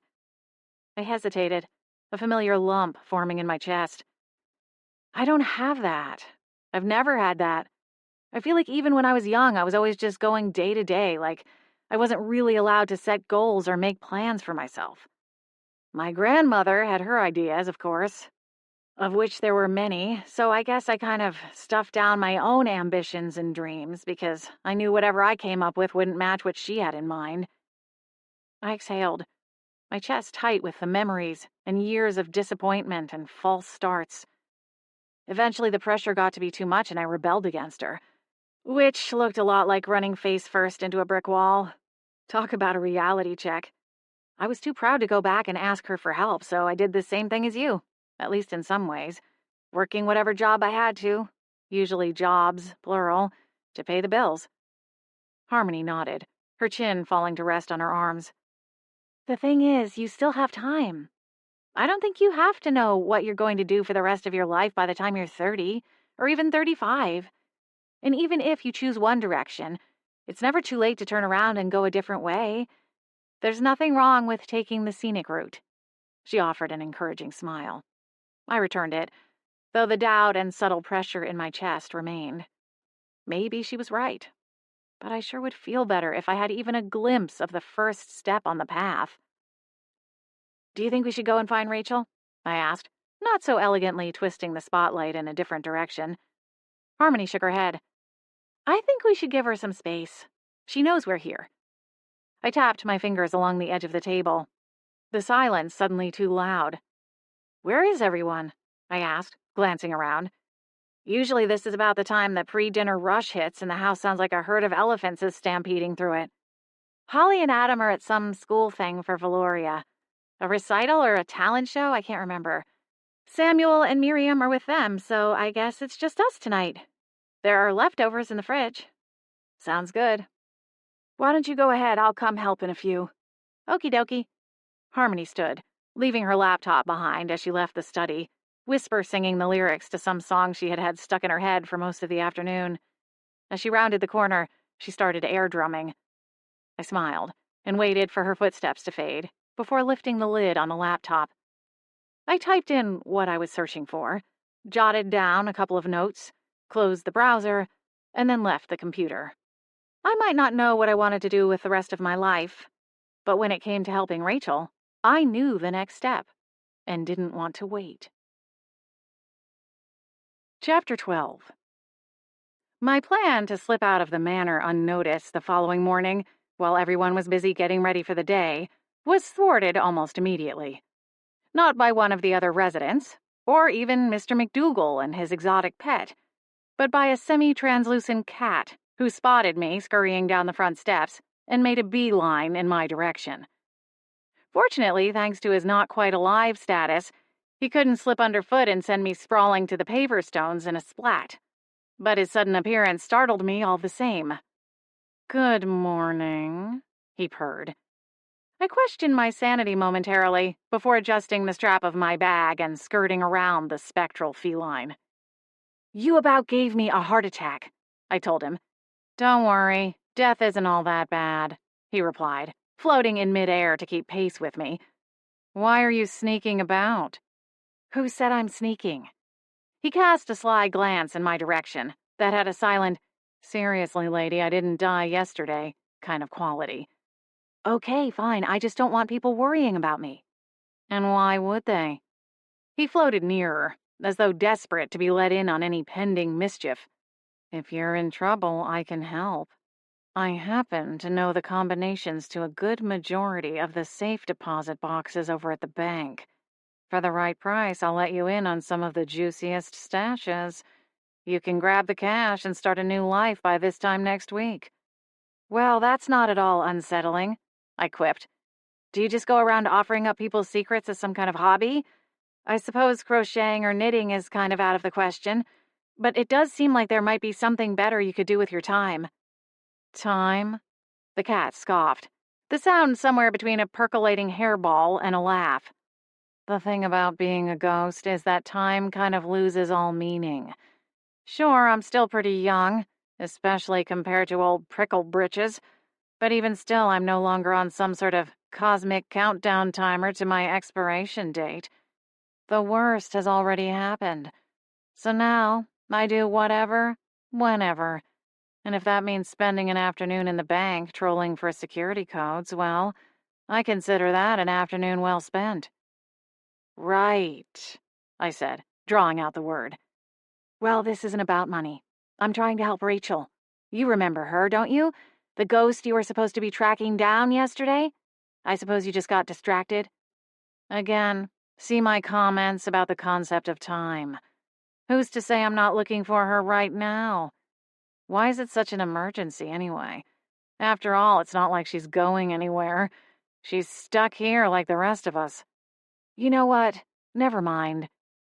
I continued along the sidewalk, the road sloping downward from the crest where the historic manor perched above the harbor, and wandered into the main strip of shops and businesses in the heart of the small coastal town.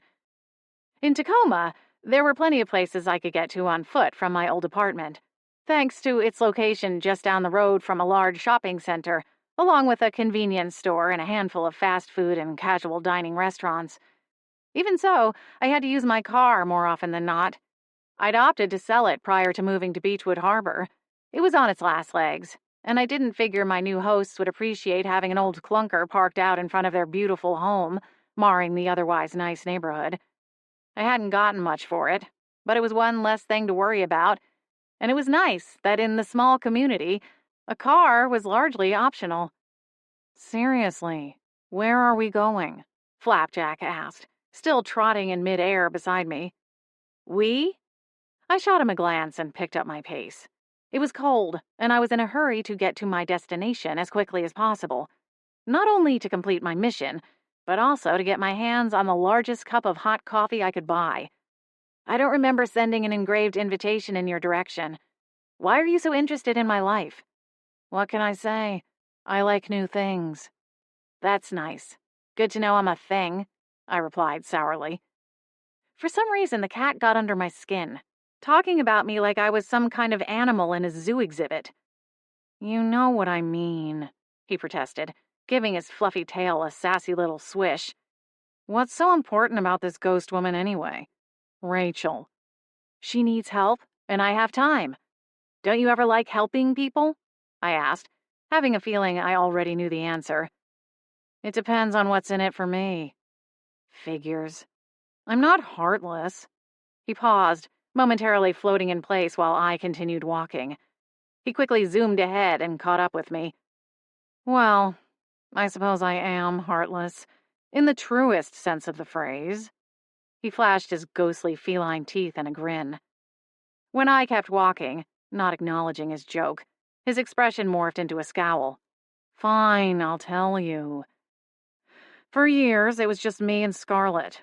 She used to stay out of ghost problems. She'd talk to me, of course.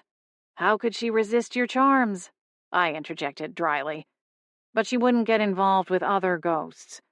Then we met Mr. Pricklepants. Hayward? Yes. Another swish of his tail. For reasons I'll never understand, Scar let him tag along.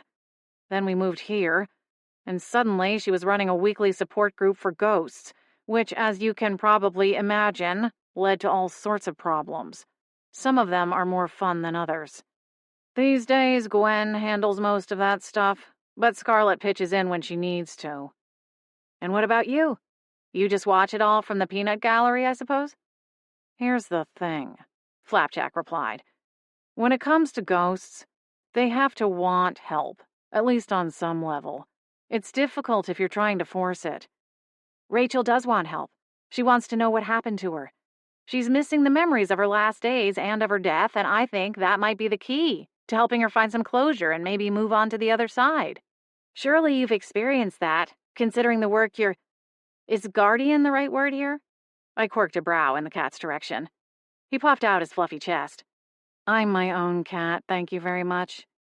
Okay, fine. All I'm saying is, in these years spent witnessing others helping ghosts, you've probably seen spirits cross over to the other side, right? Oh, yes. It's all a very big production. Lots of tears and sappy words. Not really my thing. Fair enough. But for the ghost, the deceased, I guess, it's a good thing. Don't you think? Sure. Although I couldn't say what's waiting on the other side. For all we know, it's an ocean filled with sharks, or a little room with a locked door, and you have to answer riddles to get to each new chamber. My lips twitched. Or maybe it's like paradise with catnip and tuna raining from the heavens. Flapjack considered this, then dismissed it with a flick of his tail. Well, maybe. I'm not in a hurry to find out for myself. I don't think anyone's forcing you. But if Rachel wants closure and there's something I can do to help her, then that's what I'll do. But why? You don't even know her. See, this is the thing I'll never understand. He shook his head, the concept of empathy clearly lost on him. I didn't see much point in trying to explain it to him. If after however many years he still hadn't grasped the basics, I doubted there was anything I could say that would give the feline a light bulb moment. Besides, we'd made it down the hill into town, and the coffee shop, Siren Song, was only a couple of blocks away. Listen, Rachel's parents think she was murdered, or at least her dad does. They think her ex-boyfriend killed her, in order to keep his family's literal dirty secret from getting out. The police never charged him, but I want to talk to him and see if anything shakes loose. Flapjack's eyes glowed brightly. Okay, I'm listening. I found him on social media, and as far as I can tell, he comes here every Sunday morning to participate in a local chess club. Nerd alert, Flapjack declared. I just want to ask him some questions about Rachel and see if I can get a vibe. And I'd appreciate it if you would stay out of my way. Why? Is he magic? Because otherwise he won't be able to see or hear me. Did no one explain this to you? I exhaled an exasperated sigh. He won't, but I will. And I feel like it would be pretty distracting to have you sitting there chattering on the sidelines while I'm trying to focus. Flapjack considered this a moment, but continued at my side as I approached the coffeehouse's entrance. I shot him a meaningful look. Okay, I give. How do I get rid of you? He flashed a wicked grin and slipped through the glass door without another word. Right. Adding that to my to-do list. Find out how to banish an obnoxious ghost cat. Exhaling, I pulled the door handle and stepped inside. The coffee shop was busy, which was to be expected for a Sunday morning. Several baristas worked behind the counter, the sound of steaming milk and the roar of the espresso grinder punctuating the casual chatter of customers. The coffeehouse was nautical in theme, with a restful, lived-in sort of style. The chairs were comfortable but faded.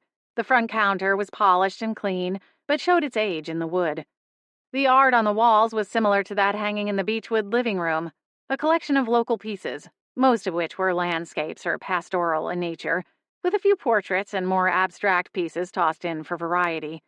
Most of them were for sale, and rotated out as each piece sold. A large hammered copper clock hung on one wall, between a pair of exposed beams. I doubted I'd still be living in town come summertime, but if I were, I could easily imagine spending hours on the expansive patio, sipping an iced coffee under a large umbrella while breathing in the warm sea breeze. It was cozy and homey and smelled of fresh pastries and rich coffee. And even when busy and buzzing with a line at the counter, it was the kind of place where the baristas would still take the time to ask you about your plans for the day, or follow up on a snippet of conversation from your last visit. This time of year, well before tourists would descend upon the small town, the clientele was largely made up of regulars, most of whom likely came in several times a week, if not daily, and added to the charming small-town feel of it all. Even in the short time I'd been in Beechwood Harbor, I knew several of the baristas by name, and had been introduced to the owner, Cassie, who was married to the town's police chief. Cassie and Holly were good friends, and while Cassie didn't usually come to the inn, I knew the pair got together pretty regularly, especially for playdates in town or at Cassie's house. The chess club was already present, occupying 4 tables in the back left corner of the coffeehouse. A chessboard was set up on each table, alongside timekeeping clocks. A few additional chairs borrowed from the neighboring tables sat along the wall, seemingly meant for spectators, though currently left vacant. I spotted Sean Harrington as I stepped into line behind a pair of teenage girls who didn't look overly enthusiastic about being awake at such an early hour as they waited their turn, both scrolling through their phones, wordlessly shuffling forward when the line moved. Sean was at one of the chessboards, wearing a black long-sleeve shirt and a pair of dark-washed jeans. A pair of wire-framed glasses slid down his nose while he studied the board, waiting for his opponent, a middle-aged woman with short, sandy blonde hair, to make her move. Flapjack, though he didn't know my target, made his way over to the chess match and was swirling around like a shark, intently studying the players. I cringed, even though I knew the players couldn't see him. Still, I felt responsible for the cat's unsettling presence. What if someone walked through him? Since discovering the truth about ghosts, that was the #1 warning everyone had given. It wasn't fatal or anything, but still unpleasant and unexpected. Even more so if you couldn't see the cause of the sudden bone-chilling sensation. I forced myself to turn away, mentally reciting the snippets of an introduction I'd started compiling in the back of my mind. I considered telling Harmony about my plan, but chickened out at the last minute. I didn't think she'd tell me not to confront Sean, but in case I was stepping outside of some boundary, I didn't want to drag her in. Besides, it was kind of nice to have something that was just for me. I had spent so much of the last month and a half glued to either Harmony or Holly's side, like they were my magical seeing eye dogs, that I worried I was losing my sense of autonomy. "Good morning, Blair," Cassie greeted as I stepped up to the register. Her shoulder-length chestnut hair was pulled back in a single French braid, adding to her fresh-faced, youthful appearance. I thought she was around the same age as Holly, somewhere in her mid to late 30s, but wasn't entirely sure. She had laugh lines and smile lines, but otherwise didn't show signs of skin damage or true wrinkles on her freckled face. "Morning," I said, approaching the register as the 2 teenagers zombie shuffled off to the side to wait for their order. "I thought one of the perks of being the boss was getting to sleep in on Sunday mornings," I teased. Cassie laughed. "I've clearly been doing it wrong all these years," she replied with a smile. "In truth, I kind of like getting out of the house. Jeffrey's mother lives with us, and she likes to make the kids a big breakfast on Sunday mornings. It gives me a chance to step away and have a little me time." She glanced past my shoulder briefly to consider the nearly full dining room of the coffeehouse. "Well, you know what I mean." I nodded, returning her easy smile. She was one of those people that just had a way of putting you at ease. The man in line behind me cleared his throat. "I'd love a large white chocolate mocha," I said, feeling the heat of his stare on the back of my neck. "And one of those lemon blueberry scones, if you have any," I added, leaning over slightly to consider the assortment of pastries and food items in the glass display case. "You've got it." Cassie rang me up and sent me on my way, wishing me well and asking me to say hi to Holly, Adam, and the kids. Within a few minutes, I had my drink and my scone and was scanning the room for an empty seat to wait for an opening in the chess match to approach Sean. I wasn't a master chess player, by any stretch of the imagination, but I knew the basics, and from where I was sitting, The game Sean was playing wouldn't last much longer. Flapjack sidled up to me the moment I sat in a low-profile armchair a few feet from the chess club. He perched himself on the small table between my chair and the matching chair beside it, where an elderly woman sat reading a glossy hardcover book. "All right. Tell me which one you're interested in, and I'll tell you what I know," Flapjack said. I waved a dismissive hand at the cat, trying to shoo him away without uttering a word. The elderly woman beside me glanced up from her book, her brows knit together in a puzzled frown as she took in my seemingly random gesture. "Just a gnat," I said, giving an awkward smile. She went back to reading. "Come on," Flapjack pleaded. "Just point him out." Frowning, I pulled my phone from my pocket and scrolled through my inbox, casually deleting junk email while I waited. A smattering of polite applause broke out from the far corner, and I glanced up to see Sean and his opponent shaking hands, a polite smile gracing his features. The woman moved to one of the spectator chairs, and Sean moved around the table and excused himself, wandering toward the counter to get a refill on his coffee before the next game. My heart raced a little as I stood. I drew in a deep breath and went to stand near the order pickup counter. Flapjack followed me, transparent form swirling around Sean. "This is him?" he asked, inspecting the man as he made his order and handed over his metal tumbler. "Oh yeah, this guy has serial killer written all over him." "Shh," I hissed, hoping it sounded like a sniffle. "Want me to follow him home and see if he has a deep freeze in his garage? I bet that's where the other bodies are."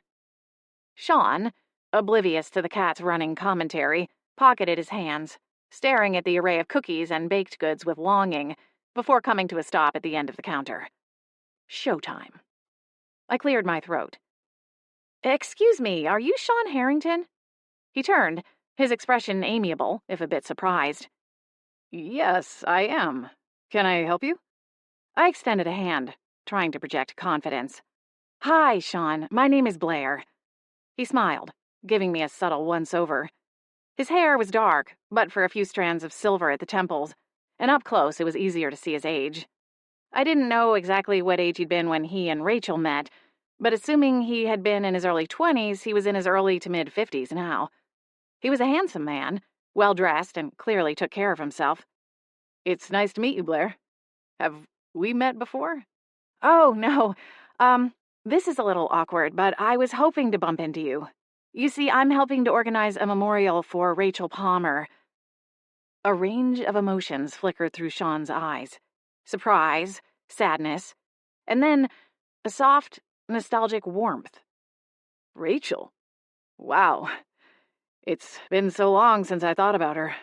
How did you find me? I crafted a careful response, ensuring my expression remained open and non-threatening.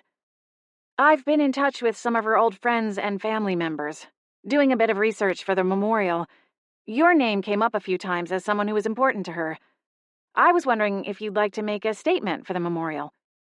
Sean nodded, his face falling. I'm not sure that's a good idea.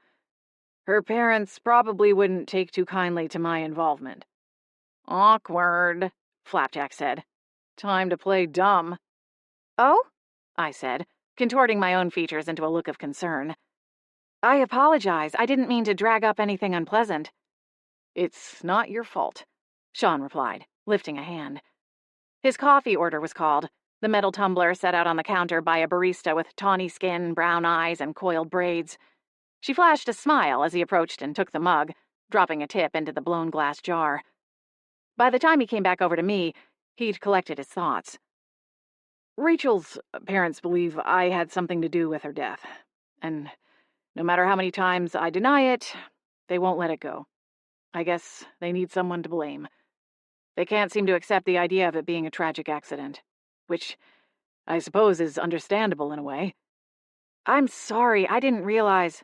"Liar, liar, pants on fire," Flapjack crowed, endlessly entertained by the little show. "It's okay. It all happened such a long time ago." Sean's eyes grew wistful as he reached up and adjusted his glasses. Rachel was special, kind, funny, and fiercely passionate. We were very much in love, and I was devastated when she passed away. His words seemed genuine, and I found myself listening intently despite Flapjack's yammering. We were young, but I really thought we had a future together, Sean continued, his gaze distant, lost in memories. I can't believe it's been 30 years. His voice trailed off, and I nodded, offering a sympathetic smile. Well, thank you for your time. I'm sorry to bother you with all this. It's all right, he said, drawing his attention back to me. I'm glad you're putting together a memorial. Rachel certainly deserves it. I'm sorry I can't be more involved, but out of respect for the family. I completely understand. Thank you. As I turned away, Flapjack was right there, his eerie eyes gleaming. So, what do you think? Guilty? Innocent? That was the question, wasn't it? Chapter 13. Following my brief conversation with Sean Harrington, I trekked back to the inn, and in my hurry managed to spill part of my mocha down the front of my coat when I misstepped on a rough patch of sidewalk, lost in thought. Somewhere, I thought I heard a snicker that sounded a lot like Flapjack's, though there was no sign of the ghost cat. As expected, I found everyone in the kitchen, save for Mr. McDougal, Sir Pickles, and Poppy. Traditionally, Sunday morning was pancake day in the Bolt St. James household, a day most sacred to the small family, particularly Adam, who loved creating decadent short stacks for his children, while Holly looked on from her place at the griddle, mentally tallying up the sugar content on her children's plates. And to finish it off, Adam said, grinning wildly as he leaned over his son's high chair, a jar of marshmallow fluff in one hand and a serving spoon in the other. Marshmallows, he said with a flourish, as the gloopy sugar treat slopped onto Samuel's stack of 4-inch pancakes. The small boy clapped wildly, giggling as the marshmallow goo flopped and folded onto itself. Don't forget the sprinkles, Valoria said, most seriously. Oh, silly me, Adam said, turning back toward the counter. Let's see what we've got. Harmony was a member of some sort of Sprinkle of the Month club and kept a dedicated shelf in the spice rack for small jars of gourmet sprinkles in a myriad of shapes and sizes. I'd say go for the one called Witch's Brew, Harmony suggested from across the kitchen, where she was pouring coffee into a large mug. He'll like the Eye of Newt sprinkles. Valoria frowned. Ew. I stepped fully into the kitchen, and Harmony was the first to greet me. There you are, sleepyhead. Should I pour you a cup? I held up what was left of my drink from Siren's song, and she blinked, as if just realizing I wasn't in my pajamas. Oh, I see. And you didn't ask if I wanted any? She teased. Trust me, in hindsight, I should have asked if you wanted to tag along. Instead, I was escorted by Flapjack. Harmony's brows lifted. Oh, no. Where's Flapjack? Valoria asked, glancing around the kitchen as if expecting him to appear. I think I scared him off. Oh, did Holly tell you about the lemon trick? Harmony asked. Lemon trick? He hates the smell of lemons, Holly interjected, sliding one corner of the spatula under a pancake. She flipped it with practiced ease, revealing a perfectly golden brown underside. Want me to grab you a plate, Blair? Adam asked, moving to the cupboard to put away the small jar of sprinkles after generously decorating his son's plate. Samuel, for his part, dove in with both hands, despite the presence of a toddler-sized fork on his tray, and within seconds had sticky syrup and berries smeared across his cheeks and the front of his bib. Luckily, some genius had invented a bib equipped with a pocket, and that saved the kitchen floors from the worst of the mess. That's okay, I have a scone, I said, making a mental note to start carrying a bottle of lemon oil in my purse. I sat down in the chair beside Valoria. Thanks, though. Adam's gaze snagged on the pastry, and I tugged it closer to me out of instinct. I'll make some eggs later, I told him. I can do that, Holly said brightly. You don't have to. Too late. She was already in the fridge and pulling a carton from the door. He doesn't like the smell of oranges either, Holly said, as she cracked a few eggs into an oversized cereal bowl. When I worked at Siren Song, he used to pop in and harass me, knowing I couldn't talk to him. She paused to pull the batch of pancakes off the griddle, ladled out the next batch, then returned to the bowl to whisk the eggs together. She added a pinch of salt and continued. So I started using orange glow to clean the tables and countertop. The whole place would smell like oranges, at least for a little while, and that usually worked to keep him away. And if worst comes to worst, you can always use iron, Harmony added, coming to sit beside me. Iron disperses ghosts. It's not permanent, but it sort of resets them, and it takes a bit of time for them to come out of it. It's not a very nice thing to do, though, and certainly won't win you any points with the friendly ghosts in our lives, Holly interjected. She placed a small frying pan on the front burner, ignited it, and waited for it to heat up. Iron is really only reserved for dire circumstances. A scratching sound came from the door to the kitchen, and a long snout protruded inside, almost like an anteater sniffing for a meal. Valoria caught sight of the silvery scales and clapped her hands. Sir Pickles! Mama! Sir Pickles needs a pancake. Holly turned, arching a brow in her daughter's direction. Is that so? Valoria nodded, her expression quite solemn. It's a must. He told me. Holly's lips twisted, and she turned away before smiling fully. You'll have to ask Mr. McDougal. It's always the best policy to ask a pet owner before feeding their animal, just in case there's some kind of allergy or dietary restriction. Valoria pouted, but didn't argue. Her little footsteps scampered across the kitchen, and she vanished, calling for Sir Pickles to follow her as she went. You think dragons like marshmallow fluff? Adam asked absently. Holly added the eggs to the small frying pan and chuckled under her breath. When Valoria returned moments later, she was accompanied not only by one snack-seeking dragon, but also by Brandon. I straightened in my chair, narrowly avoiding choking on a bite of scone as I hurried to wipe any traces of sugar glaze from my lips. Brandon, what are you doing here? He hesitated, holding the swinging door open as he glanced around the busy kitchen. Holly smiled, but there was a hint of apprehension in her eyes as she greeted the SPA agent. Good morning, Agent Swan. Would you like a pancake? I've got just a little bit of batter left here. I started to stand, only to change my mind and lower back to my seat. Why did this all feel so awkward? Like I was back in high school, introducing a boy to my grandmother. Still, I wasn't sure if I should get up and kiss him in greeting or leave it at a friendly wave, like we were nothing more than a pair of casual acquaintances. Of course, the more I thought about it, the more I berated myself for overthinking it, and in the end, wound up paralyzed by indecision, wearing a restrained smile. Brandon stepped inside the kitchen and let the door swing shut behind him. It was hard to say whether or not he'd just come from work, as his day-to-day attire seemed much the same as his unofficial work uniform of jeans and dark-colored t-shirts. He wore a plain black jacket, not the one with SPA printed on the back and breast pocket in bold font. His dark hair was slightly tousled, as though recently washed and left to air dry. He looked as handsome as ever, if not a little tired, the creases around his eyes seeming deeper than when I'd seen him a couple of days ago. I thought we were doing Tuesday, I said. Or is this something about the inn? My heart sank at the thought, and I realized the reason for the hesitation in Holly's eyes. If not for me, she would only expect a visit from Brandon if something was wrong. He screened guests for the inn and kept tabs on any magical happenings in the small town. It was kind of one of those no news is good news things. Seeing Brandon usually meant something was amiss. Brandon slid his hands into the pockets of his dark-washed jeans. We wrapped up our case a little early, and Bramble all but booted us out of the office under pain of 1,000 paper cuts if we tried to come back before Monday.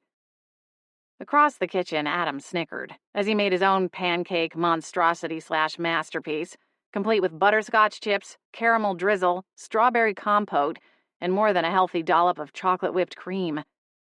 So I thought I'd come over and see if I could talk you into going out for a late breakfast or early brunch, Brandon said, smiling at me. I glanced down at the assortment of crumbs scattered on the table in front of me, and the empty paper coffee cup with the Siren Song logo. Unless you've already eaten, Brandon added haltingly. No. I frantically gathered the crumbs. That sounds great. At the stove, Holly dumped the scrambled eggs onto a small plate and placed it in front of Harmony instead. Harmony smiled and took the fork from Holly's hand. "Looks great. Thanks, Hall." I smiled at their not-so-subtle exchange. I brushed my lips again as I stood, hoping I got any last bit of frosted glaze. "I guess I'll see you guys later," I told the others. Valoria was back in her seat, a pancake disappearing rapidly from her plate as she followed a "one bite for me and one for the dragon dog" policy. Samuel had marshmallow fluff in his hair, and Holly was grimacing, no doubt wishing Miriam was on duty to help scrub the boy down once breakfast was over. "Have fun, you two," Harmony said, waving with her fork. "Try to have her back by curfew, Swan." Brandon chuckled and saluted before pushing open the door. I ducked under his arm and led the way through the house, pausing only long enough to grab my coat and purse from the hooks by the front door. Brandon held out my coat, allowing me to slip my arms inside, then turned me around and pulled me close. Close enough to smell the smoky scent of his aftershave. "I know you like living here, but I gotta say, this would all be a little less awkward if you didn't have half a dozen roommates," he said with a smile. I kissed him, placing my hands on both sides of his face, his cheeks fresh-shaved and smooth. I grinned up at him when our lips parted. "Then maybe next time you should give a girl a heads up. I could have met you out front and saved you the trouble." Brandon chuckled again, and I zipped up my coat. "You're right. I probably should have texted." A thrill went through me. Knowing he'd been so eager to see me, he hadn't wanted to slow down long enough to text. I couldn't remember the last time I'd had someone in my life who felt that way. We decided to hit up the brunch special at Luna, one of the Seattle Haven's more upscale restaurants. Normally, getting a table at the Italian eatery required making a reservation at least 2 weeks in advance, unless you were with Harmony, a personal friend of the proprietor. On Sundays, they opened early for a brunch special, complete with bottomless mimosas and the usual breakfast fare with an Italian twist. Fortunately, it didn't seem the usual dress code applied, and Brandon and I didn't stick out too much in our jeans. "So what are your plans for the rest of the day?" Brandon asked, as we made our way through the first round of mimosas. As expected, the restaurant was busy, the tables around us occupied. The mood was light and merry, quite different from Luna's usual ambiance of hushed tones and soft laughter over candlelight. "Oh, you probably rescued me from a day in the study, up to my ears in dusty old books." Brandon smiled. "Well, there happens to be a used bookstore not too far from here, in case you still want to get your fill of old books. I might even have a coupon somewhere." I snorted into my champagne flute. "A coupon, huh? I didn't take you for a coupon guy."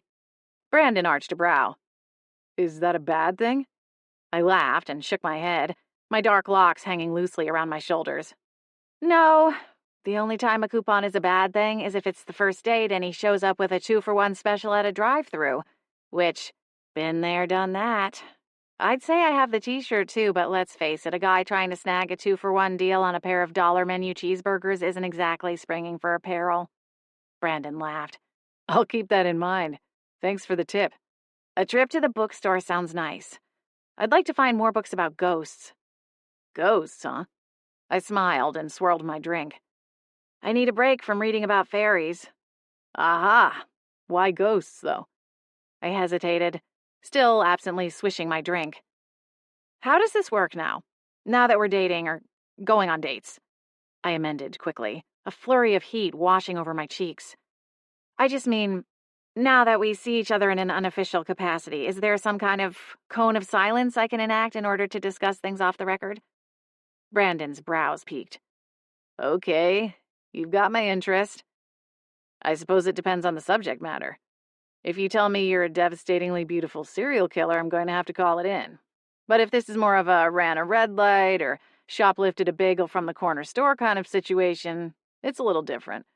I could probably use some discretion." I laughed. "Good to know I'm covered in case of petty theft. I'll keep that in mind."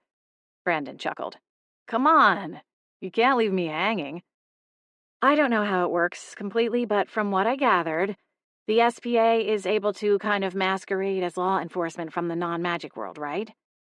I waited through a moment of hesitation before Brandon nodded slowly.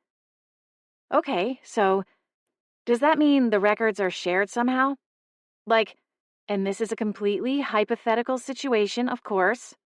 The right side of Brandon's lips curved into a smile. Of course.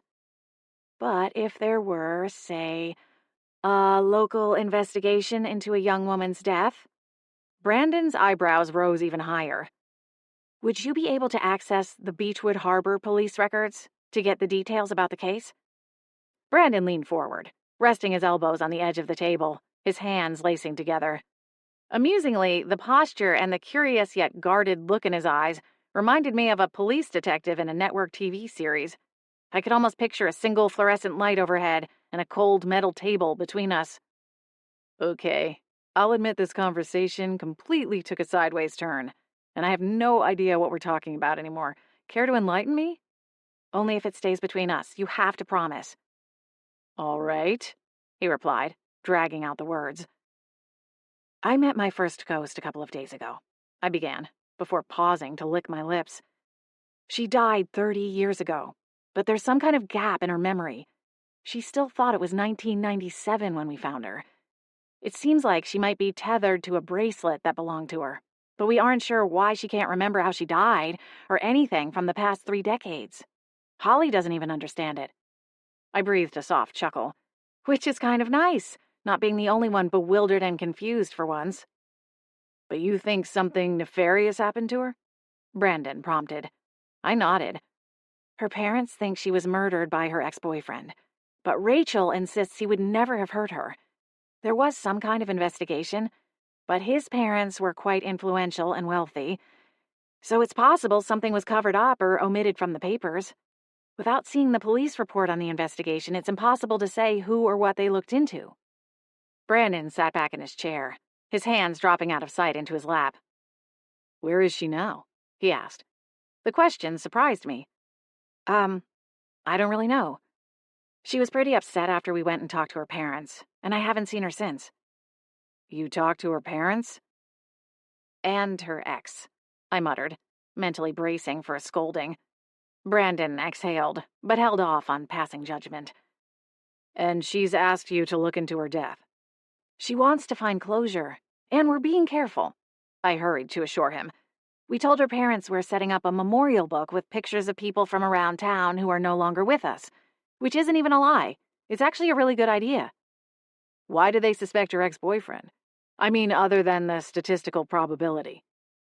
I quickly explained about the seafood packing plant, the toxic waste, and Sean's connection to it. Brandon took it all in without so much as a flicker of emotion. He'd shifted into work mode, and for a moment I felt guilty for using yet another of our dates to talk about things that fell more under the professional than the personal. I don't think he had anything to do with it, I concluded. Even after all this time, he seemed genuinely upset talking about Rachel. Brandon ran the palm of his hand along his forehead. Blair, this sounds kind of dangerous. If he did have something to do with Rachel's death, I'm not sure it's wise to go poking that bear, especially on your own. Technically, I wasn't alone. Flapjack followed me there to the coffee shop. Oh, good. I'm sure a ghost cat would be a lot of help if something happened to you. I was careful. It was a public place. He was at the coffee house for a chess match. I mean, really, it wasn't exactly a risky situation. And I didn't even give him my full name or mention the inn. Brandon groaned. We don't know each other all that well yet, but I get the feeling you're not going to just let this go, are you? I don't want to, no. I twisted my fingers around the linen napkin in my lap.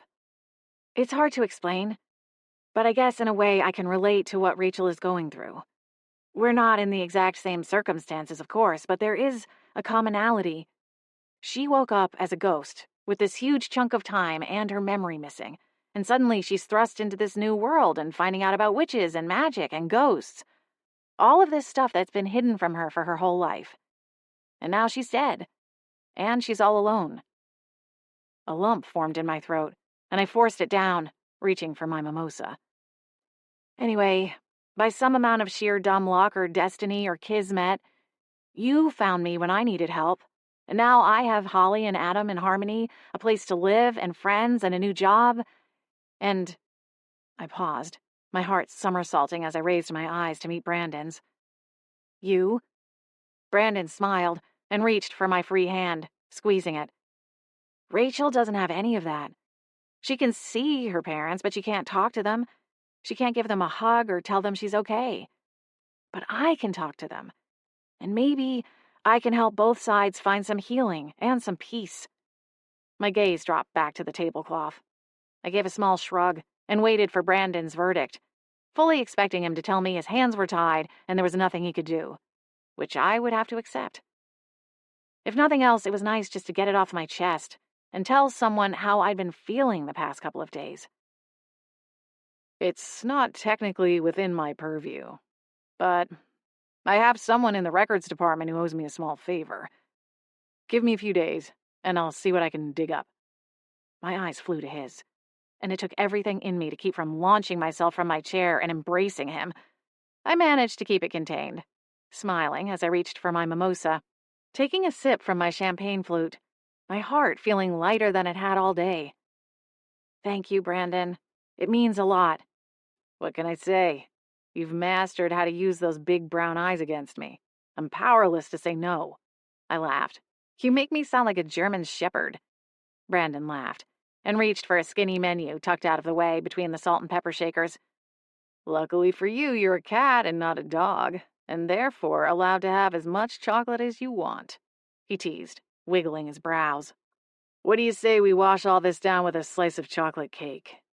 I'd say that's the best idea I've heard all week. Brandon grinned, raising his hand in an elegant gesture to flag down a passing server. Chapter 14. The rhythmic clinking of glass and the rich earthy sense of the apothecary enveloped me as Harmony and I bottled potions in the back room the following day. My hands moved with practiced efficiency, but my mind was elsewhere, lost in thoughts of translucent figures and unresolved mysteries. It was nearing the end of the day, one filled with activity, as Mondays often were. Holly actually had the day off, leaving Harmony to finish up the last of the restocking brews. I worked the register most of my shift, only coming into the storeroom an hour before closing to help bottle up the last batch of Easy Dream Draft. The faint lilac potions swirled with an almost iridescent sparkle in the small vials, each meant as a single serving. I'd used the product myself and could attest to its potency, even in the small daily doses. The potion smelled vaguely of chamomile and jasmine, calming scents that somehow had no taste. The potion was easily mixed in with a glass of water or mug of tea. Personally, I threw it back like a tequila shooter and went lights out. I wonder if Rachel's been to the manor today, Harmony mused aloud as she scrubbed the workbench free of splattered potions and remnants of chopped herbs. I know. I've been thinking about that too, I said, using a glass dropper to fill my next vial before carefully wedging in the small cork stopper and setting it in the box with the others. All they needed now were labels, and they'd be ready to put out on the shelves. I guess we could have left her a note or something. True, although Adam's still there, I suppose. I wish we had some news to give her. As we worked, I'd been tempted to tell her about Brandon's offer to look into the police records, but kept it to myself. I'd made Brandon promise to keep it between us, so for the time being, I was keeping it that way too. And besides, there was no point in getting anyone's hopes up until he came back with something.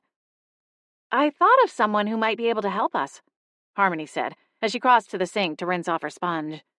Cleaning spells could only go so far, and apparently, scraping half-baked on potion clumps wasn't really in their wheelhouse. Since the seafood processing plant is now defunct, it could potentially fall under part of Beechwood's history, Harmony continued. And there happens to be a small but fervent group of people in town who keep tabs on that sort of thing. Gilbert Forsyth is the head of the Beechwood Harbor Historical Society, and, oddly enough, he's also the head librarian. So I was thinking, maybe we could hit up the library and see if Gilbert has any inside information about the seafood plant and what happened to it. Maybe there's something we can glean there. And if nothing else, we can assure Rachel it's been shut down and is no longer dumping toxic sludge into the harbor. I nodded, still filling my vials in an almost robotic rhythm. Worth a shot. Do you think I should tell her I talked to Sean? That part I had confessed to Harmony. She'd been surprised but unoffended at having been left out. Do you think she's gone to see him, now that she knows he's still living here in town? It could explain where she's been the past couple of days. You think she's literally haunting her ex? Harmony asked, with a twitch of a smile. It's not really funny, I know. Possibly. I mean, she has to be curious, right? For her, their relationship feels like it just happened yesterday. I wonder if she'd even recognize him after all these years. Do you have an ex you'd haunt? Harmony asked, grinning, as she came back over to help me finish up the packaging. The batch of potions swam around in what could only be described as a punch bowl. If given the chance, I mean. I'm not saying you're doomed to spend your afterlife as a ghost. No, I replied. I don't think so. It's bad enough we have social media. I made a pact with myself a while ago to not even look up my ex's social media. I think full-blown haunting would definitely violate that agreement. Harmony laughed and reached for a handful of empty vials, the glass tinkling together pleasantly as she gathered them to her side of the table. I don't think I've even cared enough about an ex to be tempted into haunting them. What about Stephen? I asked, raising an eyebrow, fully aware I might just have unpinned an emotional love grenade. Harmony's most recent ex had surpassed most ex-lover antics by kidnapping her to try and get a job promotion. Ugh, Harmony groaned. He wishes. I giggled and shoved a stopper into the vial, setting it aside. Fair enough. We finished our work and finished the cleanup, leaving Jewel to close up the shop for the night.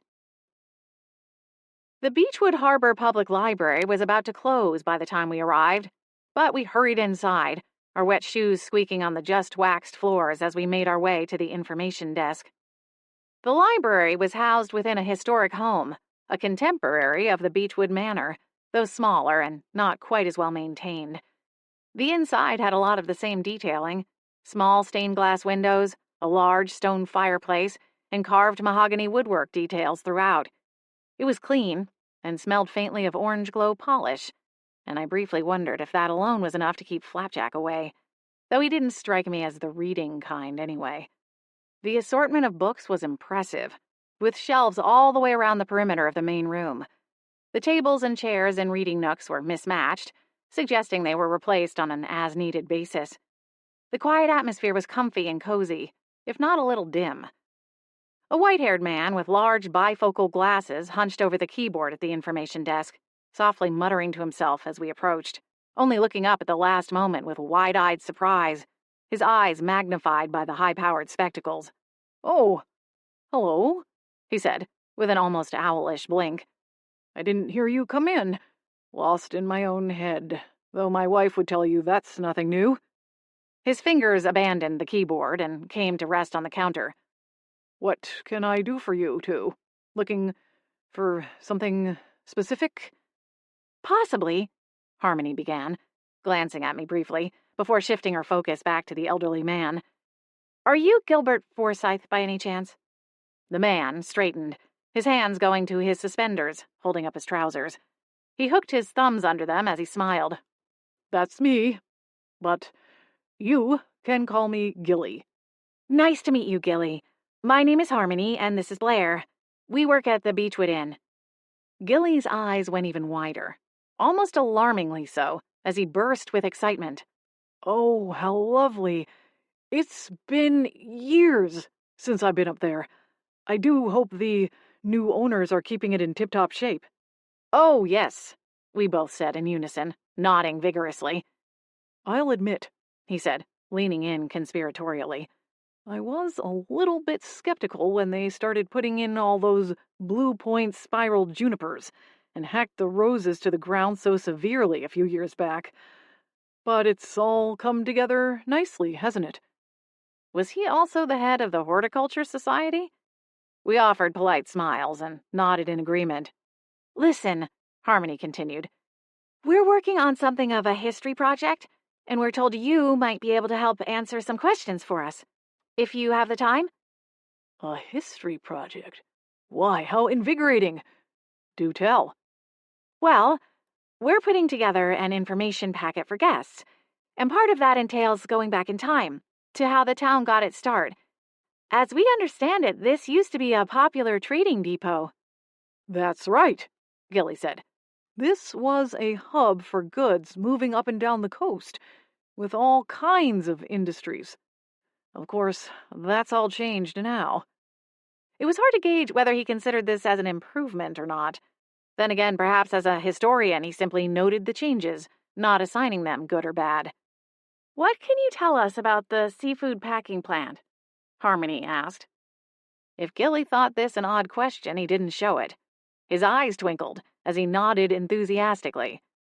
The cannery was big business for a time, passed down from generation to generation. A real staple of the harbor. "Quite a moneymaker?" Harmony inserted. Oh, I'll say. The Harrington family name was good as gold in this town for decades.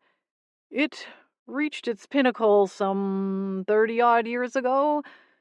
I'd say they employed well over 200 folks, most of whom lived here in town. What happened to it? Gilly ran a hand over his thin white hair, his smile fading. It would be hard to pin down one specific thing. It was more of a perfect storm, I'm afraid. Because of Rachel Palmer? I asked cautiously. Gilly's eyes sparked as he looked my way. Oh, you know about that, do you? Well, that could be part of it. Accusations against their son Sean were rampant for a little while, but there were other scandals that eclipsed even that unpleasantness. "Do you think Sean killed Rachel?"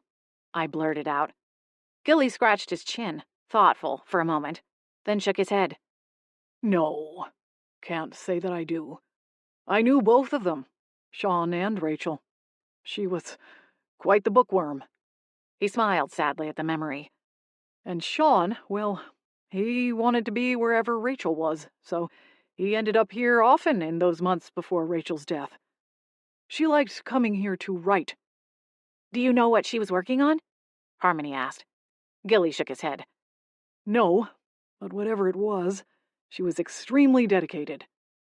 "What were the other rumors about the Harringtons?" I asked. Oh, right.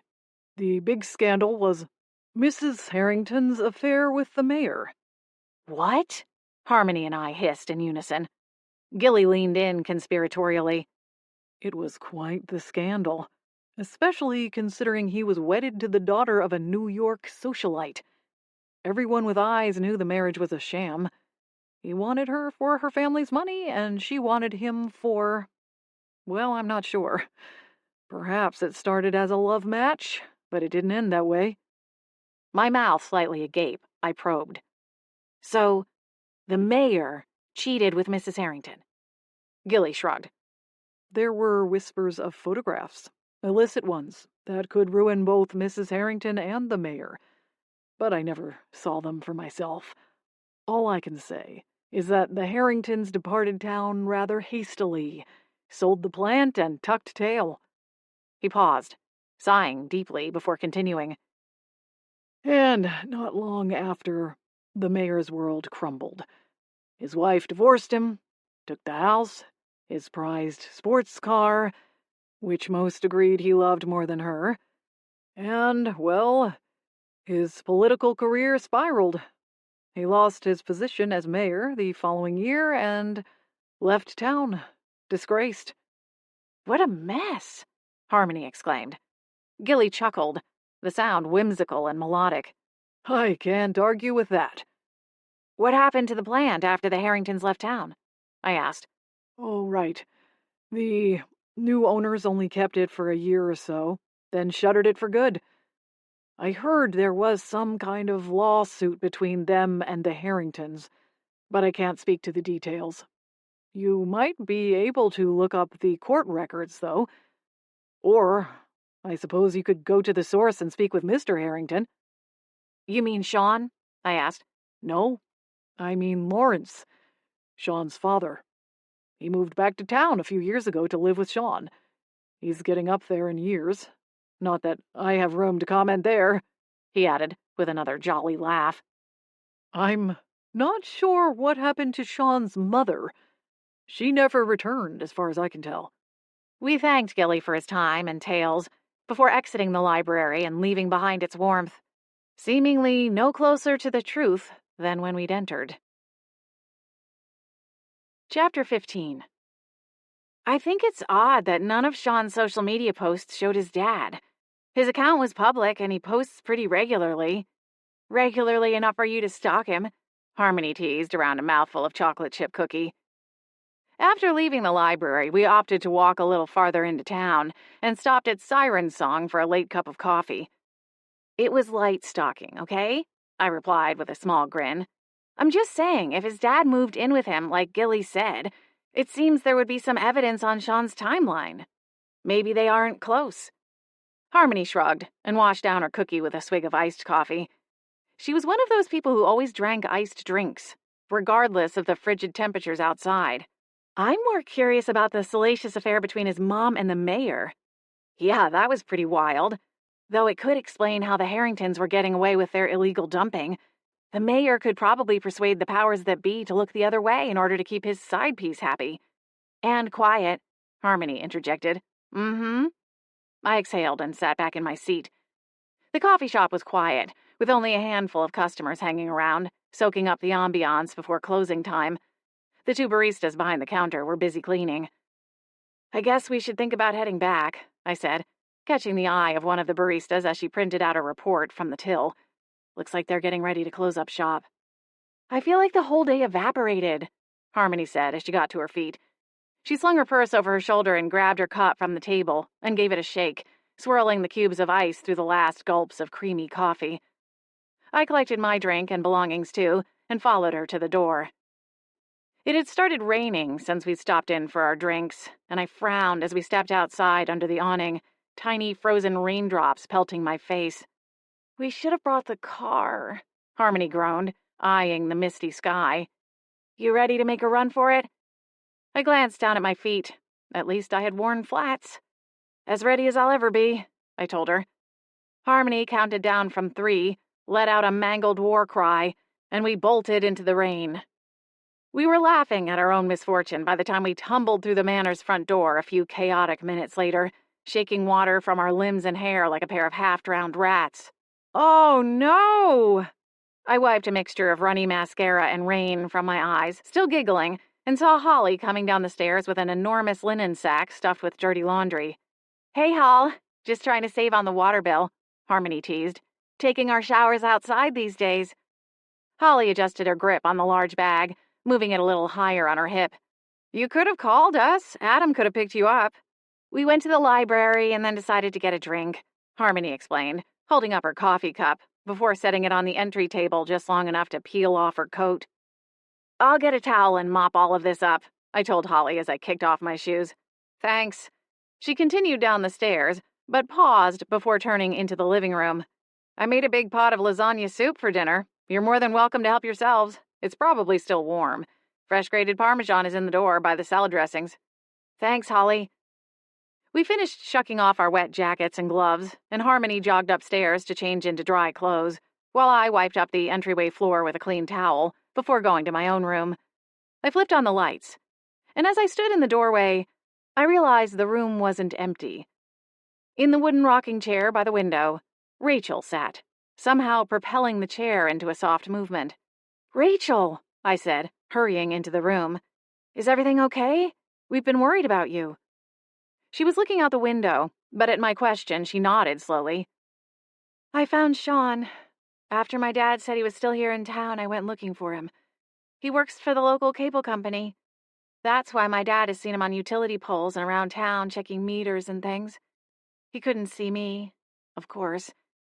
She trailed off for a moment, her rocking continuing its slow, steady pace. I'm sure that was difficult, I replied, cautiously stepping into the room. My hair was soaking wet, and all I wanted to do was put on a pair of dry leggings and a cozy sweatshirt, but I couldn't bring myself to leave Rachel, even just long enough to go and change clothes in the bathroom. So instead, I sat on the bench at the end of the bed and did my best to ignore the clammy dampness of my clothing as it stuck to me. He has a daughter, Rachel added, once I was sitting. She looked at me, her face shattered. She looks just like him, or the way I remember him.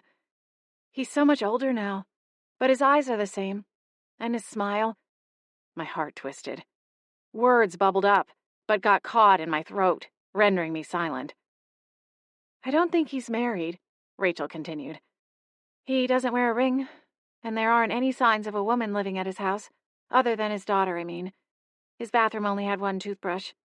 There weren't any of the things I think would be there if he were married. Lotions and fancy soaps or dainty hand towels. God, I sound so pathetic, don't I? She buried her face in her hands, her shoulders shaking. No, I said gently, wishing I could embrace her or offer some form of comfort. I think it's natural to want to know what happened. It's not like I expected he would never fall in love again after me. It was part of what made the breakup so hard, knowing he would one day move on and find someone else. Rachel continued through her strangled efforts to suppress further tears. And I know that sounds selfish. It's not that I want him to be miserable and single for all of time. I wouldn't want that. She paused to further compose herself. Her posture straightened, the tears fading from her silvery cheeks. I hope he was happy with whoever his daughter's mother was. Truly. It's just... it feels so sudden. Maybe if I'd been here all these years and witnessed it unfolding, I'd feel differently. But in my screwed-up memory, it's like we were just together days ago, and now suddenly he's old and has a daughter who looks my age, or the last age I ever was, or will be. This is all too much. She shot to her feet, the soles of her boots grazing over the ground as she began pacing in front of the windows overlooking the flower beds where roses would grow in the spring. I nodded encouragingly. That makes sense. You haven't had time to adjust. I don't know what to do with any of this. It's like there's a merry-go-round inside my head and I can't make it stop.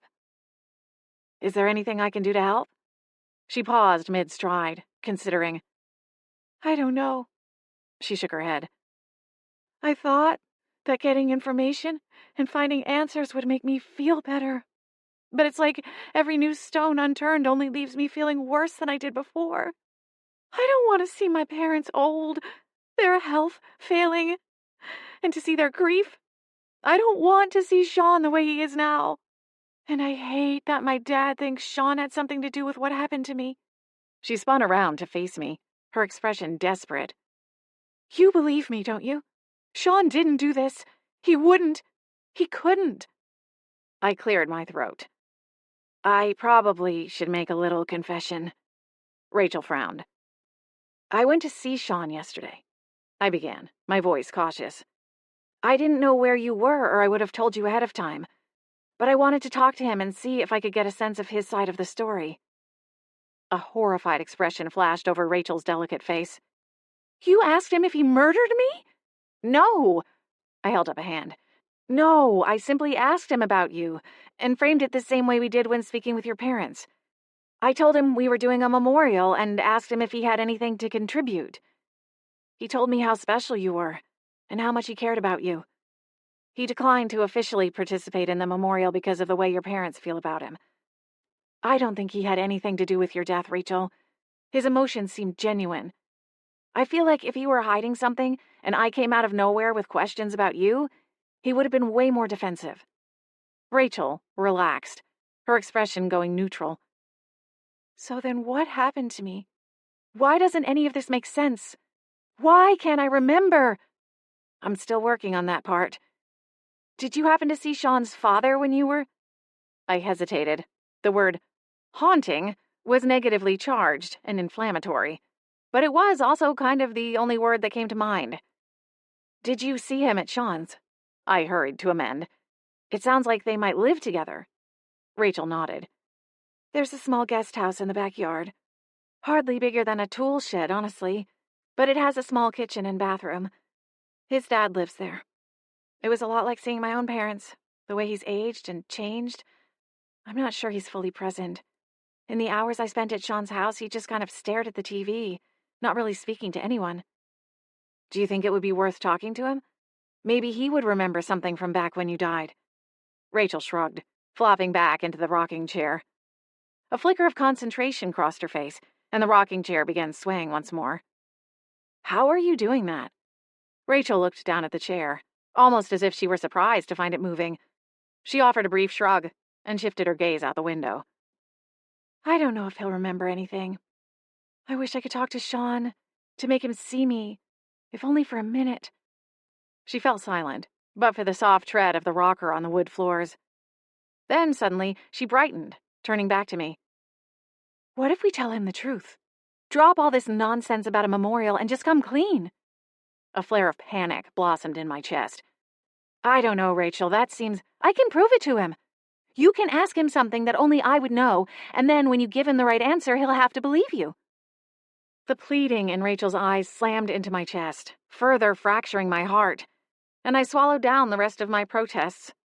With a simple nod, I steeled my resolve. Okay, we can try. Let's go in the morning. Rachel nodded, rose from the rocking chair, and vanished through the window. Chapter 16. Rachel met me the following morning, nervous but ready to confront Sean. I had already taken the day off from working at the apothecary in an effort to catch up on laundry and self-care tasks before my date night with Brandon. Rachel waited while I started a load of laundry and took a shower. I blasted my hair with the dryer so as not to turn into a popsicle with legs the moment we stepped outside, but set aside my plans to tackle my overgrown eyebrows and mangled cuticles afterward. Rachel sat silently in the rocking chair, but her energy was hard to ignore, and I rushed through my tasks, feeling as though she were looking over my shoulder all the same. You're sure about this, then? I asked, coming to stand in the doorway to my room. I'd put on a pair of jeans and a cable-knit sweater in a burnt sienna color. My hair floated around my shoulders in a fluffy halo. The blow-dryer and my waves/curls didn't exactly get along, unless a lot of product was involved, and there just wasn't time. Rachel rose eerily to her feet and nodded. It's the only option I have left, besides just giving up and floating aimlessly around town for the next 3 decades. I tugged a hairband from my wrist and wound my hair up on top of my head in a messy bun, securing it with the elastic. All right, here's to hoping he doesn't slam the door in my face the moment I start talking about ghosts. I meant it as a lighthearted joke, despite it being a very real possibility, but Rachel's expression twisted. I'm sorry. I really do appreciate you helping me. If I could do it for myself, I would, of course. I know. It's fine. I'm new in town and not planning to stay forever, so it's not like I have some long-standing reputation on the line. I grabbed my purse and carried it to the front door. Boots, Holly's familiar, lounged on the chest where we kept stray pairs of shoes and winter gear. He meowed and looked up at me, his amber eyes heavy. I'd clearly interrupted his morning nap. Look after the place while we're gone, I told the cat with a pat between the ears. He closed his eyes and rolled over to the other side, exhaling. I had asked for permission to use the car the night before, and Holly left the keys where I could easily find them. No one had asked where I needed to go.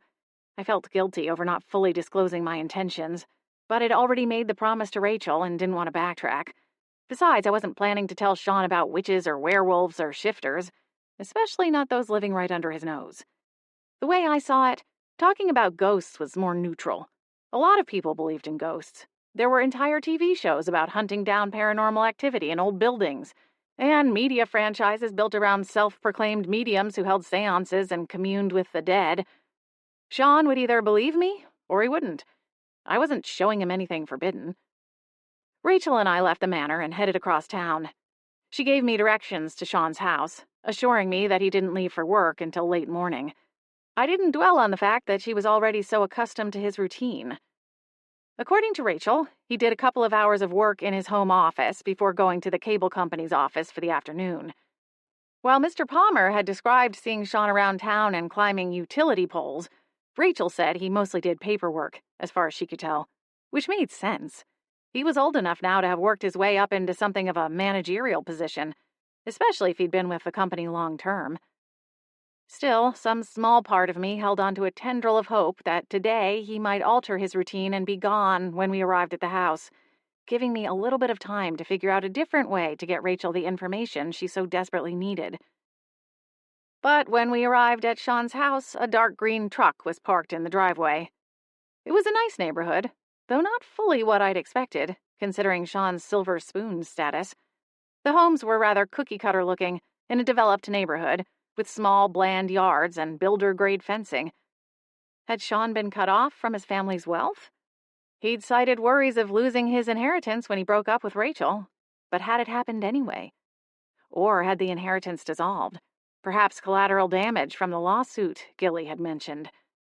I hadn't yet had a chance to look up the court records, assuming I could even access them, and still didn't know the details of the lawsuit. But it tracked that if the plaintiffs had proved their case, perhaps they'd taken the Harringtons to court and forced them to file bankruptcy, or liquidate other assets to settle the claims. I parked along the street and glanced into the back seat to confirm I had the right house. "This is it," Rachel said, floating through the side of the car. I drew a steadying breath and cut the engine. I followed Rachel's spectral form to the front door and rang the bell. The chime echoed through the house, and somewhere in the background a small dog barked. The door opened a minute later, with no sign of a dog, but a frazzled-looking Sean. He glanced up, and his expression went from passive to puzzled, a flicker of recognition dancing across his face. He hadn't yet shaved for the day, a thin layer of stubble showing on his jaw. "Hello?" he said haltingly. "You're the woman from the coffee shop, aren't you?" He looked past me to the sidewalk. "That's right. I'm really sorry to bother you again, especially at home." "How did you even know where to find me?" Sean asked, looking less bewildered and more concerned. I exhaled. Here goes nothing. "I'm afraid I wasn't completely honest with you at the coffee shop on Sunday. What I said about the memorial is true, but there's more to it than that." I slid a glance to my side, where Rachel hovered, silent but nervous. "I know Rachel." "You mean you knew her?" Sean corrected. "Rachel's been gone for nearly 30 years, so how would you... I mean, you must have been very young if you met her." "Come on," Rachel said encouragingly. "Listen, I'm fully aware this is going to sound completely nuts to you, but please hear me out," I began. "Rachel is still here, in spirit. I've been able to speak to her, and she's asked me to come here and talk to you on her behalf. Her spirit is sort of trapped, and she's hoping to figure out what happened to her in order to move on." A storm cloud rolled over Sean's face. He released his grip on the door handle and crossed his arms. "What kind of sick joke are you playing here? Is this some kind of scam? Let me guess. You'll rattle off some facts and then ask me for a couple of $100 so you can connect me to Rachel from the other side. Is that it? Because if so, you've picked the wrong mark. I don't believe in supernatural stuff, and even if I did, I wouldn't believe some random person showing up with information about Rachel." "Of course you know about Rachel. Her entire life story was plastered all over the newspaper for months after she died. It wouldn't take much research to gather a convincing amount of information about her." He scoffed, red tinging his cheeks. "I hope you haven't gone to her parents with this nonsense. The Palmers, despite their feelings toward me, deserve peace and privacy. This isn't some game or some twisted way to make a living. Get a real job."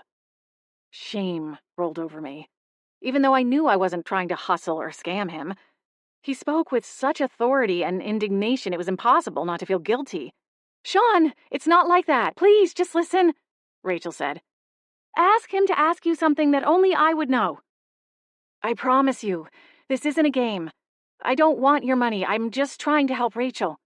Sean snorted. "Right." Rachel reached for him, as if to grab his arm. Her fingers passed through his bicep, and Sean jolted back as if he'd been slapped across the face. For a flicker of a moment, he looked right at, or through her, but then blinked and turned his ire back toward me. "I'm not interested." He backed up another half step and began to close the door in my face. I held up a hand. "Please, just ask me something. Anything. Something that only Rachel would know." The door stopped just short of closing. There was a long pause. Then, ever so slightly, the door cracked open wide enough to allow Sean a second glance. "Tell him about the note," Rachel prompted. "He left a note on my windshield the day I died. It's why I was at the lookout. I know it. Hurry, Blair."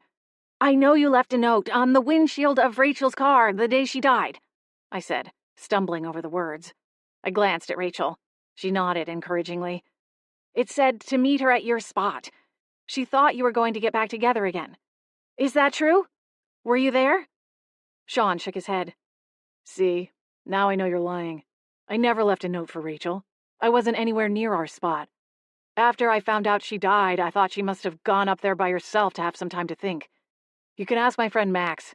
He was with me all night at the bar. I was a sloppy, drunk mess, crying about losing Rachel and how I was never going to find love again, that I didn't want to. He told all of this to the police. That's why I'm not in jail right now. Max saw me along with a half a dozen bar patrons. The bartender was prepared to speak as a witness if the case was brought to trial. I didn't kill Rachel. I wasn't there. I looked left. Rachel had gone silent. Wait. Then who left the note for her? Who else knew about your secret meeting spot? Sean opened the door the rest of the way and leaned against the door handle, as if he had lost the strength to stand upright unassisted. No one else knew. It was just for us. It wasn't on a trail or a lookout point. The only reason I found it was because one day I was on a trail and my dog got loose and found it. It had these two boulders that were perfect for sitting on. And the view. You could see the entire harbor. His eyes grew distant as he chased down the memory. Sounds of shuffling footsteps didn't catch my ear until a shadow passed behind Sean. "What's this?" A scratchy male voice came from over Sean's shoulder. Sean jolted and turned halfway, revealing an elderly man in a pair of sweatpants, house slippers, and a cardigan sweater over a t-shirt. "It's nothing, Dad. I'll get your breakfast here in just a minute." Another surge of guilt plunged through my chest, and I almost lost my nerve, prepared to tuck tail and run back to the car. "I am not nothing. I'm right here, and I'm telling you the truth," Rachel exclaimed. She surged past me into the house, and from somewhere in the background, a small dog went berserk. Sean ground his teeth, his eyes rolling upward. "Biscuit, stop that!" he called over his shoulder. The dog only barked louder. I could no longer see Rachel. "Biscuit!" Sean stormed down the hall, leaving the front door open, his father still in place, peering at me. "Who are you?" "I'm here to talk about Rachel, Sean's ex-girlfriend. Are you Lawrence Harrington?" The man nodded. "That's right. What's this about Rachel? That's ancient history, isn't it?" "Well, for a penny. I'm here on Rachel's behalf. Her spirit is unsettled and she's asked for my help. On the day she died, there was a note left on the windshield of her car, asking her to meet Sean at their usual place. That detail wasn't printed in any of the newspapers, so there's no way I would know that unless I had talked directly to Rachel. Now, your son says it wasn't him, so I'm trying to figure out who else would have known about the secret meeting place." Mr. Harrington's face sagged as he ducked his chin, his eyes nearly closed. "Oh, dear. I was afraid this would come back to bite me one day. I think you'd better come inside, young lady."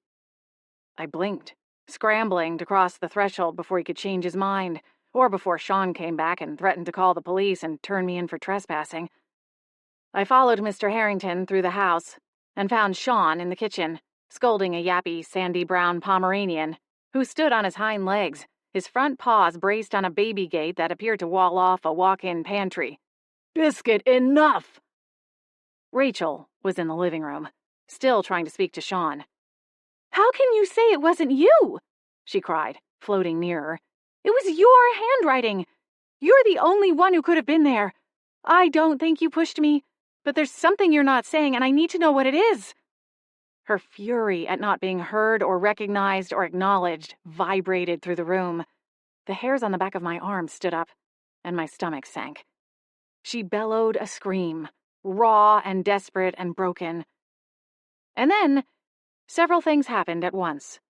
Biscuit howled at the top of his little lungs. Sean swore loudly. And a drawer on the buffet table in the dining room began to rattle so violently the large piece of furniture may have toppled over if not for a secure anchor holding it to the wall. For a moment, I thought we were in the midst of an earthquake, only to realize it was isolated to the middle drawer. It took a moment for either of the Harrington men to realize what was going on, seeing as how Biscuit was in the midst of losing his puppy marbles. "The drawer," I said, jabbing a finger toward the vibrating furniture. Sean looked up, blinking in surprise to see me standing in his kitchen. He followed my gesture and looked at the drawer. All the blood drained from his face. "No," he berated. "It couldn't. What's in there? I asked. With an ashen, solemn expression, Sean crossed through the kitchen. Reverently, Sean opened the drawer and pulled out a leather-bound journal from an assortment of notepads and spare office supplies. The vibrating stopped. Rachel pressed her hands to her mouth, fresh tears shining in her haunted eyes. He kept it? I looked at her, waiting for a further explanation, but it was Sean who spoke first. It was a gift from Rachel on our 1-year anniversary. I gave her a bracelet with a heart-shaped charm, I interjected. Sean's eyes went wide. How did you... He broke off, suddenly looking around the room in a panic. She's really here? This is her. I nodded slowly. I told you this isn't a game. I'm only here to help Rachel. I need to know who, if you weren't the one who called her to the lookout, who it was. The room grew very quiet, as even Biscuit abandoned his cause, though he still glowered in Rachel's direction. It was me. Sean and I jolted to attention at Lawrence Harrington's confession. Dad? Chapter 17. Mr. Harrington held up his hand, his eyes closed as he gathered himself. I left the note for Rachel. I needed to speak with her, alone, someplace privately. You remember how it was in those days, Sean? With all the rumors about your mother and the mayor. His expression went stony. We couldn't add more fuel to the fire. I wanted to be somewhere where I knew for certain no one could be listening. Rachel had fallen silent, leaning forward as if seeing Mr. Harrington for the first time. Sean's mouth hung open for a moment before he found his voice. And tell her what? He demanded. What could you have possibly needed to say? I had to warn her. Warn her about what? Sean asked, setting the journal aside as he took a step closer to his father. And why, of all places, did you need to meet her at our lookout place? You could have called her or asked her to come to your office. There were a dozen other places you could have met her. You don't understand. No, I don't. So explain it to me. Lawrence looked a decade older than when I'd first arrived at the Harringtons' home. Your mother was planning something. Sean blinked, his brow furrowed and lined. Planning something? Dad, what are you talking about? She was paranoid. She had my phone bugged and had a PI following me around town. Following Rachel, too. That's what I was trying to tell the girl. I didn't want to hurt her, but I did want to scare her. To warn her to stay away from you. I looked to Rachel, scanning her expression for any signs of recognition. She was pale, almost invisible, only held suspended by the thinnest of particles. What? How? How could you? Sean's voice cracked, his expression torn with anguish. I knew where the two of you met because you showed it to me, long before you even met her, Lawrence continued. I left the note and then I went and waited. You killed her? This was you? All this time? No! Lawrence's voice roared back to full strength. No, of course not. I told her about the investigator. I told her to keep away from you, from the family. Your mother knew about the article, Sean. She knew what Rachel was planning to publish. She had a friend at the Gazette's office who saw it on the editor's desk. Oh no, Rachel gasped, her head shaking back and forth so violently I worried the room might start shaking again. I told her the best thing to do would be to get out of town, because she was in danger. Your mother was desperate, and spiraling to keep her secrets from spilling out. I didn't know what she would do, but I feared... Well, your mother was erratic in those days. When I found out about her affair and threatened to divorce her, she pulled a revolver on me and told me if I so much as went to our lawyer's office, she would do me in. I thought... Lawrence's breath hitched, and he sputtered on a cough. I didn't want the girl, Rachel, to get hurt. You have to believe me. Sean stared at his father, as though seeing a stranger. Then, in a flurry, he stormed out of the kitchen, and the front door slammed. Lawrence covered his face with his hands, his shoulders slumped. I looked for Rachel, only to find she'd vanished. "I'm so sorry," I stammered, edging toward the hall. "I never meant to—" Lawrence scrubbed his hand down his face and waved it at me. It needed to be said. I should have told him the truth years ago. "What happened when Rachel got to the lookout?" Lawrence lowered himself gingerly onto the couch, the cushions well worn. She was upset, of course. She expected to find Sean, you see. He hesitated, his eyes downcast. I tried to explain the danger she was in, but she was furious I had lured her there under false pretenses. She started crying, and then told me she knew about the dumping and that she was going to expose the family and that no amount of scare tactics would stop her. She wouldn't listen. It wasn't about that. He exhaled a shaky breath. She took off running, threatening to call the police if I followed her. I called after her, but she ignored me. I figured I had done all I could, misguided as my methods were.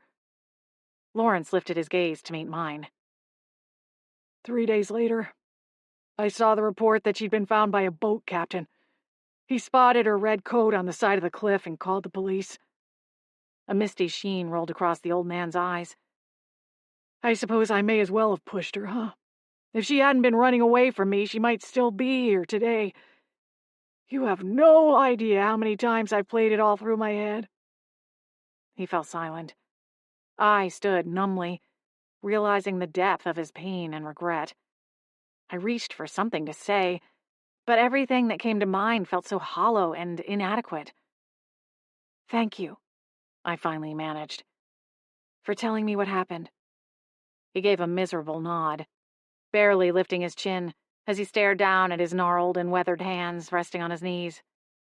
"I'll let myself out," I said, giving the gifted journal a long look, before turning and leaving the Harrington home. I looked for Rachel outside, but both she and the green truck were gone. Assuming she'd gone after Sean, I climbed behind the wheel of Holly and Adam's SUV and drove away, my direction aimless for a while, before the chatter of my thoughts became too much and I turned toward the inn.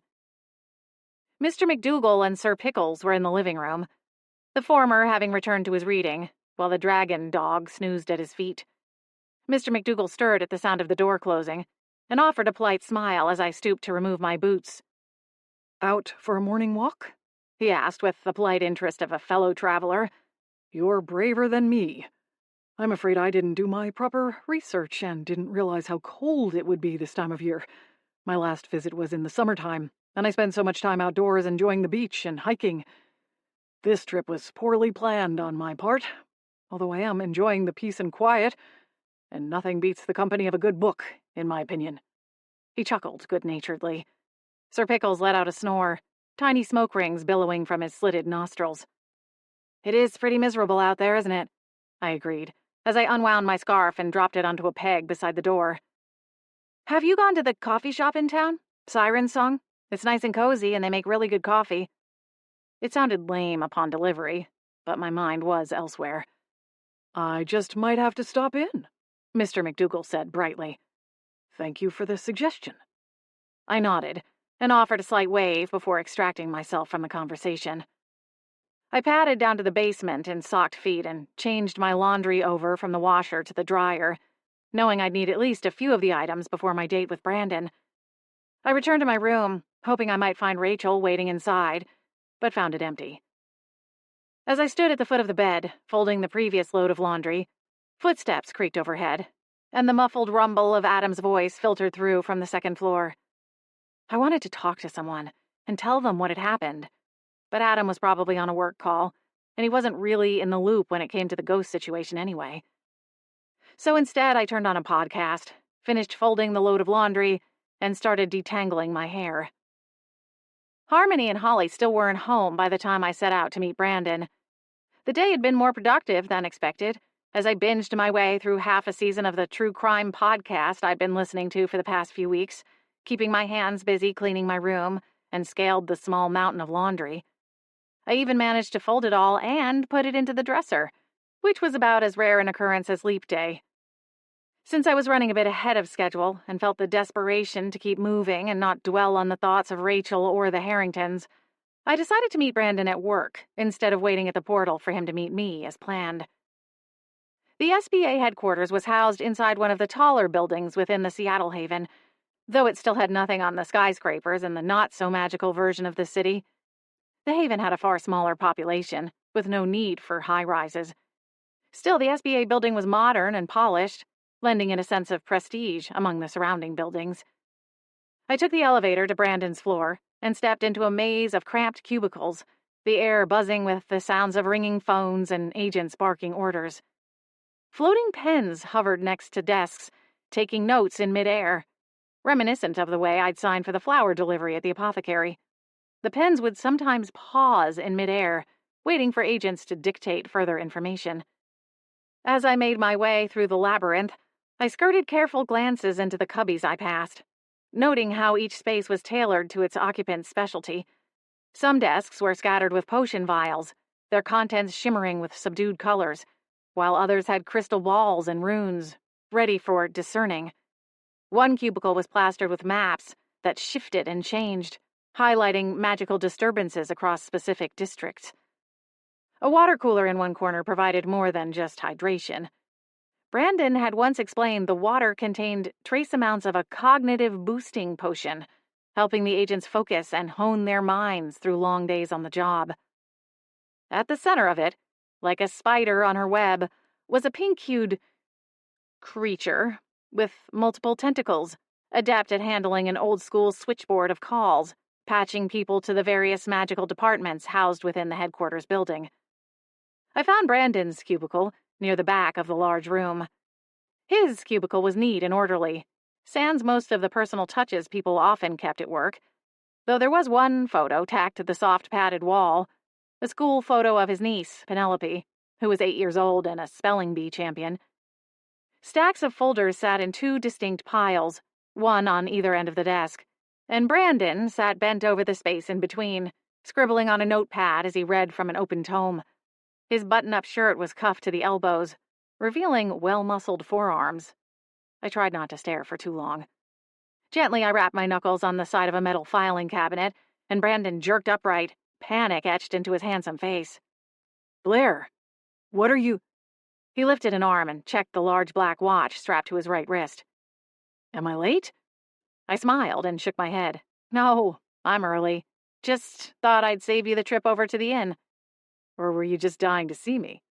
He offered a waggle of his brows. I laughed, and he grinned. No, I wouldn't say dying, I teased, though a lingering heaviness plucked at the word as it left my lips. I can wait downstairs in the lobby if you need to finish up here. I gestured at the folder and half-page of notes. No need, he said, as he got to his feet.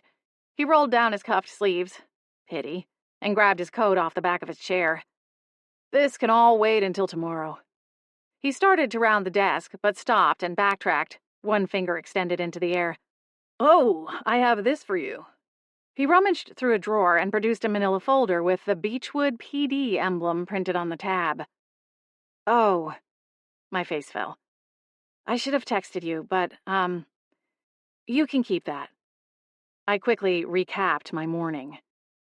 So, turns out the papers and the police had it right all along, I concluded. But thank you for getting the records. I really do appreciate it. No problem. I'm glad you found the closure you were looking for, Brandon said sincerely, as he stashed the folder back in the drawer. And hopefully for Rachel, too. He came around the desk, and I took his hand. I'm sorry I dragged you into my amateur ghost investigation. I promise no more police work for me. You don't have to apologize, Blair. It was important to you, and you... He smiled at me in a way that sent my heart into somersaults.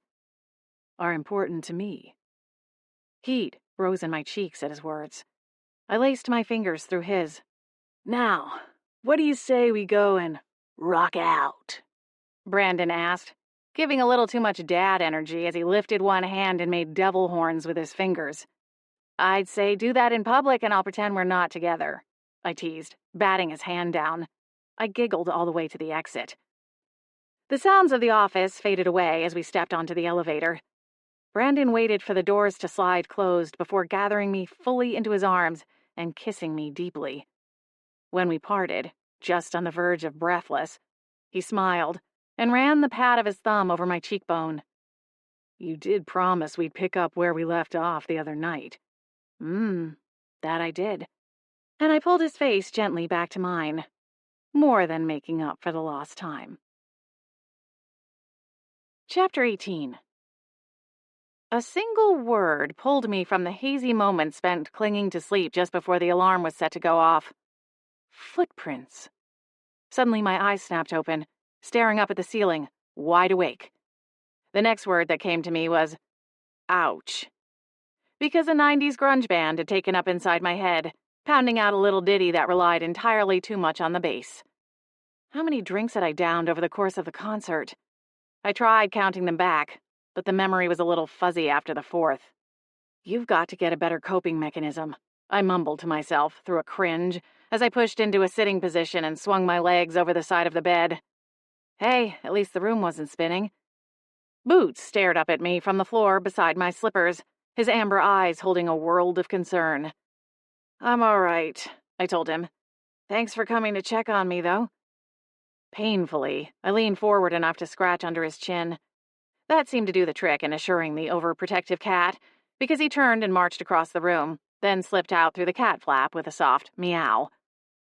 2 aspirin, a huge cup of coffee, and a quick shower later, and I started to feel almost human again. Long enough to cycle back to the word that pulled me from sleep. I snagged my laptop and took to my bed, already calling Brandon from my cell phone as I got situated. Hey, pretty lady, he said, his voice softer than usual, suggesting he too was feeling the after effects of our fun night out on the town. How are you feeling this morning? I think I might have made the error of forgetting I'm in my late 30s now and not my 20s. Big same, he chuckled. I'm out getting my 3rd cup of coffee. Think this one will do the trick? I don't know, but I mean, you live in a magic city. Surely there's something the barista can toss into the blend to get you on the right path? Tragically, Harmony used the last anti-hangover potion from the medicine cabinet in the kitchen the other night, so I'm stuck in the dark ages. Want me to go to the apothecary and bring you one? Agent Bramble is taking a personal day, much to everyone's shock and speculation, so I have a little leeway. Actually, I might take you up on that. Would you mind bringing that police file? About Rachel? Yeah, there's something bugging me. If Lawrence Harrington lured her out to the lookout and had a full conversation with her, shouldn't his footprints be at the scene? And if there was a set of prints, presumably a man's shoe, wouldn't that have made the police reconsider the story that her death was an accident? Someone else was there with her in a remote location, not on any trail. The sound of a shop bell jingled in the background. I'd look into it if it were one of my cases, Brandon agreed. I just got to the coffee shop, but I'll swing by the office and get the files and then head your way. See you in 15? Thanks. 1 large vanilla latte, 1 hangover cure, and 1 set of police records. I grinned like an idiot as Brandon unloaded his arms onto the kitchen table. Really working hard for that Boyfriend of the Year award, huh? Brandon straightened, and I realized my error. I dropped the B word. Was it too soon? We hadn't discussed exclusivity.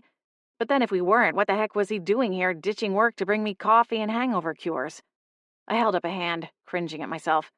Sorry, Brandon smiled. Do I get a trophy if I win? I blinked. He chuckled and slid into the seat beside mine and nudged me with his elbow. You're cute when you get all flustered.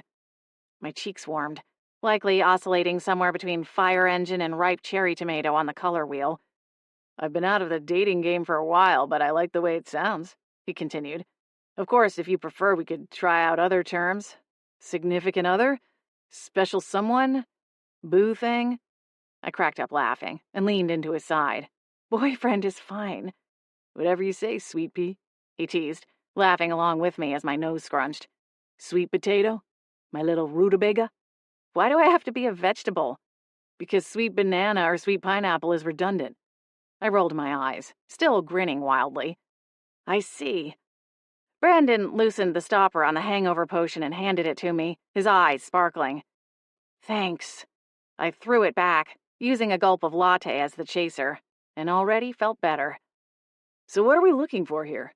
Brandon asked, opening the police record. He unpacked it with a careful hand, suggesting he'd done it dozens or hundreds of times before.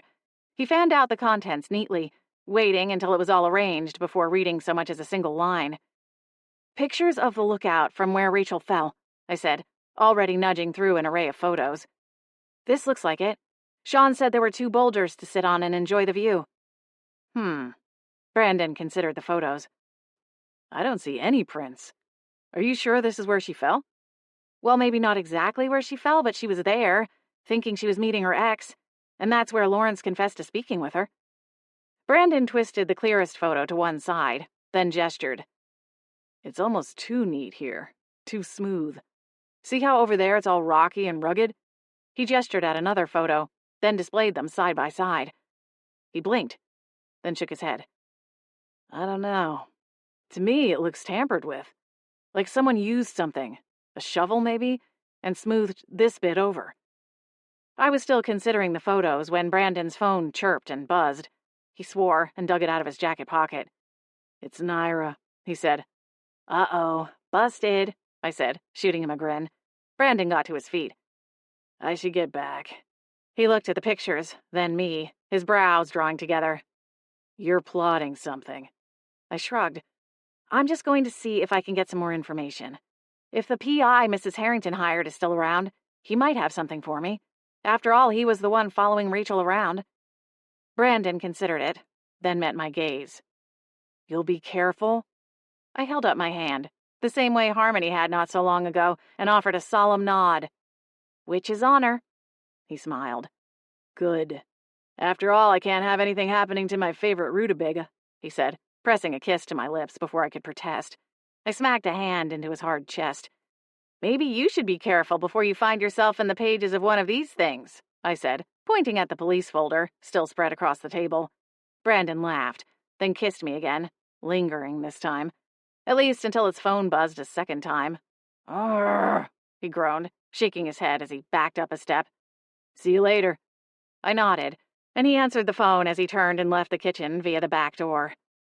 Coffee in hand, I watched him jog across the damp grass and slip inside the tool shed. We might be from 2 very different worlds, but it was nice to know he was always a few minutes away. It didn't take me long to find the name of the Harrington family lawyer, Montgomery and Associates. 40 minutes after Brandon's departure, I arrived in front of the stately brick building that housed the law office. Stepping inside, I was greeted by the smell of polished wood and old books. The receptionist, an older woman with a beehive hairdo straight out of the 1960s, peered at me over her cat-eye glasses. "Can I help you?" "I was hoping to speak with Mr. Montgomery." The woman eyed me suspiciously. "Mr. Montgomery has been retired for 12 years now. His daughter Amelia runs the firm now." "Oh, I see." I cleared my throat. "Is there any chance she might be available to speak with me?"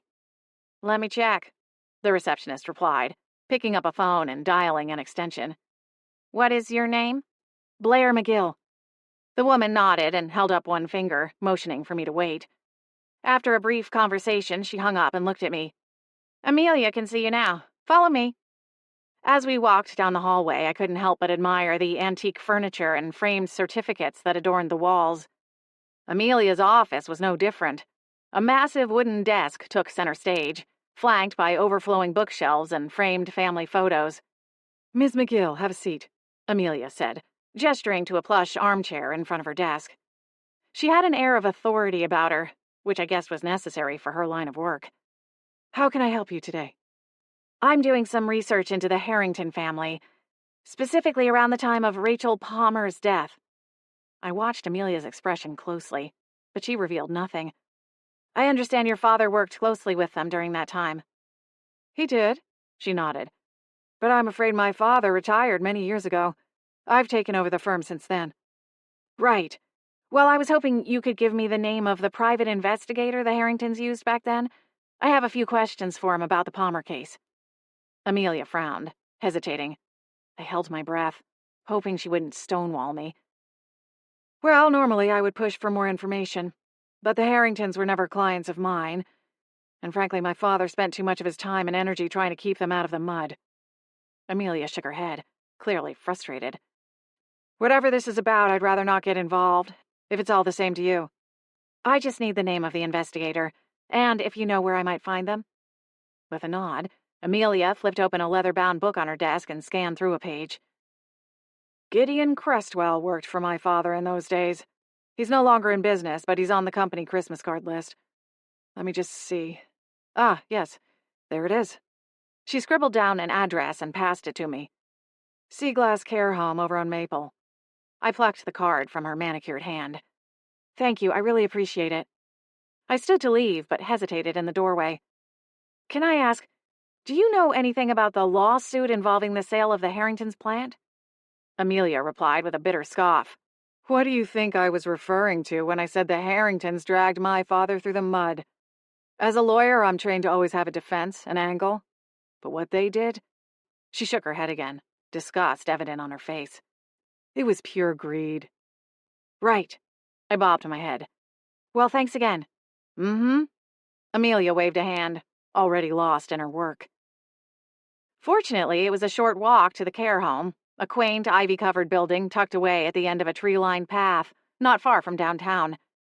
As I walked through the front doors, the faint scent of disinfectant and lavender filled my nostrils. The receptionist directed me to Gideon Crestwell's room, and I headed toward it, my steps heavy and slow. The door to Gideon's room was open, and I found an elderly man with only the barest hints of wispy white hair seated in a wheelchair beside a large window, a blanket over his lap. Mr. Crestwell? He turned at his name. He looked frail, but his eyes held a sharp intelligence. Yes? The January sun cast a warm glow on Gideon's face, his wrinkles a road map of memories. I took a deep breath and dove right in. Mr. Crestwell, my name is Blair McGill, and if you're up to it, I'd like to ask you some questions about Elizabeth Harrington and Rachel Palmer. Silently, Gideon turned his face away, his watery eyes moving back to the view of a large green space beyond the window. Mr. Crestwell? I knew this day would come. Eventually. He exhaled, the sound labored. Then he flicked the tips of his fingers toward the upholstered chair opposite his wheelchair. You'd better have a seat. Wordlessly, I sat, my breath drawn in tight. I primarily worked for Mr. Montgomery. The Harringtons were his client. But in late 1996, I got a call from Elizabeth, Mrs. Harrington, asking me to meet for coffee. She said she had a job for me. Mr. Montgomery paid me well enough, but it was a small-town law practice. There wasn't much work. Gideon paused to cough into a white handkerchief. Excuse me, he said, as the coughing fit sputtered out. Do you need water? I asked. He shook his head and cleared his throat. Elizabeth thought her husband was having an affair. At least that's what she told me, he continued. She wanted me to follow him around, take pictures, and report back to her. Nothing unusual. And the pay was good, so I said sure. He shrugged his thin shoulders and adjusted his blanket. The only problem? There was nothing to uncover. And come to find out, she was the one carrying on an affair. Once I figured that out, I thought she hired me to keep tabs on her husband's whereabouts, so it would be easier for her to sneak around with the mayor. He shook his head. I should have gotten out then.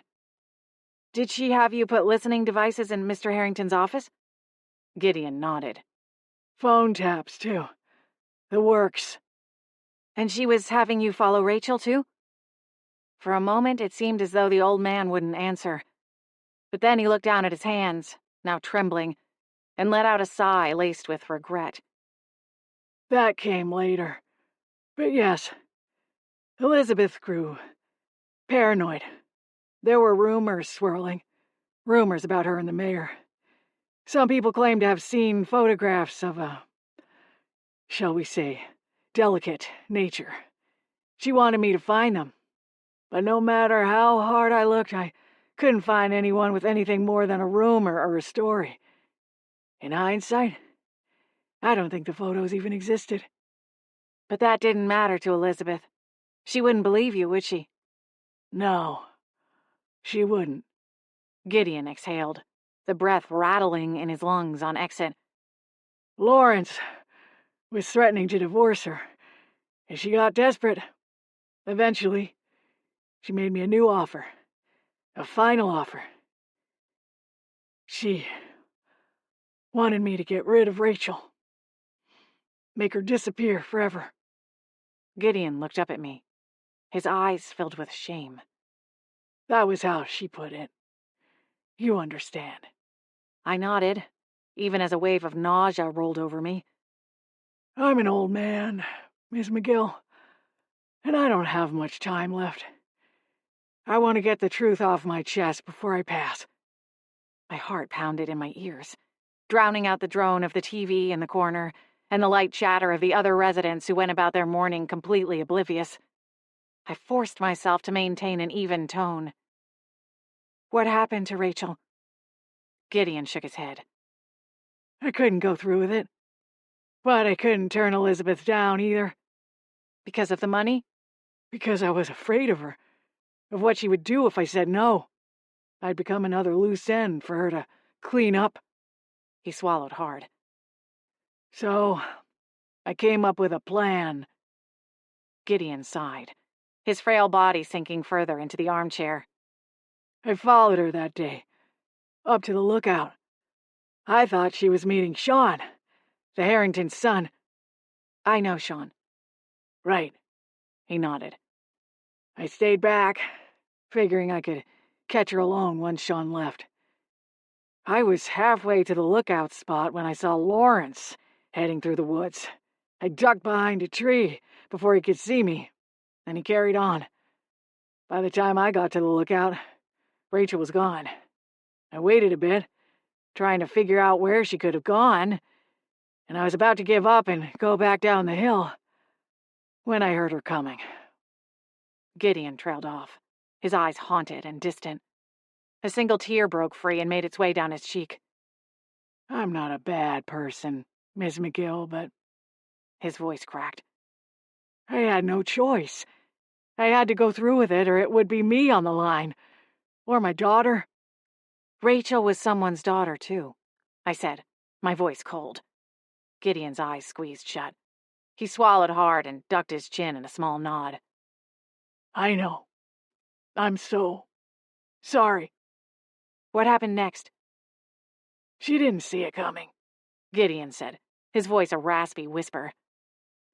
I hit her with a branch, and it knocked her off kilter. She went over the edge, and her neck was... His voice broke into a sob. What did you do after she fell? I asked quietly. Gideon wiped his eyes with the back of his hand. I panicked, he confessed. Elizabeth had bought a brand new shovel for me to... He rolled a gnarled hand through the air. I gave a brief nod, and he continued. So, I used it and smoothed over the ground to cover up my footprints. That way it looked like an accident, and I wouldn't have to worry about burying her. Then I went to Elizabeth. Told her Rachel was dead. And you collected your payday, huh? Gideon sobbed loudly enough to catch the attention of a passing attendant, who gave me a concerned look. Is everything all right here, miss? The woman placed a hand on Gideon's trembling shoulder. Mr. Crestwell? I got to my feet, my hands shaking. It's okay. I was just leaving. Gideon didn't look up as I stalked from the room. Chapter 19. When Rachel still hadn't returned to the inn by that evening, I gathered in the kitchen with Holly and Harmony, debating whether or not to call upon Hayward, Gwen, and Flapjack to start a spectral search party. I just want her to know the truth of what happened to her, I said with a sigh, bobbing the tea bag around my mug. And she will, Holly said, reaching over to pat my arm. You did a good thing, Blair. After hearing Gideon's confession, I'd made it as far as the edge of the parking lot before calling the police. A squad car arrived within minutes, and I waited with bated breath, hoping the man wouldn't recant the whole thing or call me a delusional liar. It seemed, though, that Gideon's guilty conscience led him to speak the truth as he was eventually wheeled out, his wrists in handcuffs, and taken away to the police station. Before the squad car left the parking lot, the old man caught my eye and inclined his head, in a gesture I was choosing to take as something akin to gratitude. As unforgivable as his actions were, he'd at least done the right thing in the end. "What if we tried using this?" Harmony said, going to the kitchen drawer where Rachel's bracelet was stashed for safekeeping. She lifted the delicate chain and ran a nail over the heart-shaped charm. "If this is what her spirit is bound to, maybe we can use it to kind of summon her back?" Holly and I exchanged a look. Then she shrugged. "Worth a try." Harmony closed her eyes and clasped her hand around the bracelet. "Rachel, if you can hear us, please come back. We know what happened to you. We know the truth." A hush fell over the kitchen, and I thought I felt a chill over the back of my neck, but quickly chalked it up to a draft from the nearby air vent. Deflated, Harmony set the bracelet on the counter and opened her mouth to speak, when suddenly a form flickered into view, and Rachel hovered in the center of the kitchen, her eyes wide. "Rachel!" I exclaimed. "Are you all right?" She spun slowly and spotted the bracelet. "What just happened? It was like I could hear a voice in my head, and then it was like the feeling of being on a really tall roller coaster." "Sorry," Harmony winced. "We were trying something new." "Blair found out what happened to you," Holly interjected, then gestured for me to take over the conversation. Rachel looked at me, her young face pained. "You did?" I nodded. "Rachel, you were pushed over the cliff by a man named Gideon Crestwell. He was a private investigator, working for Elizabeth Harrington. She hired him to murder you because she thought you had proof of her affair with the mayor." "What proof?" Rachel's eyes narrowed in confusion. "I didn't know anything about that, let alone have proof of it. I only knew about the illegal dumping." "Unfortunately, Elizabeth believed otherwise," Holly said, her voice soft. "But now that we know the truth, we can make sure it all comes to light. The damage the Harringtons caused will be revealed, and Gideon has turned himself in. He was arrested this morning." Rachel took it in silently, as she stared down at the charm bracelet that kept her spirit tied to this world. You're sure?" I looked helplessly to Holly, then Harmony. "I'm so sorry, Rachel. But yes, it's all true. Justice will be served," Harmony added. "Is there anything else we can do?" Holly asked. Rachel shook her head. "No. I think I would just like to be alone." She glanced up, her form growing thinner. "Thank you, though. I do appreciate everything you've done for me." "Of course," I replied. "And if you—" Rachel vanished, winking out of sight. I slumped forward, my elbows on the table's edge. I know I did the right thing, so why does it feel so crappy? Neither of my fellow witches appeared to have an answer for me. Several days passed with no sign of Rachel. I constantly checked my room and the garden for any signs of her, but eventually turned my anxiety into action and set about organizing a memorial event. Following Gideon's confession and arrest, the local newspaper ran a story with the full truth of what happened all those years ago. They even coordinated with Rachel's parents in order to insert pieces of her research and writing about the Harringtons' illegal dumping. Sean was quoted in the article, wishing the Palmers peace and closure, while also speaking to Rachel's character and her dedication to the truth. As it turned out, Lawrence Harrington had lost most of his wealth, but following the article's publication, made a generous donation to the foundation set up in Rachel's name to make amends for the damage his plant had done to the harbor. I saved a copy of the paper, and subsequent articles, along with snippets from the local news, keeping them for Rachel's eventual return. Holly asked the ghostly trio to keep a lookout around town for Rachel, but so far, they hadn't returned with any news. I had a feeling she would be with her parents or at Sean's, or maybe splitting her time between the two, but couldn't bring myself to invade either place and cause further disruption to either family. Fortunately, she caught wind of the memorial and came to the inn the following week, the night before the event. I found her in my room after dinner, the rocking chair quietly treading on the wood floors. "I'm sorry I was gone for so long," she said, as I entered the room and closed the door softly behind me. "You don't have to apologize." She shook her head. No, I do. You went through all this trouble to help me find answers, and I bailed on you without so much as a thank you. And then I find out you're planning a beach cleanup in my honor? She looked at me, her eyes full of emotion. You really did all of this for me? Why? Slowly, I eased down to sit on the side of the bed. Because it's the right thing to do. And if I were in your shoes, it's what I would want someone to do for me. I paused, parsing through a longer answer to the question. Finally, I exhaled and sat forward, bracing my elbows on my thighs. The truth is, I don't know why I am the way that I am.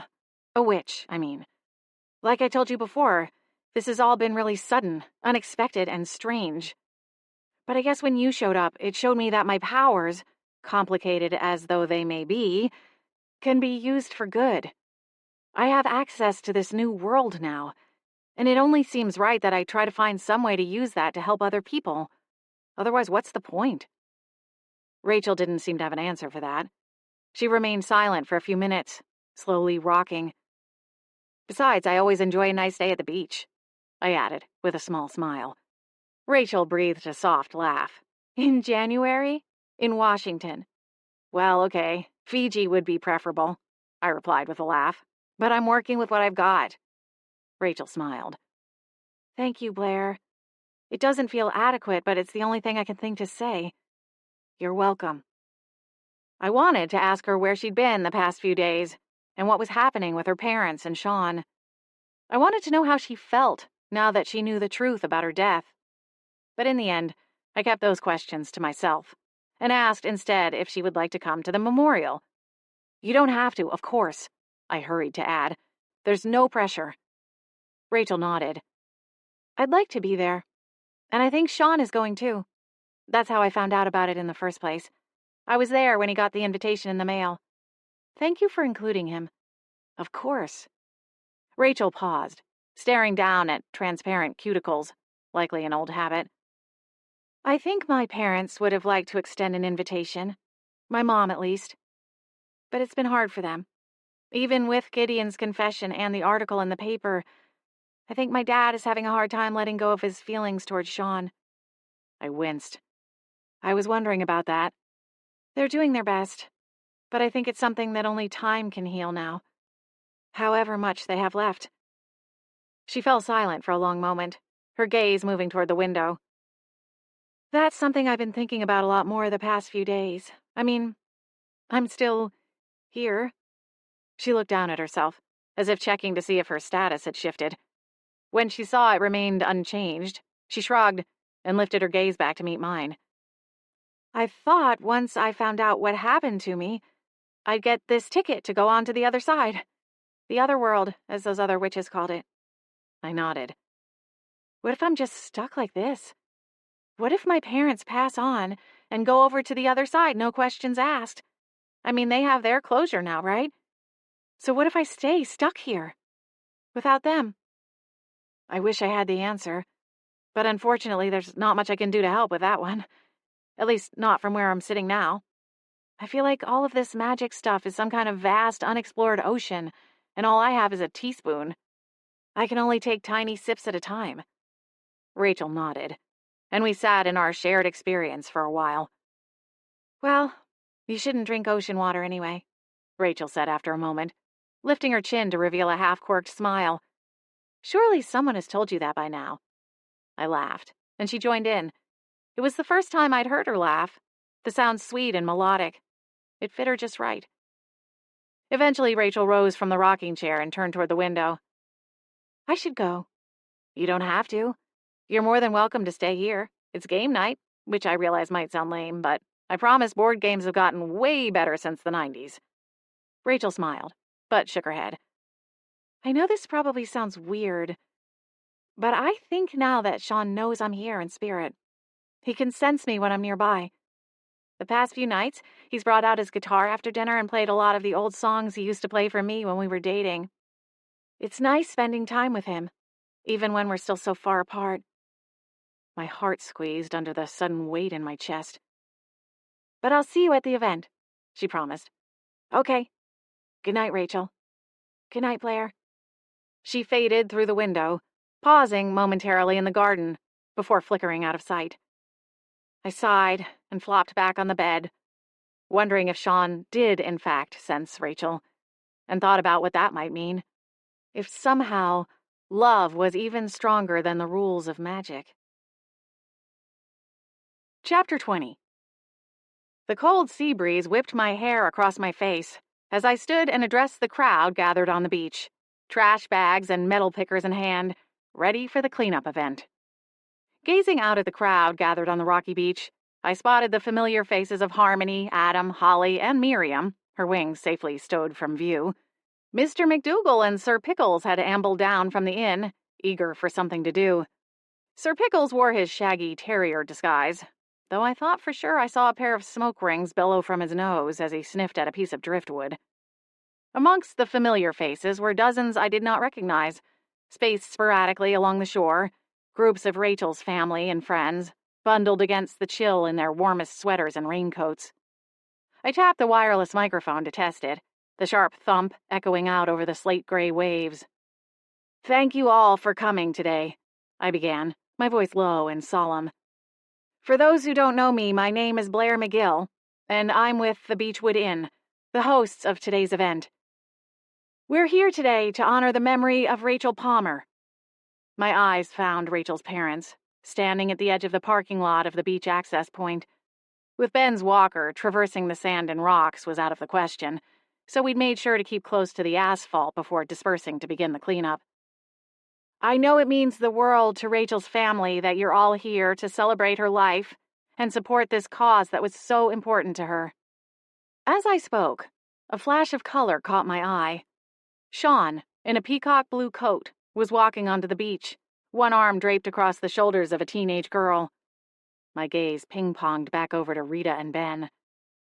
"Before we get started, I wanted to announce that the charity foundation set up in Rachel's name has raised a record-breaking amount of donations in the past week, all of which will be going to continue the conservation work along the coast."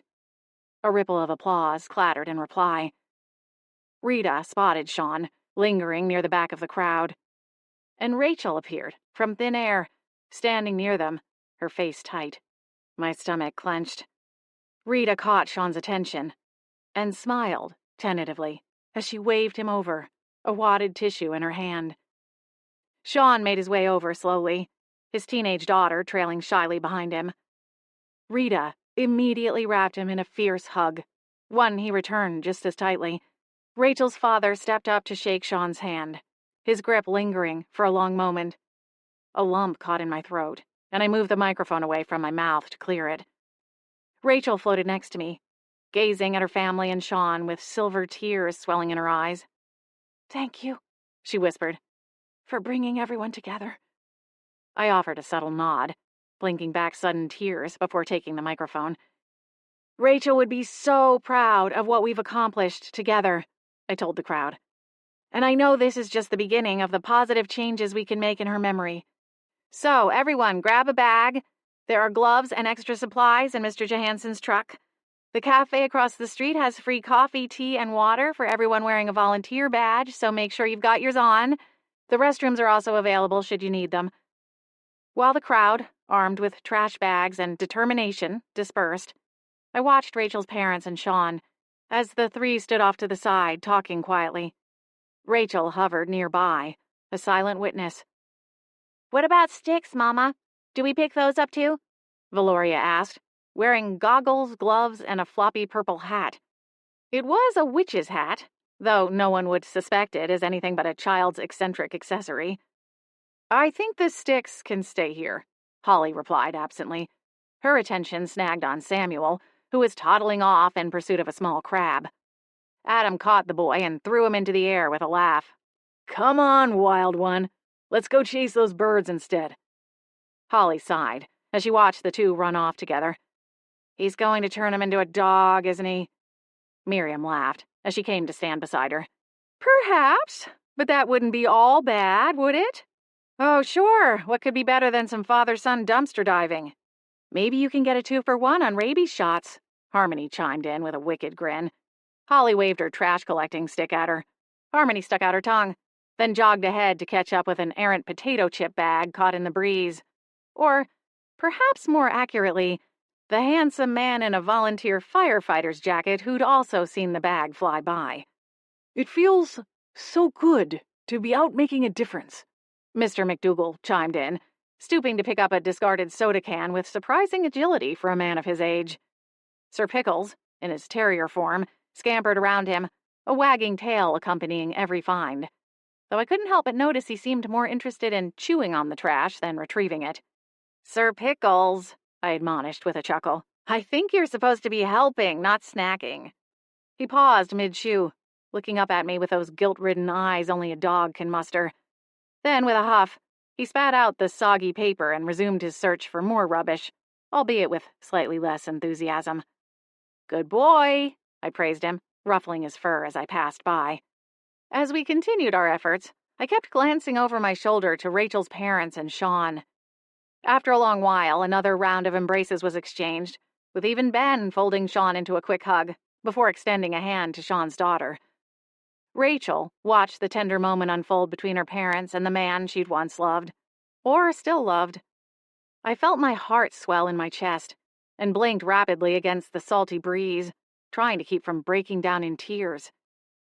As Sean and his daughter went to gather supplies from Mr. Johansson's truck bed, Rachel broke away from her parents and floated closer to us, her eyes glistening with unshed tears. She looked at each person, taking in the love and camaraderie that spanned the length of the shore. And then, without warning, she became enveloped in a soft, golden light. Startled, she looked down at her arms, then back to me.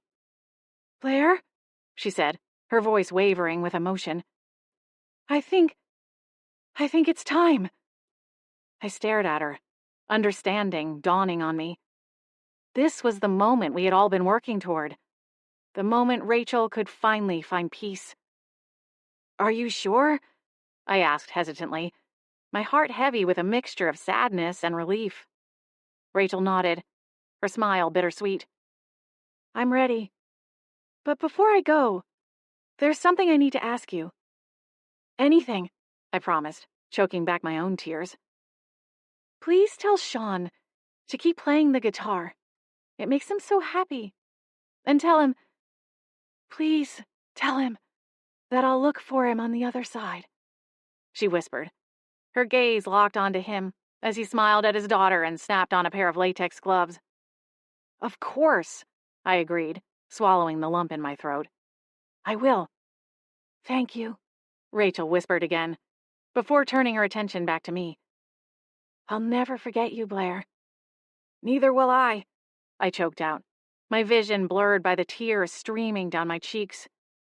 And then, just like that, the golden lights swallowed her up completely, leaving nothing but an empty patch of rocky sand. "Blair?" Holly's voice sounded alarmed. I pushed my hair out of my face and nodded. "She's gone." "Oh, honey." Holly and Harmony were suddenly at my sides, each of them resting a hand on one of my shoulders. "Goodbye, Rachel," I murmured softly, wiping away my tears as I turned to face the others. "She's finally at peace."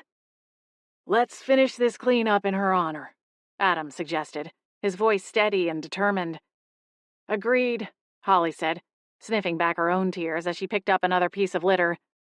"For Rachel." "For Rachel," we all echoed, our voices carrying on the wind as we returned to our task, knowing that somewhere beyond, our new friend was watching over us, her spirit finally at peace. The emotional morning gave way to a calm afternoon. The cleanup was a huge success, with even more donations being made to the foundation before the last volunteers handed over their supplies and left the beach. Afterward, we reconvened inside the Beechwood Inn for some much-needed comfort in the form of hot beverages and baked goods. Brandon missed the start of the ceremony, but made it in time to help me fill my final bag, then drove me back to the inn. I explained about Rachel on the way.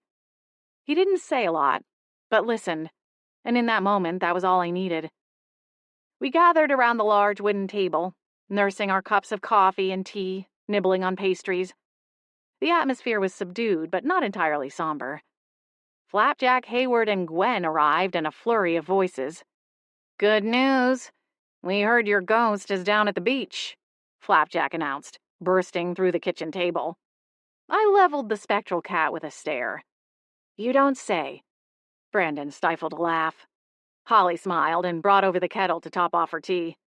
"You guys are a little late. Rachel has successfully crossed over to the other world. You can call off the search." "She did? Well, that's fantastic," Gwen exclaimed, her feather earrings swirling as she bounced in her seat. "It was all thanks to Blair," Harmony added, smiling at me. Adam raised a Danish in salute. "Hear, hear." "That's wonderful, Blair," Gwen said, giving me an encouraging smile. "Perhaps Scarlett should hire you as an apprentice." "Thank you, but I'm not sure I'm ready to go into full-time ghost hunting." Brandon draped an arm across the back of my chair. "Well, if you change your mind, let me know. We could use a good ghost hunter in the department." "Well, then we'd have to break up." "Oh?" "Trust me, I learned the hard way not to date at work," I said with a shudder. Brandon chuckled. "That bad, huh?" "You have no idea." "I'd love to hear about it sometime," Brandon said, his mouth curved into an easy grin. An easy laugh rumbled through the room. When it faded, a gray cloud rolled over me, one I'd been trying to keep at bay for too long. I shuffled my mug between my hands, nervously twisting it back and forth. "Blair? Is everything all right?" Gwen asked, her voice kind. I looked up and peered at each of the ghosts in turn. "There is something I've been wanting to ask, and now that Rachel is gone..." I trailed off, losing my nerve. "Well, spit it out. We haven't got all day," Flapjack interjected. He flicked his whiskers as he reconsidered. "I suppose that's not technically true, but my point stands." "He gets bored easily," Gwen said as an aside, making a shooing motion at the cat. "What is it you need, Blair? We'd be happy to help." "For the right price," Flapjack interjected. "It's a long shot, but I'd like to see if perhaps my late grandmother is still here. As a ghost, I mean. When she died, there was so much left unsaid between us, and now that I know about my magic, well, it seems like there are even more loose ends than I could have imagined. It stands to reason she might have trouble moving on." I glanced up from my mug, gauging their reactions. Hayward and Gwen exchanged glances, while Flapjack twitched his tail approvingly. "Well, well, look at Miss Determination over here," he said, his tone equal parts teasing and impressed. "Diving in with both feet. I like it." "Hey, I can be determined when I need to be," I shot back, though I couldn't help but smile at his remark. It was oddly comforting to have Flapjack's snarky humor break through the heaviness of the moment. "Of course we'll help you," Gwen agreed, her voice warm and kind. Hayward nodded in agreement, his kindly eyes filled with empathy. "It would be an honor, Lady Blair." Okay, that was going to take some getting used to. "I don't know much beyond where she might be, but I thought maybe with your connections you could see if any of the ghosts in Tacoma might have seen her. I have a feeling she'd be the kind of ghost who would make herself known."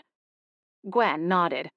"The spirit world is vast and unpredictable, but we promise to do our best to find her. I've always wanted to go to Tacoma." Flapjack sniffed. "Why?" "The fact that you're even willing to try means more than I can say," I replied to Gwen. "Thank you." "Hey, what are friends for? Even if they're transparent and floaty," Flapjack added with a smirk, earning himself a disapproving twitch of Hayward's mustache. He shook this off without hesitation and leaped into the air. "All right, team. Let's go find us a grandma." Flapjack cheered with mock enthusiasm before dissolving into laughter as he winked out of the room. Hayward and Gwen exchanged a harrowed look and rose from the table. Gwen smiled at me. "Shall we come back in the morning to discuss the matter further? You've had a big day. Rest up, and we'll talk tomorrow." As I watched them leave, another worry welled up. The tug of war between wanting to know what would happen if they didn't find my grandmother, and then those thoughts of imagining what would happen if they did. Would she be happy to see me? Or would she be disappointed by the life I'd lived so far? The thought of her still lingering in the mortal realm, unable to fully move on, made my heart ache. But at the same time, I couldn't help but feel a bubble of anger, thinking she might have known about my magic and kept it from me for my entire life. I did my best to set it aside, as Gwen advised, and it struck me then, as I looked around at the assembled faces, that even if I couldn't fully uncover my past, my present was looking pretty dang good. By some flap of a butterfly's wings, I'd managed to build quite a life for myself here, surrounded by people and spirits who cared about me. And that was something worth celebrating.